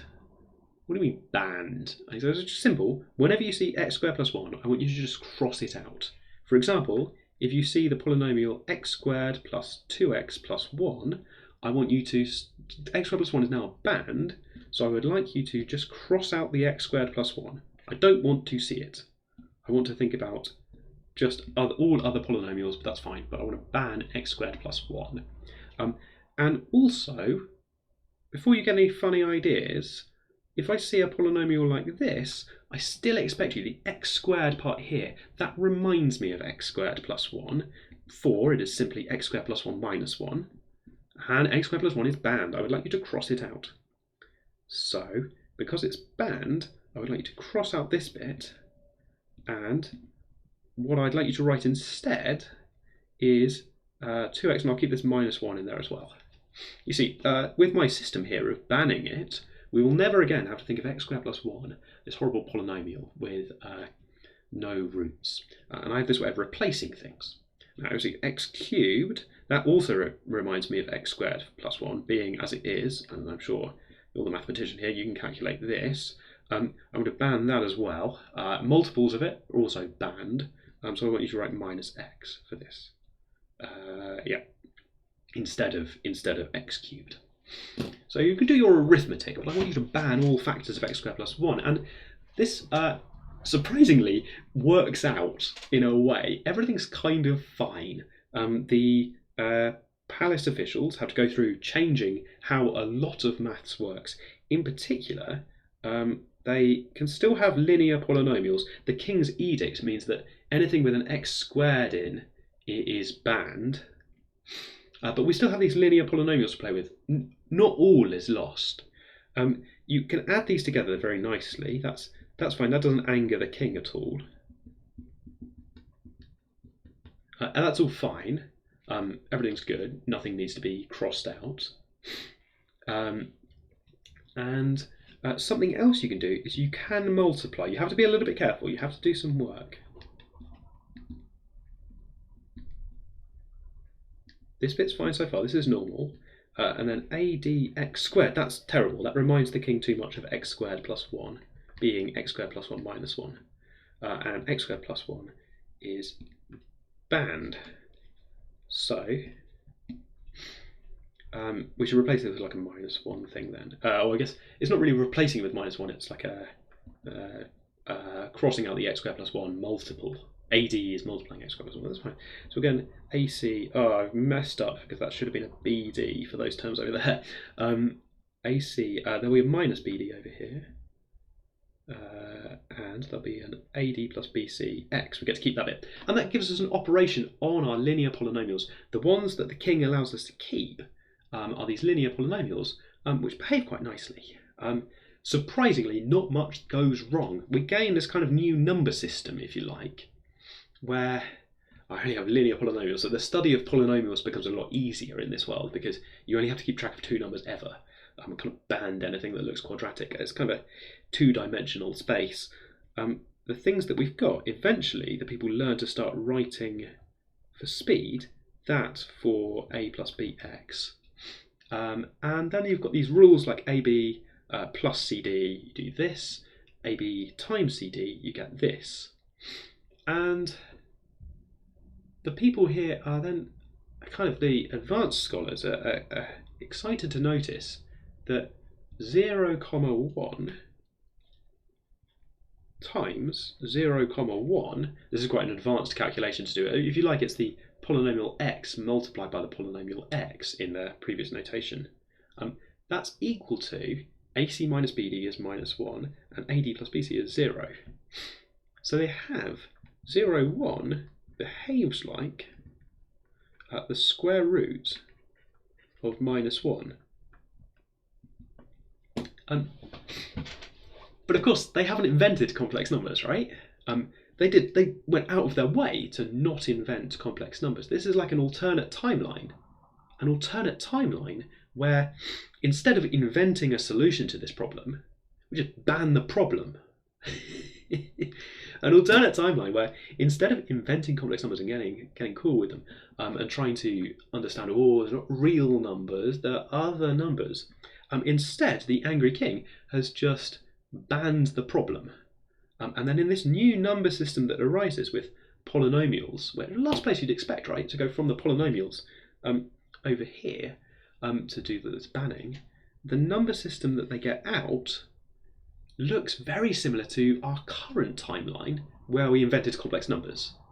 Now, nobody's going to point at this vector and say, I'm not sure if that's a real number or an imaginary number or a real construct. It's a totally different thing, right? It's a polynomial. It's a vector of numbers with some complicated multiplication on. And look, that multiplication works exactly like multiplication of complex numbers. They've accidentally, in a way, invented complex numbers. So this idea for what's going on here is, in kind of grown-up language, is if you have an irreducible polynomial, the sort that you can't solve, you could just ban it. Here, banning it means a sort of quotient, like modular arithmetic. In modular arithmetic, we maybe ignore all multiples of 5. And just look at the remainders when you divide by 5 or something like that. Maybe you just look at the last digit of numbers and you throw away all multiples of 10. And the stuff you're doing in that modular arithmetic is really not that different to the stuff the king's assistants are doing over here, where they just got to cross stuff out. You have like 11 times 31 and you're like, that's kind of a big number, but it ends in 1. So cross out all the stuff and it ends in 1. It's kind of all fine. It really is that sort of quotienting. And the system you get as a result of that quotient, so a kind of complicated thing to understand up here, where we had, maybe I should say that they're all rational, so that there's a field involved, but we had kind of the notation for the polynomials that we had before, quotiented by the ideal generated by x squared plus 1. This is got the grown-up notation that I've been trying to learn this week. But there's a load of stuff to understand there, like different sorts of brackets. That means banning x squared plus 1 and all its multiples and all its evil works. To ban all of those. The consequence is that that's isomorphic to, not C, but I mean reals. I do mean reals in here. That's isomorphic to the complex numbers. the thing you get out, and includes. So includes are this first component over here. You always get a copy of the fields that you started with, and it includes a root. The place where you go always includes a root of the polynomial. It's not a coincidence that by ignoring x squared plus 1 they invented the very thing that would solve it. That's a consequence of how this sort of quotienting works. That's the sort of thing that I would like to really understand. There's this kind of general theory that we touched on very briefly on Monday, actually, but I don't expect anyone to scrub through the VODs. It is a bit like Schrödinger's cat, right? Is it real or not? Is it there or not there? Are these vectors or not vectors? They're kind of vectors and numbers. They're vectors with a sense of multiplication. You don't always get that on vectors, but we've got a sense of multiplication here. On Monday, of all places, don't scroll through the VODs. There's about 40 hours of this. But on Monday, we have this kind of proof that you always get a root, which is very exciting. If you want to solve cubic equations or something, it's very exciting to have this kind of strategy where, I will construct polynomials and do this quotient where I can go and invent a new system which has roots. You can play this game with other polynomials. So if you play this game with the polynomial, I'm going to get it wrong again, which is annoying. Some of the roots should be -1, and the product of the roots should be 1. So if you play this game where instead x squared plus x plus 1 is banned, and I did try an experiment with this earlier, maybe we'll do that on a separate page.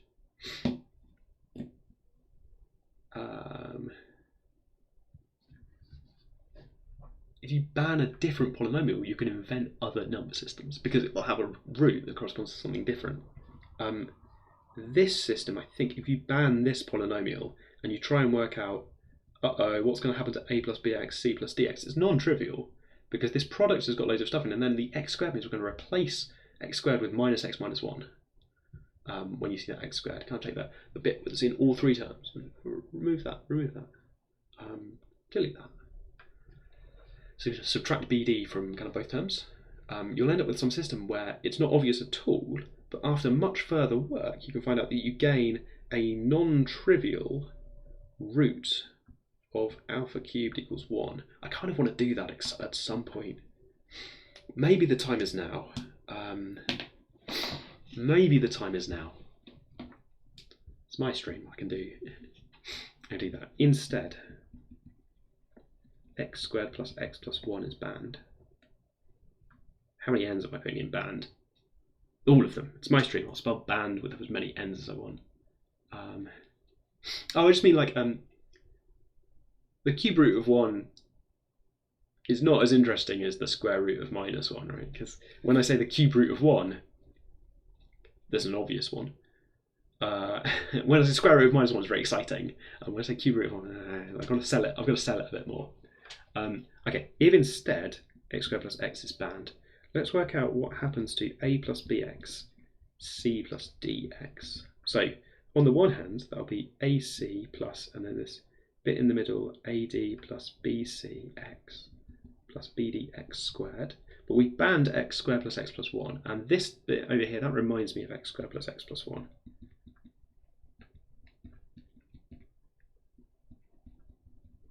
But I'll replace it like this. I'll try and hide it in these other terms. AC minus BD, that reminds me of something. But then this term really doesn't. AD plus BC minus BD. So multiplication in this world is pretty complicated. It's not nice, really. But here's the thing that happens in this world. Element, so I'm going to use the vector shorthand again. 0, 1. So A is 0, B is 1. So if I do 0, 1 times 0, 1, I'm too lazy to write out polynomials. Probably in the YouTube version, I remain non-lazy enough to go through with polynomials all the way through. Yeah. I'm always getting rid of the highest degree polynomial. I want to try and simplify down. It's always just the highest degree polynomial that reminds you of that. Yeah. If I bound a quadratic, no, I'll just look at the highest degree. You can kind of do polynomial division, I suppose. If, I don't know, I've been multiplying simple things, but if you had like some hideous calculation you'd done where you got some 17-degree polynomial over here, and you think, oh no, some of this is illegal. I need to hide this fast. You can start doing polynomial division to get rid of the kind of higher order terms, and the idea is you keep going with your polynomial division until you get down to a kind of polynomial remainder. That's really what we're doing here. I don't want to go into too much in the details of how polynomial division works. I'm trying to keep the examples simple so that it's not too hard. But if you've done some really hard maths and you got out some complicated expression, then you might have to do quite a lot of work to comply with the law. This thing's banned, and all its products. Don't show me this x to the 17 plus x to the 16 plus x to the 15. No. 3 in a row. The rule is like 3 strikes and you're out. 3 in a row is an out. That's not a stupid thing to try and put in words. 3 in a row? No. It won't stop me. I just said it's a stupid thing to put in words, and then I try to put it in words. Why am I like this? Okay, 0, 1 times 0, 1. So A and C I'm imagining to be 0. Like this. A and D, A is 0, C is 0, but BD is non-zero. And then I think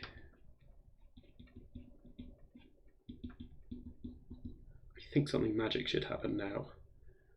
So AC minus BD, that means, okay, AC is AC is 0, minus BD is minus.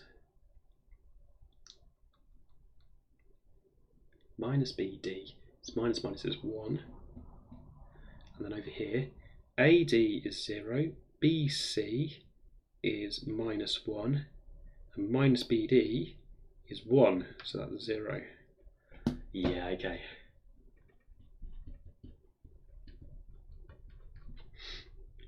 Okay. Also, 1 0 cubed is, this one's a bit easier to work out because BD is 0. BD is 0. 1 0 times loads of this stuff is 0. AC is 1, BD is 0, BC is 0. Wait, 1 0 squares to itself, right? It's just constant, so the constant's fine. I should do that with polynomials, right? 1 times 1 is 1. Welcome to the live stream. This one's got an even stupider catchphrase. On the other one, I say 1 plus 1 is 2, and they think that's pretty stupid. And the joke is that it's the most basic thing you could say. Whereas on this live stream, I say that 1 times 1 is 1. That's even worse. Okay.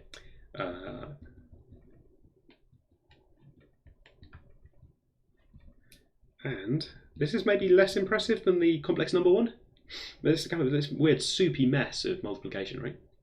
I think this thing is also going to cube nicely.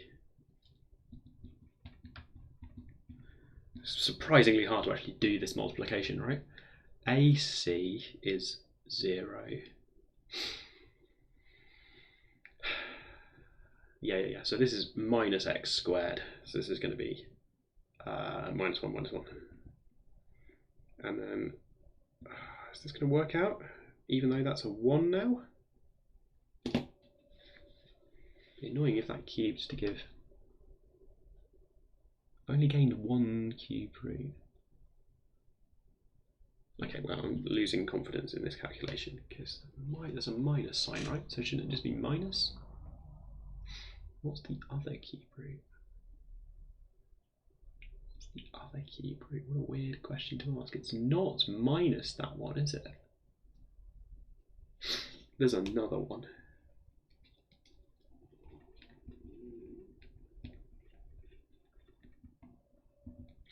Okay, so the YouTube video that explores this now gets to do something really weird.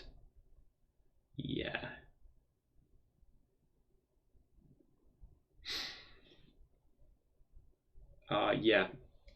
Yeah. So polynomial notation might have been much better for this, because this would have said x equals, oh no, x squared's bound minus x minus 1. Yeah, that'd be much better. And then I'll just write down minus 1 minus 1. Okay, so x cubed is, oh yeah. Polynomial notation is so much better for this.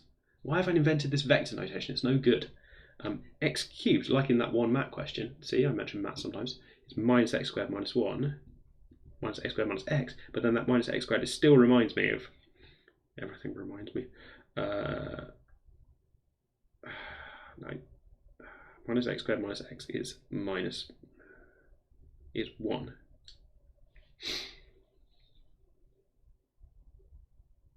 So the kind of element of x, it doesn't look that impressive, right? Because it looks like a polynomial equation, whereas really I'm saying this polynomial cubed is 1. Yeah, okay, so it doesn't look that good.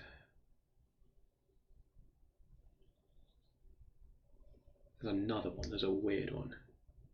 Oh, no, probably not. Probably not.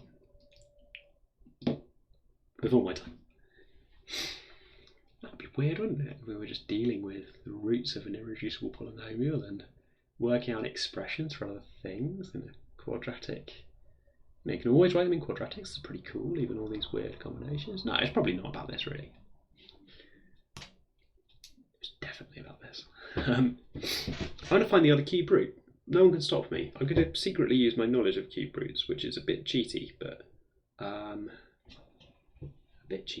so this is, we've got a minus over here, and then I want to subtract 1. Minus 1 minus 1. I'll try that, I think. Yeah, so what's 1 cubed? This is 1 plus x. Let's use it polynomial style. X cubed plus 3x squared plus 3x plus 1. This thing reminds me too much of, well, so this thing I should just write 1 instead. This thing I should write minus x minus 1. And then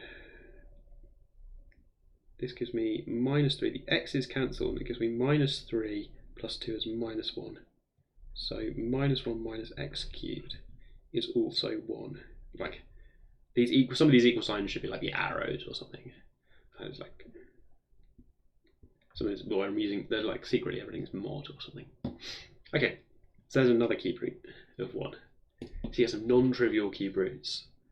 And because they look like polynomials, I think, so I've got a choice here of how to present this. Because they look like polynomials, it's kind of not impressive for it to turn out to be x cubed equals 1, because that's just like, oh, that roots, that means 1, right? It's too distracting to think about the value rather than thinking about the cool thing of that being a polynomial element of this new system which cubes to 1. It's kind of not cool. Whereas the vector, this vector element cubing to 1 is no longer like a copy of the complex numbers. It's this weird world where we've got 3 different things that cube to 1. None of them are the same. And those are the 3 different cube roots in the sense, like you could embed them in the complex numbers, but you don't have to. And their complex number structure kind of divorced a little bit from their structure here as these 2-dimensional vectors. One of the crazy things about this kind of Galois theory stuff that's been hard to get my head around is the way that there's this concept of dimension for the size of the extension. When you throw in extra roots, you get kind of more room for parties. When you put in extra roots, you can do more stuff. And that's sort of totally divorced from the idea that diagrams we're drawing are 2D. Like the physical dimensions of the things is nothing to do with the dimension of the field extensions. And the fields are kind of over Q, so that it looks like weird dense sets that reach lots but not all of the elements of C, dance around. It's been really hard to try and imagine these objects we're talking about, which are these field extensions over Q, generated by the roots of some polynomial. Things we're trying to understand. Those things have been surprisingly hard to visualize because they're kind of dense in C, so you can't draw a good diagram of where they are because they're kind of everywhere. I like how the rationals. I don't have a good picture of the rationals because the rationals are kind of all over the place. So what do? Do you draw in like a coloured in number line? What's your mental image of the rationals? Kind of like a ruler, right? I think. This is my mental image for a while. Oh, this ruler's really hard to show on stream. But this kind of thing with divisions in between and gaps, which is awkward because the rationals definitely don't have gaps. But then if you try and move that to a higher dimension, it's like, oh, now there's markers everywhere. They're kind of too difficult. So I'm going to have a different visualization of just where stuff is. Okay, right. Well, we did something fun about banning things. The Angry King is, if you've seen this on Twitch or in, gosh, the YouTube VOD, then my goodness, you're going to see this again at some point because I'm determined to make some sort of video experience out of this. I just love drawing the Angry King who banned a thing and invented complex numbers by mistake. I think there's a really good emotional story there. Like, I'm cross and I don't want to think about this ever again. What do you mean we've invented complex numbers? That's probably the key. This one, I would say, cube roots of 1 has not landed as well. It's cool for me because it's about solving a cubic. We solved a cubic now, right? We had the cubic. Like x cubed equals 1. This is also a bit angry because we can only find one solution to it, and it's a cubic. It's supposed to have 3. Here are the other ones. They were hiding out in their kind of polynomial world, quotiented by our anger about getting rid of that. But because we didn't quite get rid of that, we got rid of this minimal polynomial, which then very hard to explain. Okay.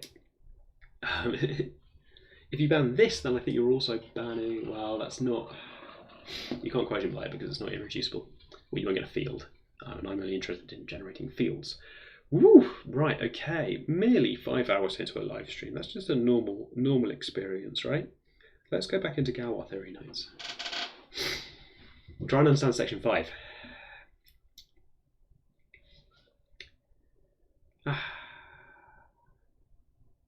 What are we doing? Trying to understand a whole bunch of maths.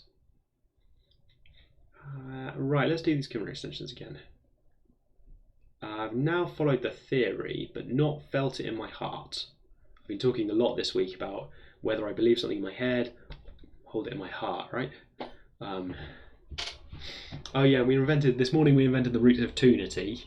You might be familiar with the roots of unity. Those are things that x to the n equals 1. Quintic extensions are all about x to the n minus a, so they're all about roots of something else. And for example, I've been using roots of 2, which I've then been calling the roots of tunity. Look, it's been a long week, and I'm kind of ill, but not that ill. Don't feel sorry for me. Just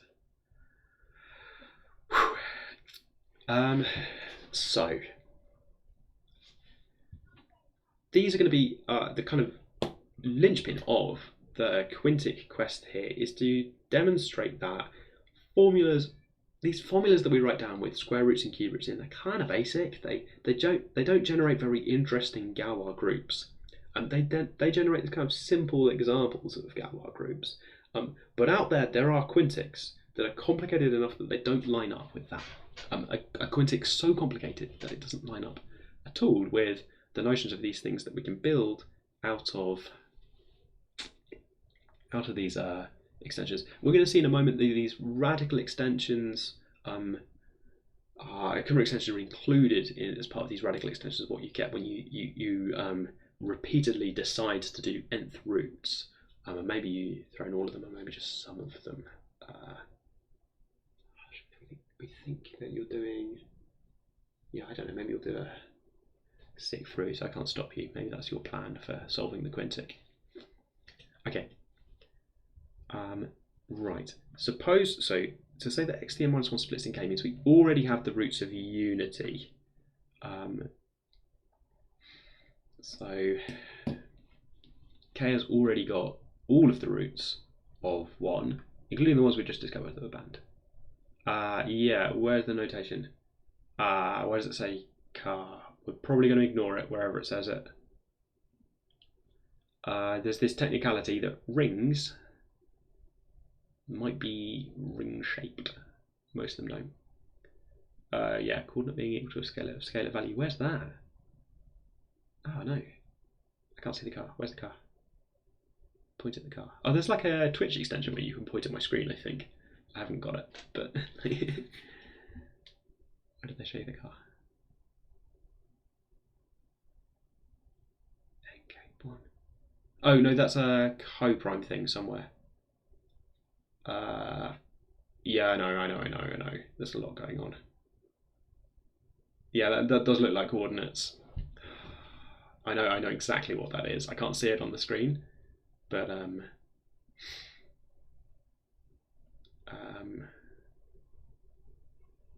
know exactly what you mean. Co-prime. Suddenly jumped into note I've never seen. Yeah. Suddenly it's all gone terrible. Where are you looking? Where are you looking? So these lecture notes use round brackets for many things, including P of x is a good example because it's got two sorts of brackets. These ones are the familiar ones because it's a polynomial, but these outer ones often mean the set of all multiples of P of x. We've also got this idea that we might have like P and Q for the set of all linear combinations.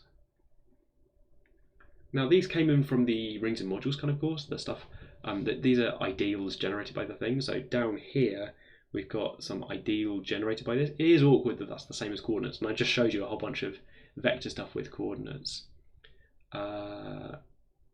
Mountain Ash. Yeah. They were mentioned in Richard's.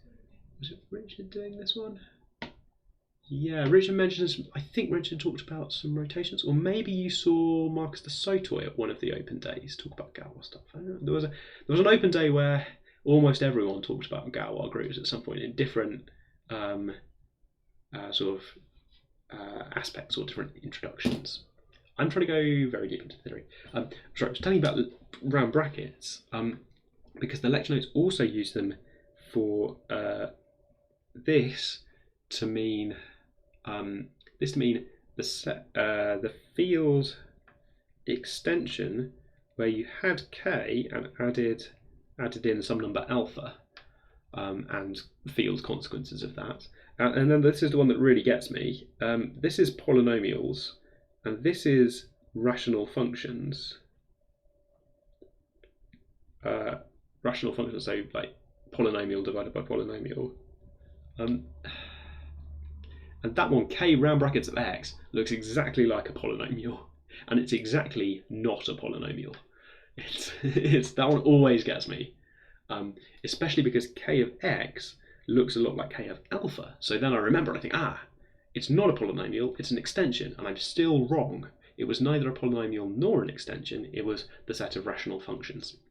So these lecture notes use round brackets for a lot of things, and you've got to keep learning along the way which ones are which.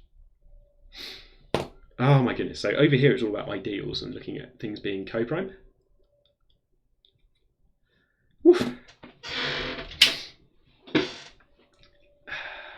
You saw the Marcus de Soto one. Marcus de Soto did a bit of the history of Galois as well, which I have not investigated at all in my kind of speed run through to just learn the theory. Map into, so the map works like this. You get to choose where to send. So it's mapped into this kind of cyclic group, which is, so there's mu n, I've skipped ahead several pages, but this mu n is supposed to be this group of roots of unity, the cyclic group of roots of unity. Have you learnt roots of unity at school? The roots of unity are these complex numbers that work like this, and because of nice e to the I theta stuff, they lie at the corners of a regular polygon. So like the ones for 7, like the corners of a regular septagon, including 1. I just think that's nice. Centered on the origin. They're really good. Right, we are doing some sort of general setting here, where we've already thrown those in. So we've already extended in K. So no notation to say that here to say that we did it, but let's imagine that we already did it in K. As part of the definition of K, already have the root of unity. Would not mind if it said K mu n to say that's been extended by the root of unity, but never mind. Maybe I should write that. No, that's terrible because K is already being used. What did you extend from? I don't know. Oh, here's an N car K. Right, yeah, okay. I've been ignoring all of these. Potatoes, I found it. Potatoes, I found it. I've been ignoring all of these statements. So car K is supposed to be the characteristic of your ring, because you might be doing all of this over all of this maths. You might be doing not for the rational numbers. You might not care about quintics over rational numbers. You might be doing these all for your own reasons over the cyclic group of order 3, or something like that. So if you're doing that, then you don't have very many polynomials, because you've only got 3 things you could put as the coefficient in each case. You might be using a really small ring. In that ring, you have this kind of problem that occasionally you add 1s together and you get 0, which is a bit surprising. But that's just how modular arithmetic works. You count, and eventually you get back to 0. That has some consequences sometimes when we want to talk about adding, but not so that something's 0. So here we're talking about this being coprime. If you don't have that effect, if your ring is actually something nice like Q, then I think I could just ignore all of these. This is supposed to be coprime. So I've been reading this as a kind of health warning for those people who enter this over the field of a finite field with, or any field with non-zero characteristic. Quite often I've been saying I only care about fields of 0 characteristic because really I only care about Q. There's a particular quintic that I care about. Okay. This says there's not very many places to send them. There's not very many automorphisms of the cyclic group. Now, what I really want to understand, I think, is those automorphisms of the cyclic group. This will tell me why your killer extension is so basic. You thought that putting nth roots in would be a good idea. Well, they did a little bit. They made your Galois group a bit more complicated, but not very much. M over K is a Galois extension, splitting extension for that. Separable polynomial because it's got no repeated roots. So this is cool calculation to check that it's got no repeated roots. The symbols are a bit weird, loads of round brackets again, but this is a calculation to check that this polynomial's got no repeated roots. I can imagine using this in something. Kind of, if it had a repeated root, then it would share that with its derivative. You know this because a repeated root would appear as an x minus a squared term. That's one of the map flashcards. So the derivative, you don't know this, the derivative would therefore include a factor of x minus a. That's the product rule, or a consequence of the product rule. Okay. Anyway, there's a trick over here. I want to understand.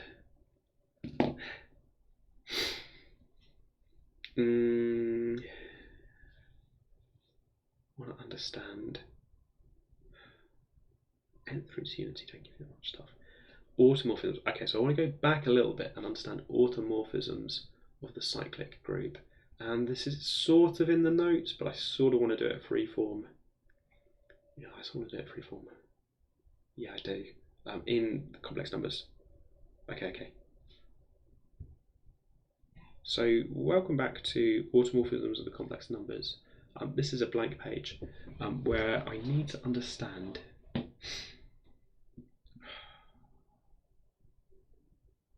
the main things I don't understand about Twitch streaming is, when does anybody go to make a cup of coffee? Do people just stay live for this much time? I'm going to drink some water. How do they remember to stay hydrated?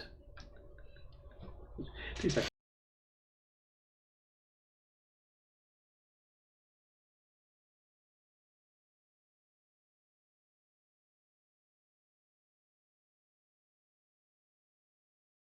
I thought I was off camera, but I just went further away from the camera. I should maybe turn it. Forget it. Channel point reward is a reminder. I don't know how to do channel points. I don't know what that means. I don't know what any of this means. It's all Twitch words. If you If you're telling me to set up a Twitch thing, then I'm up for it, but explain it very carefully. Use lemmas. Right, okay. What on earth am I doing? Ah, yeah, I'm trying to work out.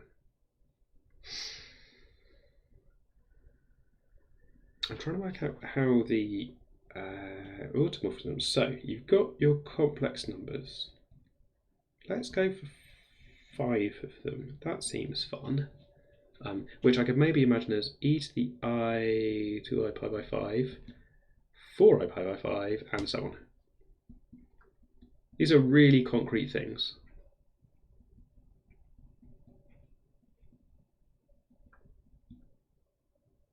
How many of them have I got?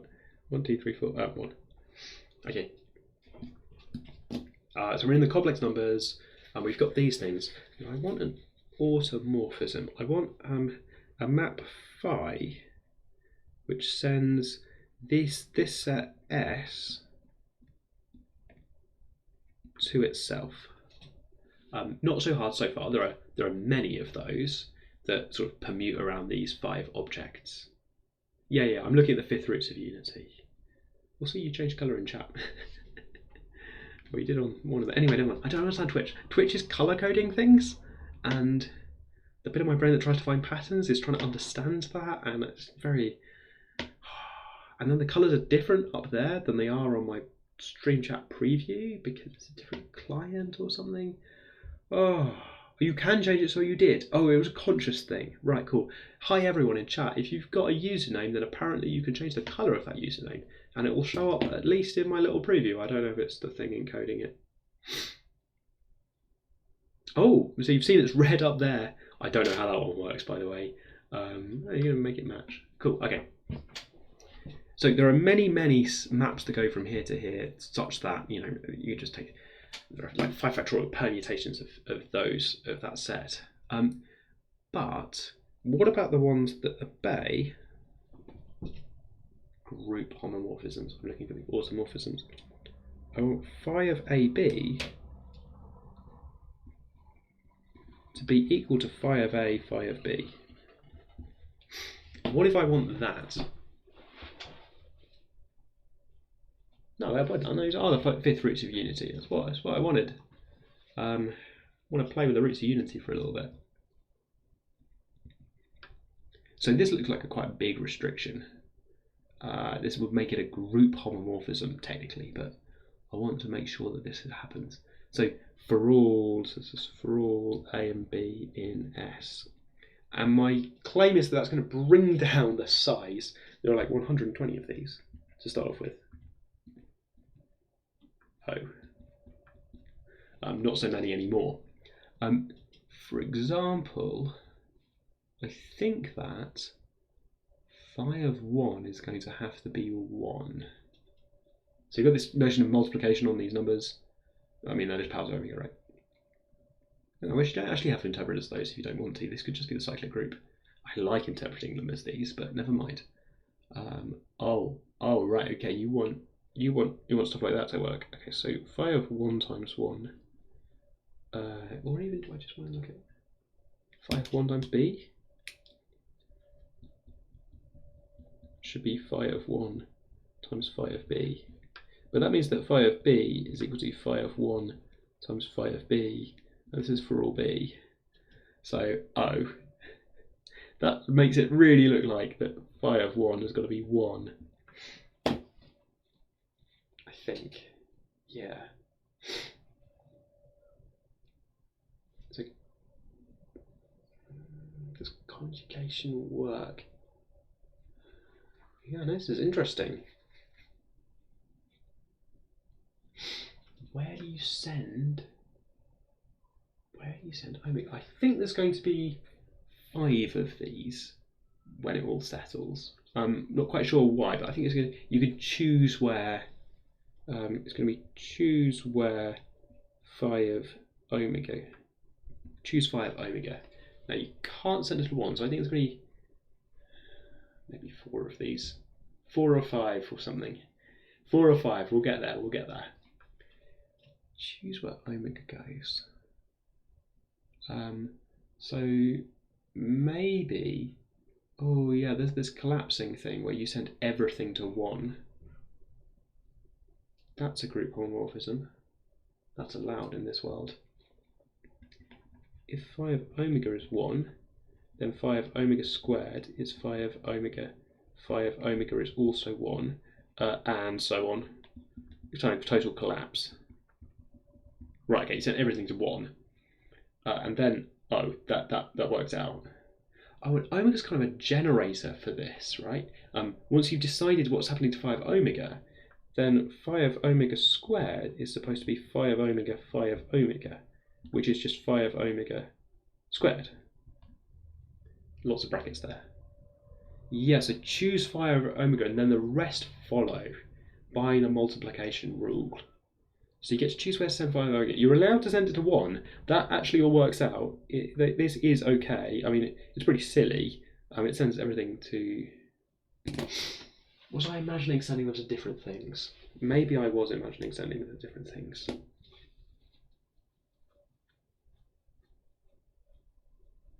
Yeah, it doesn't have to be injection. The rest of the reply. I think I have it in my head. Here we go. Getting from the board into somebody's head. Right, good. Okay. So not that many anymore. Now I've been nice. I picked 5 a prime number so that it's obvious that this one generates all of them. But it would anyway, right? If you have a generator, then just check where it goes, and the consequences follow by the multiplicative rule. Once again, it's the multiplicative rule that's really restricted how we do our automorphisms. Your Galois group comes along, it says, oh my goodness, somebody's added the 5th root, 5 roots of unity. That's very nice of them. I'm a Galois group and I'm supposed to respect... What is this? What is this? Where's the owl gone? The owl's falling off. Because I drink water. Sorry, owl. The Galois group has to respect... The Galois group has to respect multiplication.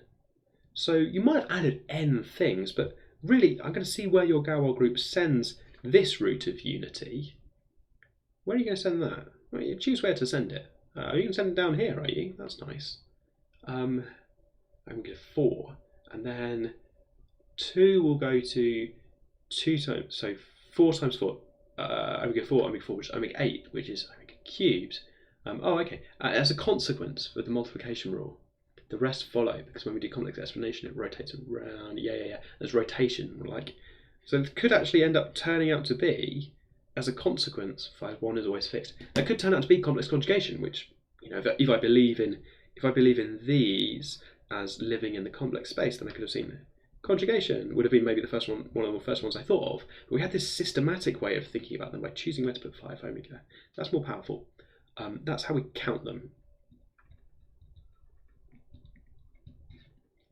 That's how we're going to count them. Conjugation is one of them, which you think of when you see the complex numbers. Toast Potatoes in chat said complex conjugation. That arises from the one that sends phi of omega to omega inverse. Yeah, it's like going the other way around the circle. So instead of going omega squared, omega cubed, omega 4, we're going the other way around. On the other way around, you're always the mirror image below. Okay, I like that. So the Galois group's kind of stuck. If it's going to preserve multiplication, which adds to its field automorphism, if it's going to preserve multiplication, then it only gets to make one choice. Now that lines up with something I was thinking about minimal polynomials earlier, where I was a bit surprised that they had all these roots, you can permute them around. Good. Okay.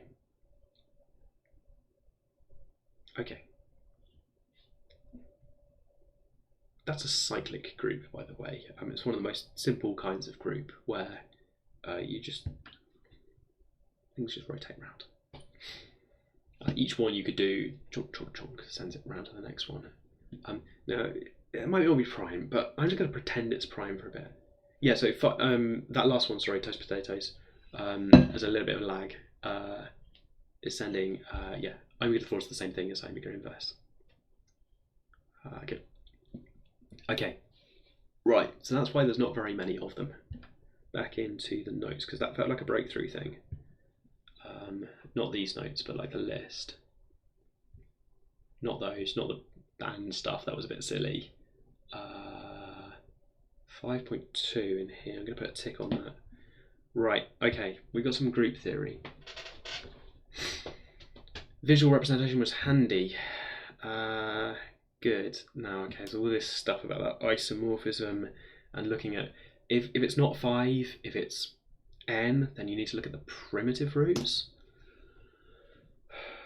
The other ones are of that form.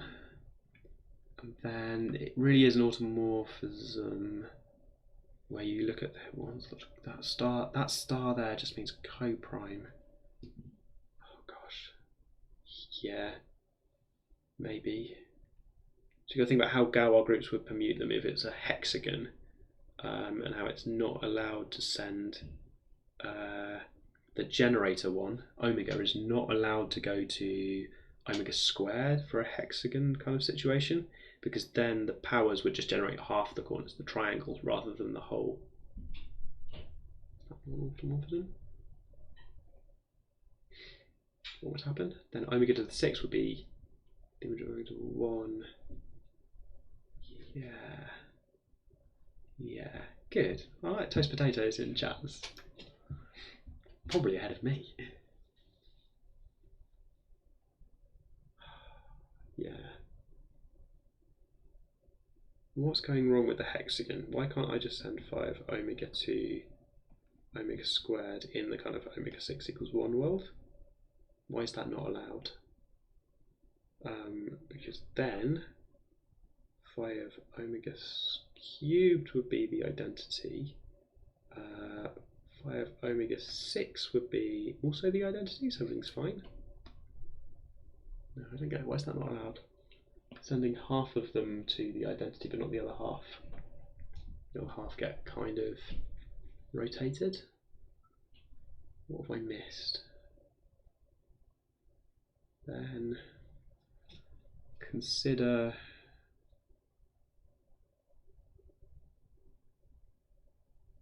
so 6th roots of unity. You're supposed to do something coprime. You're supposed to send it to something coprime, so it's still generating.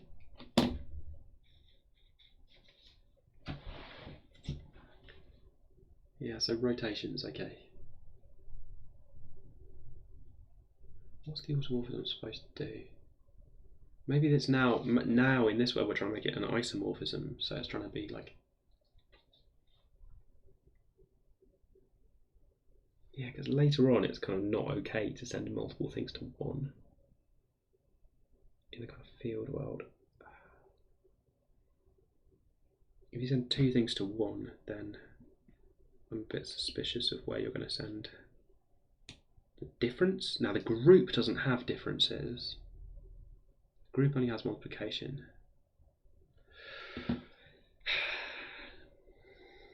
The automorphism doesn't have to be bijective, because it can send everything to 1. We thought that was one of the options. I'm suspicious that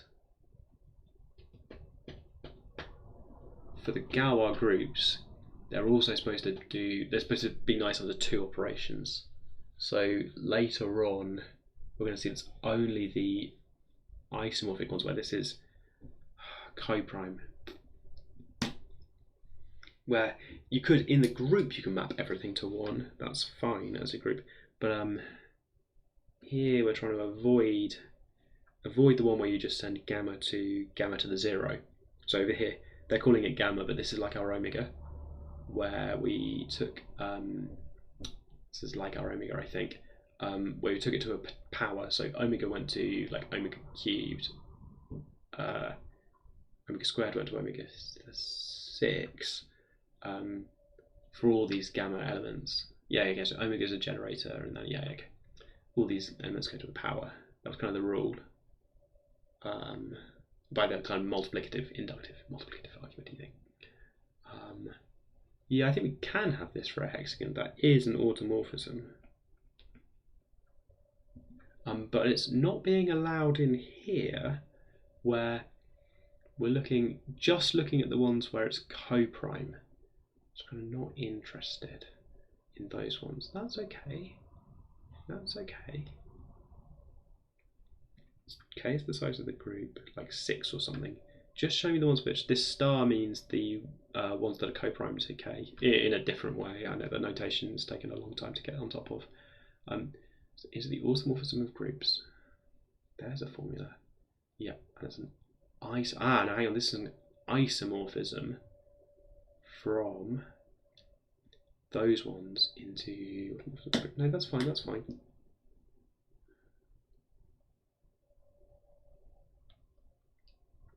Isomorphism into the group. Okay. Okay, I guess it's an application later on. The notation has really gone out the window a lot. There are other ways to write this. I won't do it now, but there are other ways to say this. And in a way, what I'm trying to do is unpack the notation into things that are more familiar for me. This A mod K inside here is really exciting. Just extra sorts of brackets. To set up Twitch channels. Yeah, oh, okay, so I heard a bit about this. Twitch affiliate, which requires me to do the following. The quest. 7 separate days on track. 50 followers, no way. Some other requirements that I've done. So I'm most of the way. Okay, right, cool. I need to get 10 friends to follow me. And also stream for 7 days. There's another stuff about, I think there's a thing about like average viewers, which by live streaming as if it's my job, in the mornings, the average viewer is not keen to see Gamma Theory at 9 AM. Nobody said this would be popular. What are we doing? Counting primitive for nth roots. Okay. I think this is probably fine. Can I remove an exclamation mark? Exclamation marks are when I'm not very happy about something. I think I've now understood that that's an isomorphism provided it's K-prime. Thanks for the unrelated Twitch stuff. Okay, I'll look into Twitch points, but I've got to stream for 7 days. Not in a row, but 7 days. Okay. You've got the integer 13. Loads of people have got these like interesting integers in their usernames. Right, okay.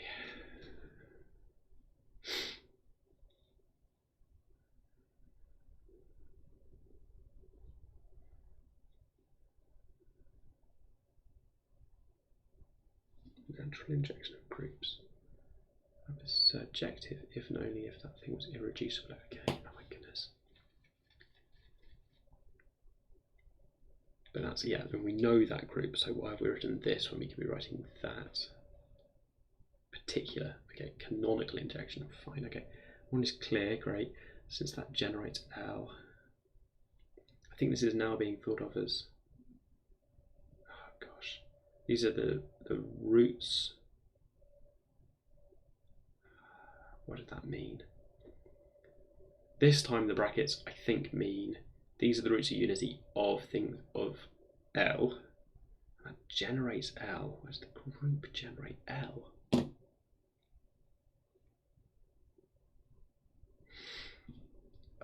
It feels like everything's got round brackets. The Galois group acts on our ring automorphisms, so it's going to remove that. That generates L. Oh, is this the thing where we write mu n of L? Yeah, mu n of L. Yeah, roots of unity of L. Was there notation down here for this? Where did we first see this notation? Mu n of E was up here. And mu n of E was in here. Oh, it's defined, whoops, right at the top of the section. Those elements of, in this case, L, such that that's 1. Let's generate L. What was L in this?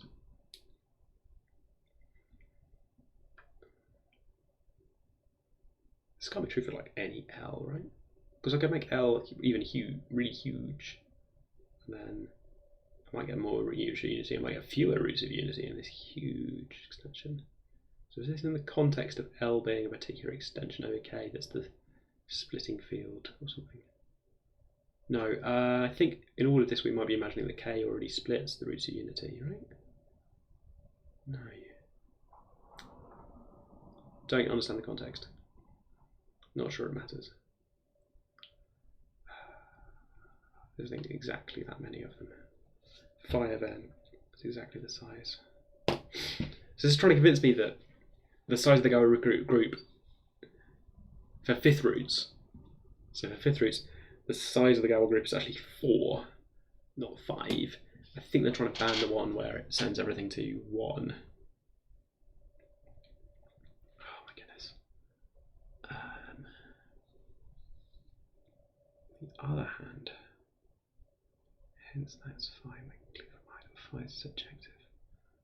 Yep, no, getting too tired to understand this. I'm going to put an exclamation mark next to this bit of proof. And there's an example that convinced me to go and look at x squared plus x plus 1 and be like, oh yeah, that's the minimal polynomial for the non-trivial cube roots of 1 and has coefficients in z by some sort of content argument. Okay. Oh yeah, probably. The automorphisms of the splitting field of K are contained within the automorphism of the roots of unity of the entire field L. Oh, it's 6:30. I give it, yeah, probably. Right, we're back at Economic extensions. And we now understand a bit better that there's not very many of these. So I had this kind of double triangle picture where I had the roots of unity and then threw in the roots of tunity. And you don't get very much out of that.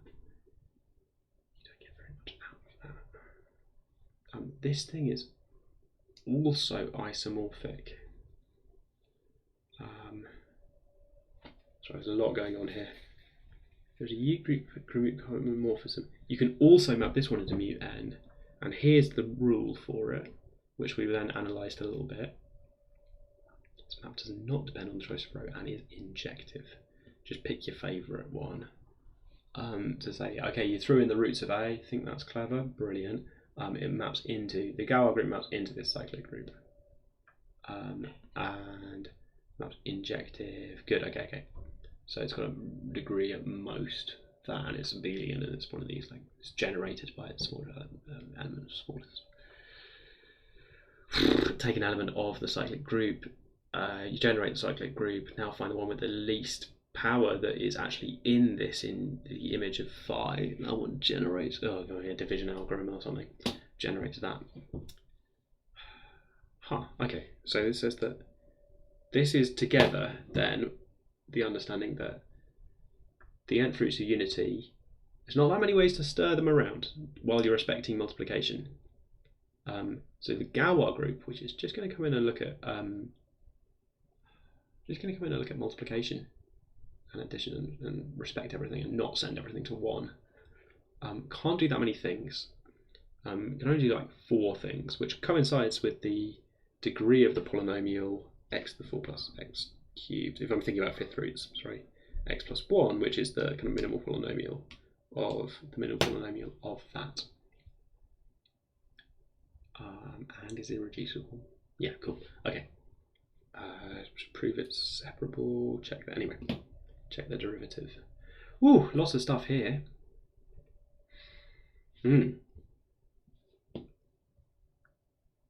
Okay. And then the 5.7 takes this amazing kind of converse to say, if you've got a cyclic group of order n is your Gower extension group, then you can kind of construct a beta so that that's the thing that, as if you were finding the nth roots of beta to the n in K. It's kind of like, here's this element which behaves exactly as if you'd pointed at it and tried to find nth roots of it. So even if your plan wasn't, I'm taking the nth roots of this number, if your Gower group's got a nice property, then you get the kind of converse to say that, well, it's behaving exactly as if you pointed at that element and took nth roots of it. So just calm down, you were trying to take nth roots of this element here, weren't you? Or maybe I was. Excuse me. This is to try and catch up people who do some sort of slightly clever thing with their formula for quintics, but really, no, it's fine. Okay. There was a proposal that we looked through earlier. I think it was all fine in the end, so that was good. And then we got down to ideas about solvable groups. So this is the big thing, the word solvables appeared, and that's exciting because we're talking about solvable quintics on this show.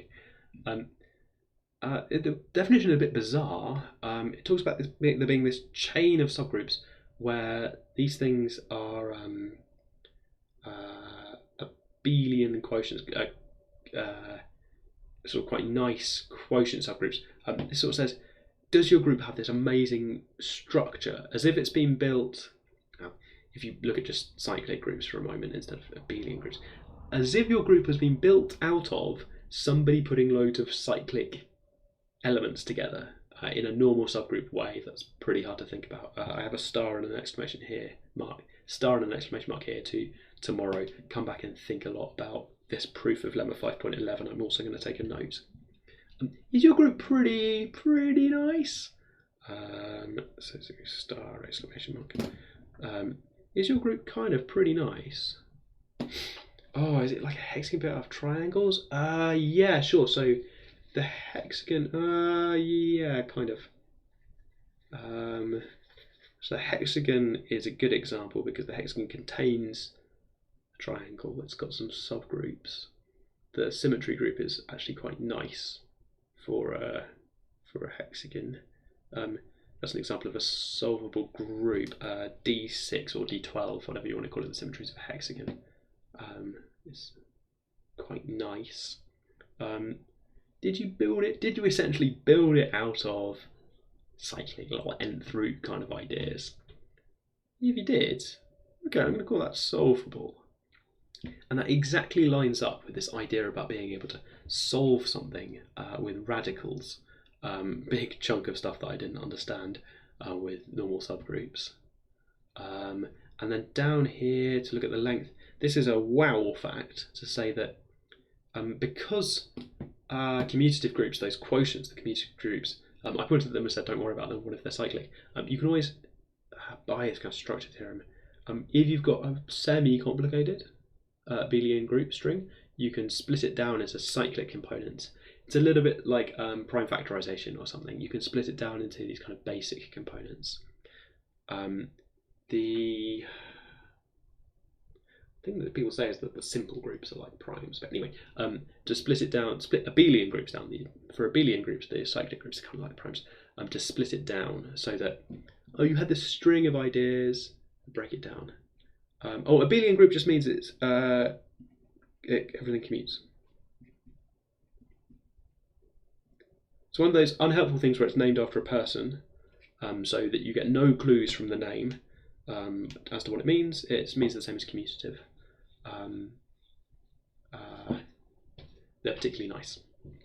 In particular, all of these things with cyclic groups are commutative. They're abelian groups because you've got this concept that those things are both secretly omega to the 5, so they commute nicely. Yeah, not matrix stuff, right? Your group's unlikely to. Well, your group might be isomorphic to some sort of weird matrix group. Who knows? There are weird groups out there.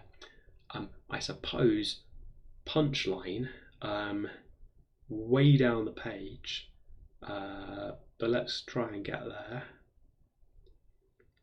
S5, the symmetry group of 5 roots. So if you had a polynomial with 5 roots, and if the Galois group was given free motion to permute them, if it was just going for it, the 5 totally different roots, so it was just going for it. Whoa, okay, all of these are allowed. Excellent. It's going to keep 1 still, but it's going to move around all your roots. 1's not a root. Keep that there, but move around all 5 roots and just permute them, and just let your Galois group go free, so that you can just go and do all these permutations. S5 is a really complicated group. It's not abelian, for example. There are permutations of S5 where the order matters, a bit like how for matrices matrix multiplication matters. A YouTube video of this is probably going to have to describe that in some detail and demonstrate it with an example. But there are permutations you can do on your fingers where you can't rotate your fingers, can you? Some of them commute and some of them don't. So me switching my left 2 fingers there and me switching my right 2 fingers, those ones commute because no matter what order you do them, you always end up with your fingers like this. Why am I using my fingers? This is terrible. And potatoes lost connection anyway. we're going to get to the point where a Galois group can just mess around with all of S5. And that group is not abelian. And also it doesn't contain any normal subgroups. So all this stuff we've been saying about intermediate fields correspond to normal subgroups, S5 drops down and says, I haven't got any normal subgroups. Even A5?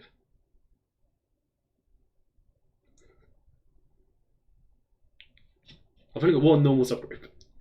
And it's A5, and then that doesn't have any normal subgroups. And it's down. It's bad from there on because the other ones all contain this as a subgroup, and there's this fact about solvable groups that the property passes down. Essentially, and this is not very exciting, that says that if you can't solve quintics, then you can't solve higher degree polynomials.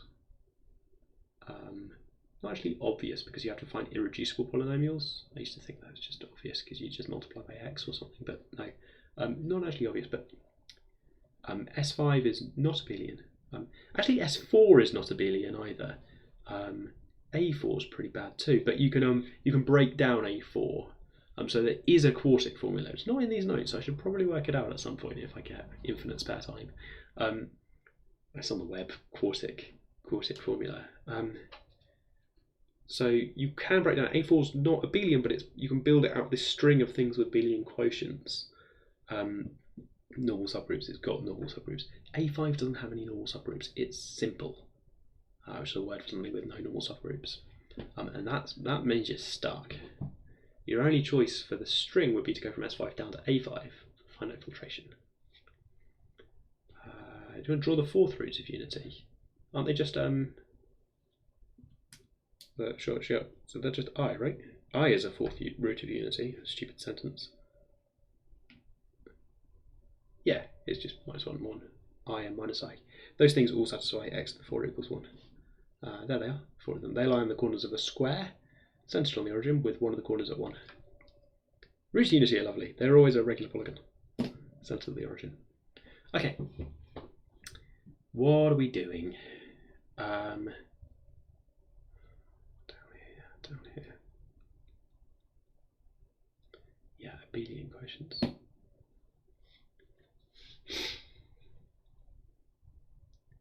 Yeah, so the fourth roots of unity are kind of fine, I suppose. The complicated thing is that A4, I don't know the structure of A4. A4 is based on even permutations of 4 things. I think I want to build that structure at some point. To really test my understanding of the cubic formula is to try and build the quartic formula, right? At some point I want to understand the quadratic formula, right? Okay, let's jump through so that we get to a kind of nice punchline for the end of the day. It's clear to me which bits I want to understand more, the way that solvability passes down. I want to understand the proof of Barton's lemma so that I can say I've seen it. I want to understand that kind of structure stuff that's going on. Yeah, S5 has got subgroups, got subgroup A5. I've got to be careful how I say this, but then A5 is simple. Okay, gotta be careful. I think at some point during this week I've said stuff about S5 that's not true. You'll get there in the end. Okay, so solvable by radicals means they're a natural number, so that each time you throw in a new number, so that alpha from 1 to the n to the 1. So this is like saying your new thing, alpha 1, was an nth root of something you already had. So like in the quadratic formula, you do some like field stuff to calculate b squared minus 4ac. That's all okay based on a, b and c and field stuff because you're allowed to multiply, and then you've got q. This thing is just in like polynomials of k of a, b and c. This is totally fine. Polynomial in a, b and c with k equals q or something. So this is a polynomial of a, b and c. But then when you want to do the square root, you're saying, right, throw in, please, next step, please throw in the square root. So it's alpha 1. Do a field extension where you now think about, so this thing is in field of fractions of a, b and c adjoined with the square root of b squared minus 4ac as a kind of field extension. And these round brackets are trying to indicate field of fractions because you've now divided by 2a or something. Yeah, okay. So you're building this field of fractions where you also divide by 2a. Rules for formulas and different sort of k. And this k down here is different, right? Because that's just a field extension. That was the field of fractions, even though they look exactly the same. Here I'm imagining a, b, and c to be the variables as a fraction field of fractions. We're using round brackets for too many things. Each is the nth root of something you already had, like when you try and build the quadratic formula. Okay, last look through. Huge J. 5.17 was quite hard to understand. Where do your orthomorphisms send my radical root things? So I tried to write notes on what this was. So take a massive J finite extension over L, where L was radical, so we had some roots, automorphisms. Where you've got all these automorphisms, because a Galois extension, where are your automorphisms going to take my radical root things? And then just generate that massive radical extension where you throw in all of the images of those things. This was quite hard to understand, but quite pretty to look at. And then 5.18, so important I put boxes around it. It's talking about how you actually generate this stuff. Okay, and converse down here. Ooh. The converse down here is converse down here is very interesting to me because it proves that these extensions are abelian. Yep, so might as well use covariant extensions. Okay, what have you given me? It's an interactive live stream now because you've given me something to play with that looks like this. Let me try studio mode. What have you given me? A ring of roots of unity automorphisms. Do I get to change B? Oh, I get to change B. Ooh, I don't want to do that. So you've got a circle, and then what do I change? Change theta. Do I get a slider or something? Or used to decimals?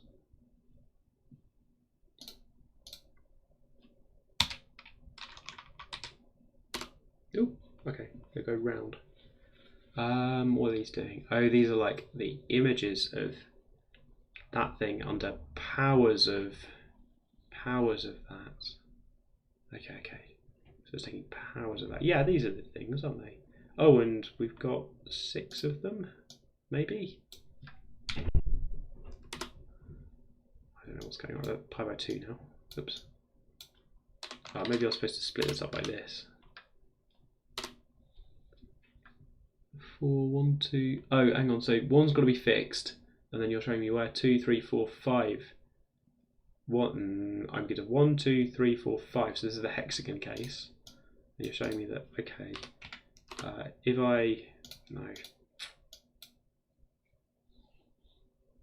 should go to 2 pi is how you do. That's the hexagon, and you're saying if I go to map it to this instead, that's not so pretty. But if I map it to this, that kind of do that, I get a triangle. If I do that, I get a square. Lost track a bit of what I'm doing. I get a hexagon again if I do 910 or something. Okay. You're trying to do the 5th root unity from the diagram that we had before. But there are, if I count the 1, I'm looking at B. Should I not be looking at B because it's just there to define your circle? There you go. I kind of want to imagine the image of 1 because 1 is one of the roots of unity. Yeah, I imagine. So I kind of need this one to be round at the. That's a good way of imagining it then because I need that one to come back round. So I've got to do multiples of 2 pi by 5 so that it comes back round again. I do that times 3 or something. And that gives me a pentagon. If I put 4 in, it gives me a pentagon with a different labelling. If I put 5 in, it gives me just the collapse one. So I've got my identity, I've got my rotation. I've got this one, which permutes the letters around, that one permutes the letters around, that one permutes the letters around, and that one collapses.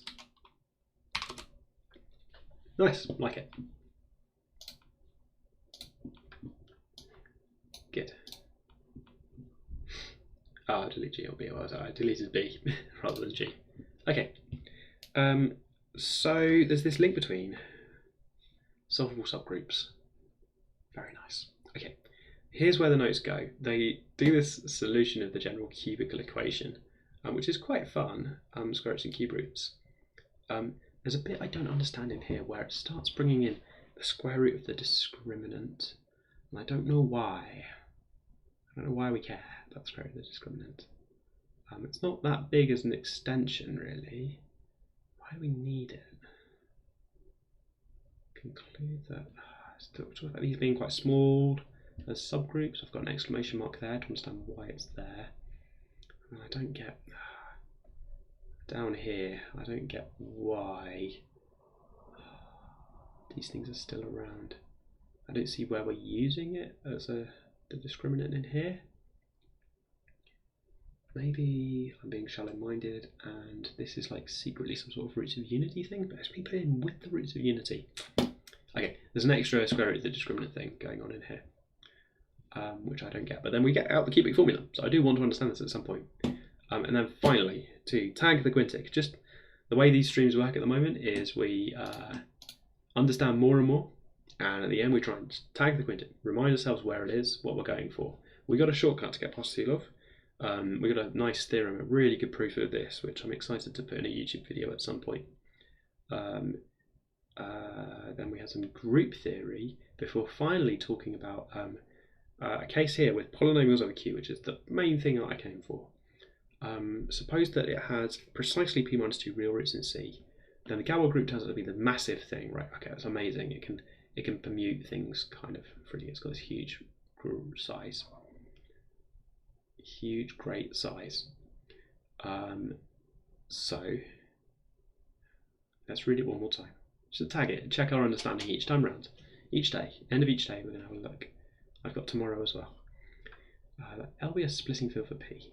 Identify L with the field over Q generated by roots of P and C. Fine.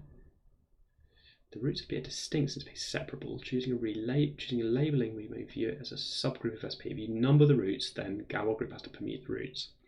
Since P is irreducible, that brings a field, which might not give you all of them. It will give you at least one of them. That's got dimension 5. Map of Q extensions like this into L. Is this a field extension? Sure, because it contains. It is an extension, really. Yes. I think K is just Q everywhere, but that's fine.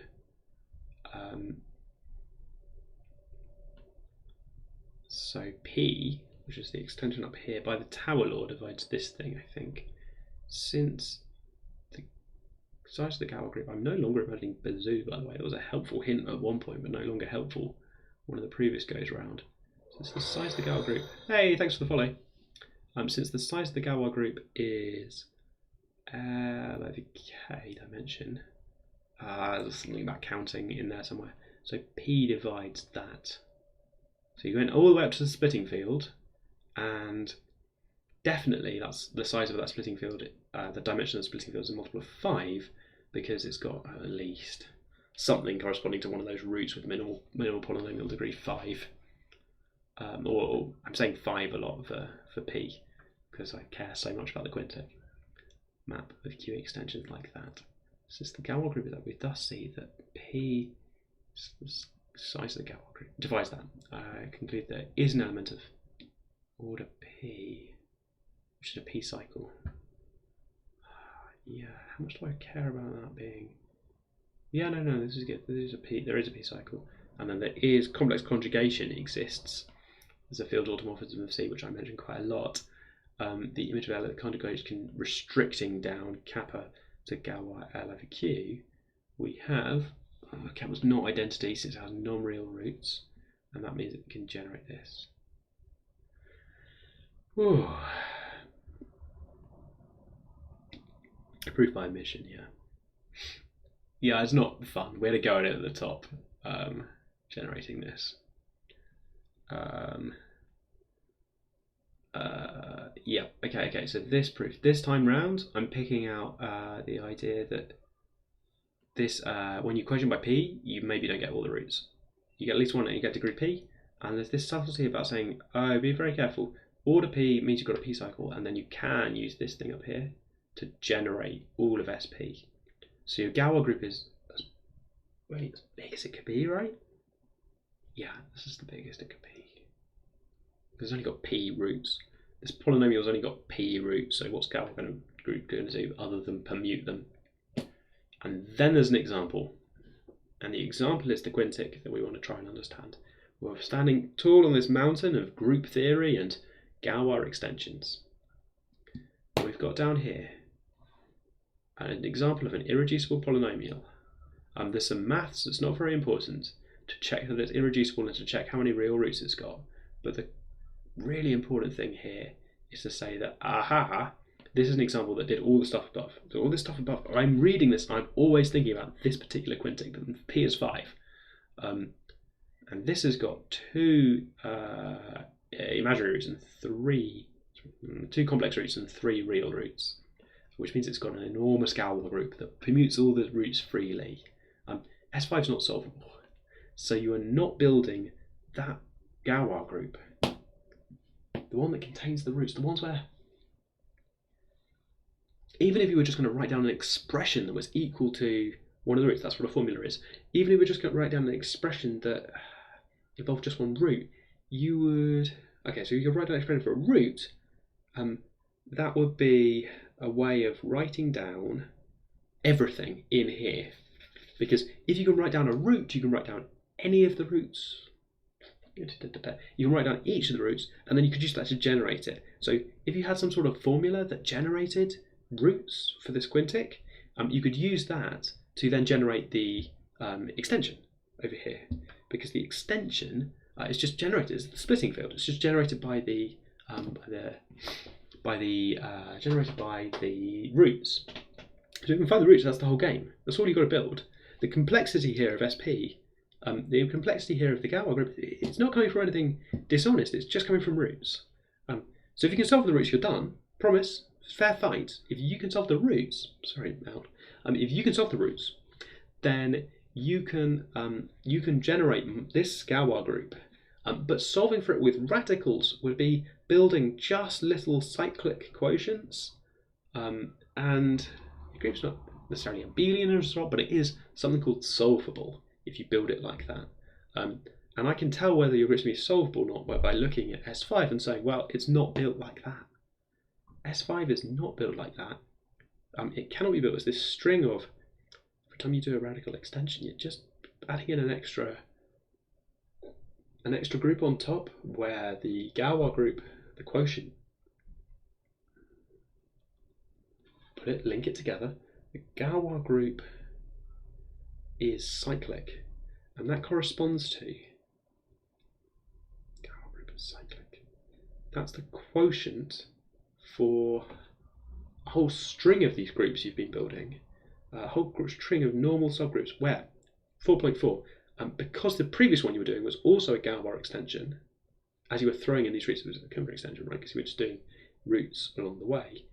Because the previous one was also a Galois extension, and this one is too.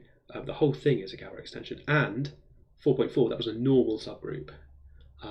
So you have a quotient, you have a normal subgroup, the previous stuff you'd made, inside your new Galois group.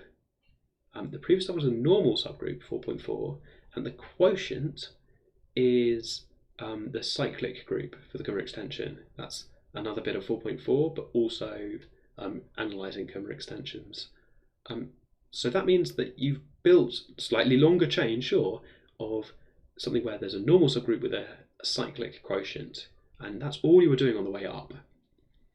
So when you built this formula with your nth roots and field operations like addition, multiplication, and division by non-zero elements, what you were building with this string of things where the Galois group for permuting these objects you were building, the automorphisms on that set that you built out of this, It's not that complicated because there's not that many automorphisms on your nth roots. Whenever you do one of those, your nth roots, all you're doing in your formula. Addition, multiplication, subtraction, fine, field stuff. When you do your nth roots, all you're doing is throwing in a new element, fine, that generates it, but it generates it as a good on multiplication. It's cyclic. It's the most cyclic thing I can think of. So, because the Galois group that you're building respects that, and respects everything you did before as a fixed kind of fixed subfield, that means that we can consider the Galois group you had before as still being in there, with the kind of subfield is still in there, with the Galois group is still a normal subgroup. That's a little bit complicated to show it's a normal subgroup. We have to do a few lines of algebra to show it's a normal subgroup. But overall there's the bit at the top that you added on with a abelian quotient, and there's the bit below, normal subgroup. Right, sorry to chat to you so much. There we go. Feels aggressive sometimes, but I mean it in a nice way. Okay, you can only build solvable groups like that, and S5, it's not solvable. Okay, that's the kind of Quintic. That's the place I want to be. Some of that, so the kind of key elements that I want to understand out of that, are this idea about fixing the subgroup. So when you've added in a new thing, you're kind of protecting the old stuff in a way. There's this map between subgroups, so your subfields and your subgroups. I really want to understand that a bit better. And this idea from Arsen's lemma that the fix comes from your subgroup. Your subgroup gives you a fix, and then slightly better normal subgroup stuff. Yeah, S5 isn't solvable. The work we did to establish solver groups, built smaller groups, kind of built in this way. It's quite a complicated definition, so I'm trying to cut a corner. They've got this kind of property about their normal subgroups and the normal subgroups of their normal subgroups, and they're built in like a chain. If you're a solvable group, and S5 is just not like that. You just if you try and split it into one of these chains, you just fail really quickly. It's kind of almost obvious that you can't build such a chain for S5, and it's sort of hopeless to build it. It's like if you've only got a ruler and straight edge, then there's some shapes you can't draw. That's also Galois theory. Can't be split up like that into, technically it's about finding this chain of normal subgroups, finitely many of them, where that one's your group and that one's just the identity element, and each one of these is supposed to be a normal subgroup with a abelian or commutative quotient, which it means something in terms of group theory about the kind of structure of groups. It's not super exciting, but the point is some groups do, some groups obviously don't. It's a bit like its prime. In fact,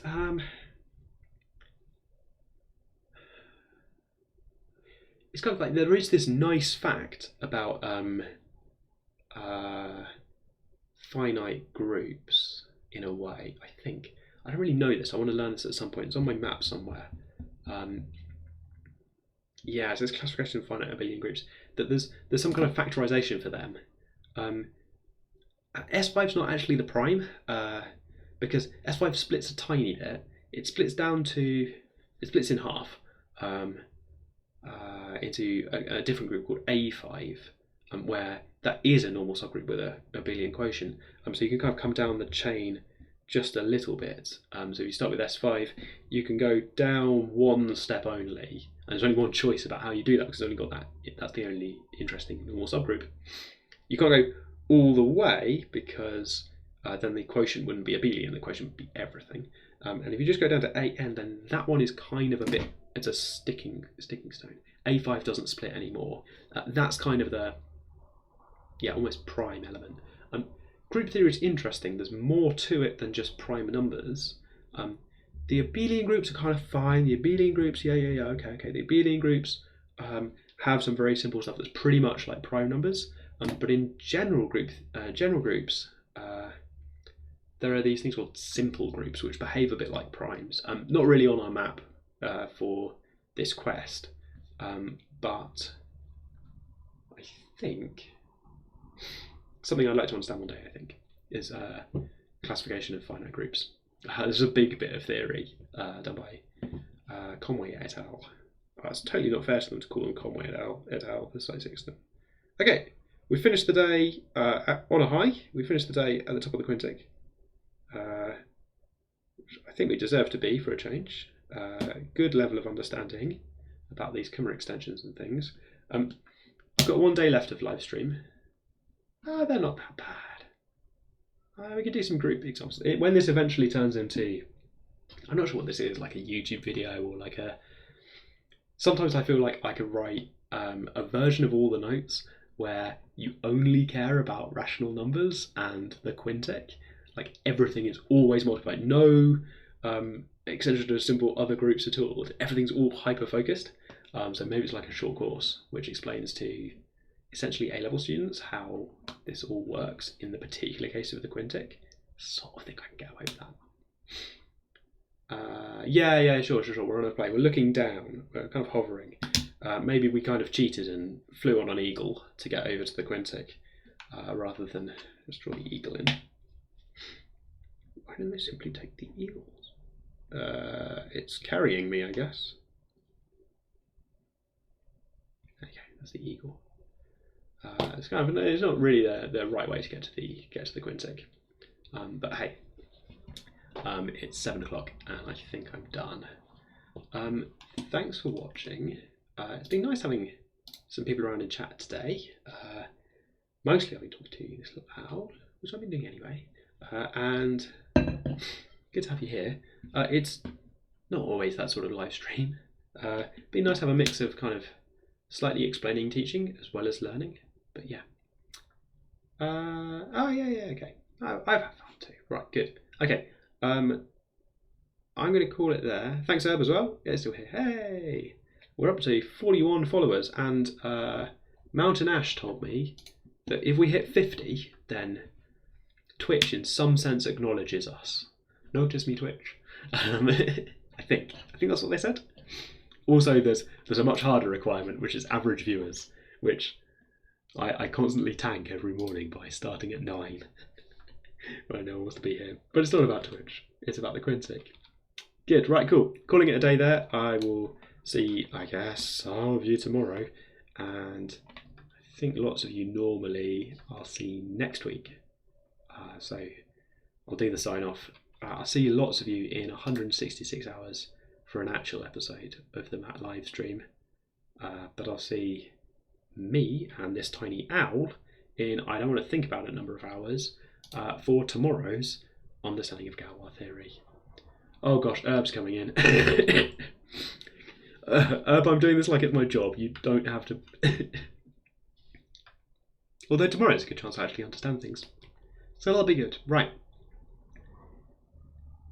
As always, we're not done yet. The stream, the quest continues.